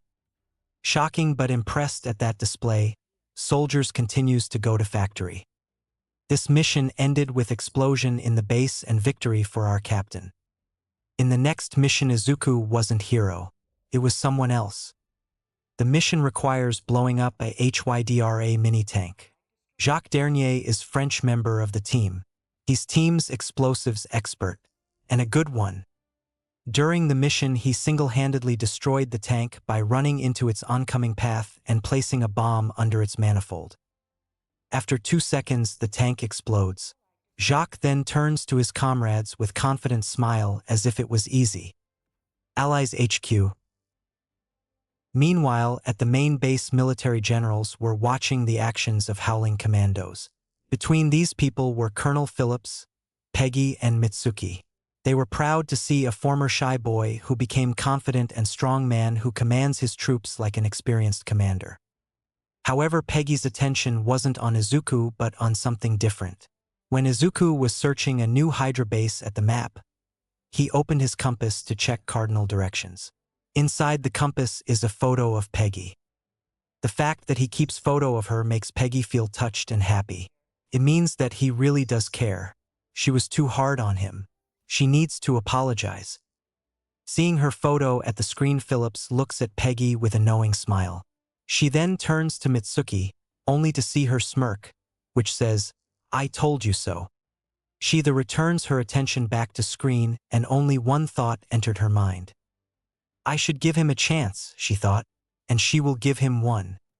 Despite being the second youngest on the team, Shoto was always proving everybody that he is good soldier as Izuku, and he succeeded every time. On one mission, he was lying in the snow on the mound with his rifle. He was searching for hiding enemies who ready to kill his teammates. In his scope, he sees that the Hydra soldier stood behind Izuku. Seeing that his best friend in danger, Shoto shoots the Hydra soldier with his rifle, killing him. When Izuku turns around and sees that his killer is defeated, he looks at the Shoto's mound and salutes him, saying to him, "Thanks." Shoto salutes back, saying, "You welcome. Nobody gonna kill his best friend till he is alive." The next mission is the difficult one so far. The objective of the mission is to destroy Hydra megatank, which is 10 times bigger than the normal one. So far no weapon couldn't even to scratch it. To stop it would require the help of strongest soldier. Fortunately they had one. After some running away from the vehicle, Izuku find a solution how to stop it. The tank have strong defense outside. However, inside it's defenseless. He then climbs a building to the roof. After climbing, he jumps to the top of the tank. Izuku then opens the manhole and throws driver away. Shoto then comes running to the tank with a bomb in his hand. He then throws it to Captain. After acquiring the explosive, Midoriya activates it and leaving it inside the tank. He then jumps from the vehicle before it explodes. The explosion was so big that anybody could see it. With the strength of Howling Commandos, the chances of Hydra continues to decrease. However, with more loses Hydra is experiencing, the more patience of Red Skull is shrinking. At the sight of another destroyed Hydra base. You are failing. We are close to an offensive network that will shake the planet. And yet we are continually delayed, because you cannot outwit a simpleton teen with a shield, bellowed Red Skull in fury. He couldn't believe that all of his work, plans and ambitions are disappearing because of one child soldier. It was embarrassing. He should kill him when he had a chance. And poor Dr. Kurogiri must become his punching bag. This is hardly my area of expertise, argued Kurogiri meekly. What he could say. It's not his fault that they're losing to a child. I merely develop the weapons. I cannot fire them. Finish your mission, Doctor, he said the last part with dangerous sneer, before the American teen finishes his. Seeing the ugly face of his deranged commander made Kurogiri almost to faint. If he had some doubts before then, right now he don't. He finally sees that he chose the wrong side and his leader is insane and power-hungry mad maniac sadist. Before, Kaizome's ideals was inspiring to him. He also wishes to change the world for better. However, right now he sees only bloodthrust beast. He wanted to escape this prison, but he couldn't. If someone thinks about betrayal or escape, then you will be dead. Kurogiri needs to find a way out. He would take any. Before Kurogiri could think of escape plan, their talk was interrupted by two arriving soldiers with the facility manager. "Sir," greeted one of the soldiers. "I'm sorry, Hirakaguro," called the facility manager in terror, already afraid of his destiny. "We fought to the last man." Seeing that the man before him is squeaking in fear made Kaizome mad. He hates cowards. If soldiers fight, then they must win or die. The losing is not an option. He will show his soldiers how to fight, without any mercy. "Evidently not," he comments while taking his gun. He then kills the manager with guards for their insubordination. He already regrets for not killing Captain America when they first met. He has some principles before, but now he doesn't have them. He gave him a warning and he didn't listen to it. Their next meeting will be their last. However, he didn't know that the next mission of Howling Commandos will make big impact in the life of Izuku Midoriya. Chapter 19, Loss of a Friend. Austrian Alps. This mission is the most important one which could change the outcome of the war. The operation is to track down and abduct Hydra scientist and weapon developer Moya Kurogiri, who had the key information about Hydra's plans. Right now, the Howling Commandos are standing on the snow-covered mountain waiting for expecting train, in which Kurogiri is located, while them preparing to use ziplane to get on the train. Remember when Natsuo made us ride the cyclone at Coney Island? Asked Shoto rhetorically to Midoriya. Yeah, and I threw up? Izuku answered with awkward smile, remembering the moment very clear. It was still nauseous to remember. This isn't payback to get to my brother, is it? Asked Shoto in mock shock. Now why would I do that? He answered in mock seriously. Despite being in death situation, these two could always find a time to joke. However, if you look closer, you would understand that both of them are afraid of the results of the operation. They didn't know if they would lose or win, or would be one of them died. Nevertheless, despite their doubts, it's too late to back down. They need a train to catch. We were right, said Gabe while looking in the binocular. Dr. Kurogiri is on the train. Hydra dispatcher gave him permission to open up the throttle. Wherever he's going, they must need him bad. Let's get going, because they're moving like the devil, commented Fallsworth looking through the binocular at the upcoming train, which moves too fast. We only got about a 10-second window. You missed that window, we're bugs on a windshield, said Izuku while holding on the zip line. Mind the gap, commented Fallsworth with sarcasm. Better get moving, bugs, ordered Dugan. Behind Izuku are Shoto and Gabe, who will accompany Izuku to his mission. The train goes closer. Time to start. Now, screamed Dernier, which was a signal. Izuku, Shoto, and Gabe ziplines to their destination and jumps on the train. The speed of the vehicle and force of the wind was something unbelievable and incredible for all of them. They must be careful. One wrong move and they would fall to their death. While walking on the roof to the main wagon, Izuku noticed the stairs, which leads to the door. Seeing all of the opportunities, Izuku produced a plan of action. Okay, I have a plan, announced Midoriya. Jones, you continue your way to the cockpit and me and Todoroki goes inside the train. Let's surround him. Get it, Cap, answered Gabe and continues to walk slowly on the roofs. Are you ready, Shoto? Asked Izuku. Izuku, I all ready to follow you in the jaws of death, answered Shoto. Izuku smiled at the answer of his best friend, and without hesitation the duo enters the room to catch Kurogiri, and nobody can stop them. The train actually looks bigger from inside than outside.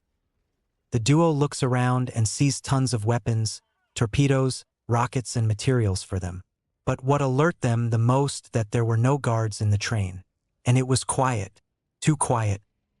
Despite the tension, they continue to go. Before moving to the next wagon, Izuku decides to go first to check for the traps, and it was his mistake. The second Izuku enters wagon, the door behind him closes, shutting him off from his best friend. And then in each wagon appears Hydra guard with big and strange guns with size of cannons. It was a trap. Inside the cockpit, Kurogiri watches as two soldiers just got caught in his trap. It was satisfied that his strategy got them out guard. Stop him. Fire again. He ordered the guards through radio set. Maybe he didn't want to work for Akaguro anymore, but he is not going to let allies to prison him. He is not going to give up without a fight. This is the hardest battle for Shoto in his life. He got himself two enemy soldiers. Both of them want to kill him, and he is located in the small space. However, despite disadvantage, Shoto continues to shoot all of them down. Unfortunately, he is almost out of ammo. He needs Izuku's help right now. For Izuku, it was a difficult battle. His enemy is strong and armed well. His cannons is glowing blue, it means that cannons powered by Tesseract. One shot and he is dust. However, he notices something useful. Before the shoot, the cannon needs to charge up. Good moment to strike. Good but risky. Izuku continues to shoot the goon down. And the guard shoots but missed. And Izuku then runs to him. The guard then tries to activate the cannon and shoots Midoriya. Fortunately, Izuku uses his shield to reflect shot. Izuku then knocks the guard out. Stopping the enemy, Izuku thinks of plan to help Shoto. Looking at the cannons of the guard gave him an idea. He goes to guards and activates the weapon. Shoot obliterates the doors. After destroying the last obstacle, Izuku runs to rescue his friend. Even after shooting down the first guard, Shoto's time didn't become lighter. The second Hydra soldiers shoot with twice the force and anger. What makes matters worse that Shoto emptied all of his ammo. He needs Izuku more than ever. Suddenly he hears that door open. He turns around and sees Izuku, who then throws him a gun and then runs to the soldier and throws some crate at him, making the enemy to dodge. Shoto then shoots the enemy down. Seeing that their enemies are defeated, both of them sighs in relief. "I had him on the ropes," commented Shoto. "I know you did," Izuku answers back, quoting the same dialogue they did back in New York, only in reverse version. Unfortunately, for them, behind them appears another trooper with cannons ready to fire. Seeing the upcoming threat, Izuku tackles Shoto, screaming, "Get down!" Izuku then uses shield to protect themselves from the blast. Unfortunately, the shoot was redirected and blows up a wall and throws him to another wall. "Fire again! Kill him! Now!" commanded Kurogiri via radio set. Seeing his best friend in danger, Shoto grabs Izuku's shield and shoots at the troop. Unfortunately, Shoto is not as strong as Izuku, and that's why when the enemy shoots at him and it blasted Shoto through a hole. Waking up, Izuku takes back his shield and throws it at the troop, finally knocking him out. He then ran to save his best friend, who is hanging outside the train. "Shoto, hang on!" Izuku screams, coming closer to Shoto. "Izuku, please, help!" Shoto bellowed in panic. The pipe, which he was holding, couldn't hold him much longer. "Grab my hand!" Midoriya screamed, lending him a hand to help. Unfortunately, at that moment, the pipe broke out and Shoto falls down to his doom. Izuku couldn't do anything except to watch as his best friend keeps falling with a panic on his face. "Izuku!" bellowed Shoto his last words. "No!" screamed Izuku in horror, seeing his best friend's death. Meanwhile, at the same time, after the wild ride, Gabe finally breaks in and takes Dr. Kurogiri as a hostage. Poor doctor could only accept his fate to be a prisoner of the war. The worst thing is, even if he would be a prisoner, it wouldn't save him from Akaguro's master plan. They all gonna die. Izuku is still in shock at the last actions. He just lost his best friend. Person who is almost like a brother to him. Nothing exists to him anymore. He even didn't hear the Gabe who keeps calling about the capture. He doesn't care about anything. He looks down at the bellow in hopes to see at least a body of Shoto. However, the only thing he sees down is snow and mountains. He must admit it. Shoto is dead. And that's his fault because he couldn't save him. The mission is accomplished, but he doesn't see himself as a winner because the lost is too far. And he did what he hasn't done in a long time. He cried his heart out. Chapter 20, Red Skull's Master Plan. Allied HQ, London. Today something unexpected happened to Dr. Kurogiri. After he was caught by howling commandos, he then was sent to prison. What surprised him that the next day he was sent to meet Colonel Phillips. Talk about the unexpected. Looking around the room, he couldn't understand why they sent him here. To talk about what? About his future imprisonment? Or about Akaguro's plans? In the room, he noticed one-way mirror, medical stretcher, and drops of blood. The answer is clear. They want to kill him. Well, nothing matters anymore. He would die any other way.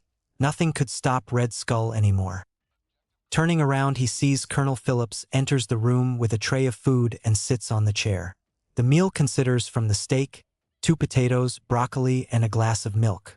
This meal looks very expensive. Nobody could even find it in this harsh times. "Sit down," he said while setting up the tray. "What is this?" asked Kurogiri, pointing at the food. He expected poison in there. Clever choice to take out the person. "Steak," Chester simply answered. "What is in it?" Kurogiri asked, not believing in the colonel's answer. Despite his beliefs, he can't take his eyes from the tray. Cow, Chester simply answered. Doctor, do you realize how difficult it is to get a hold of a prime cut like that out here? I don't eat meat, he refuses. He doesn't want to play with Colonel. He needs to know his reasons, and suspense is killing him. Why not? Phillips asked.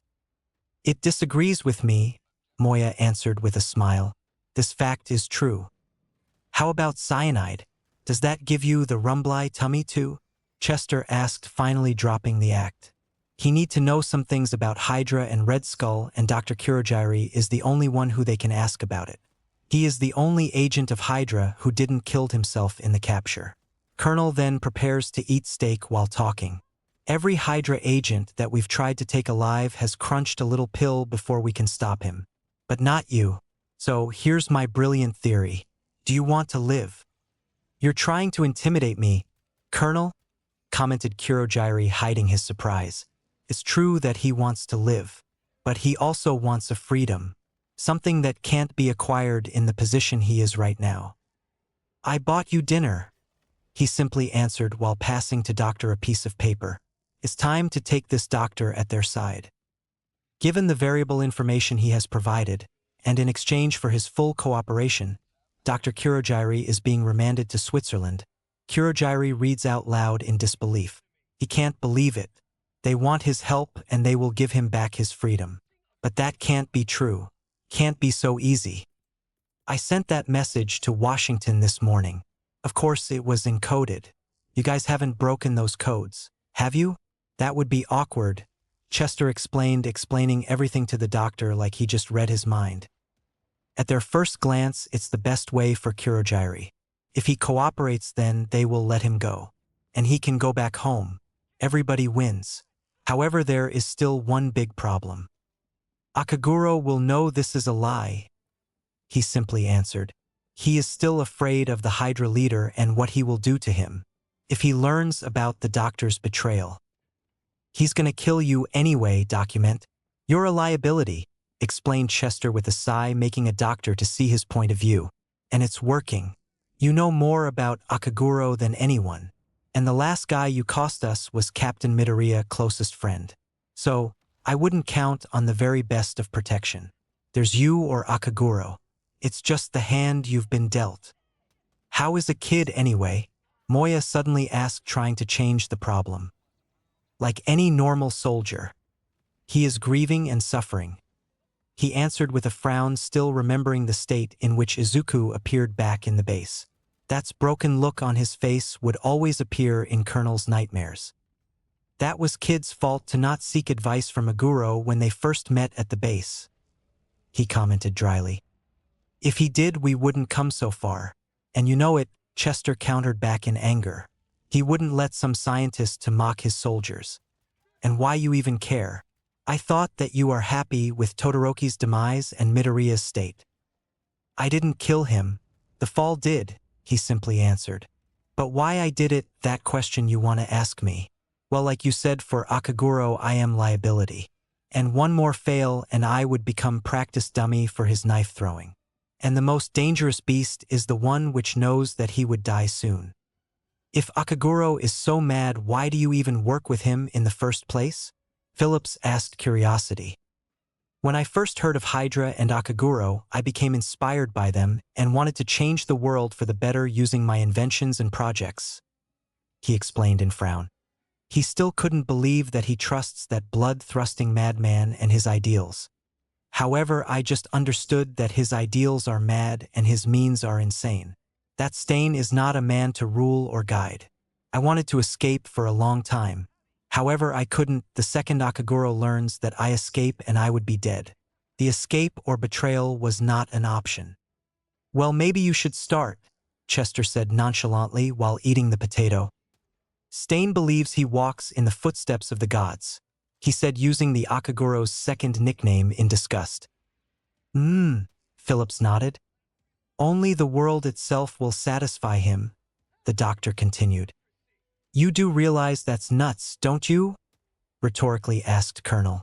The idea to take over the world is sounding absurd to anybody. Despite their weapons and power source exceeds even decades of years, they can't defeat the entire world. That's impossible. But the sanity of the plan is of no consequence, Moya said nonchalantly. It doesn't matter what they would do. Nothing could stop Red Skull. And why is that? Phillips asked, feeling a growing fear from the doctor's words. Because he can do it, screamed Kurogiri, finally losing his calm demeanor. What's his target? Asked Colonel Phillips.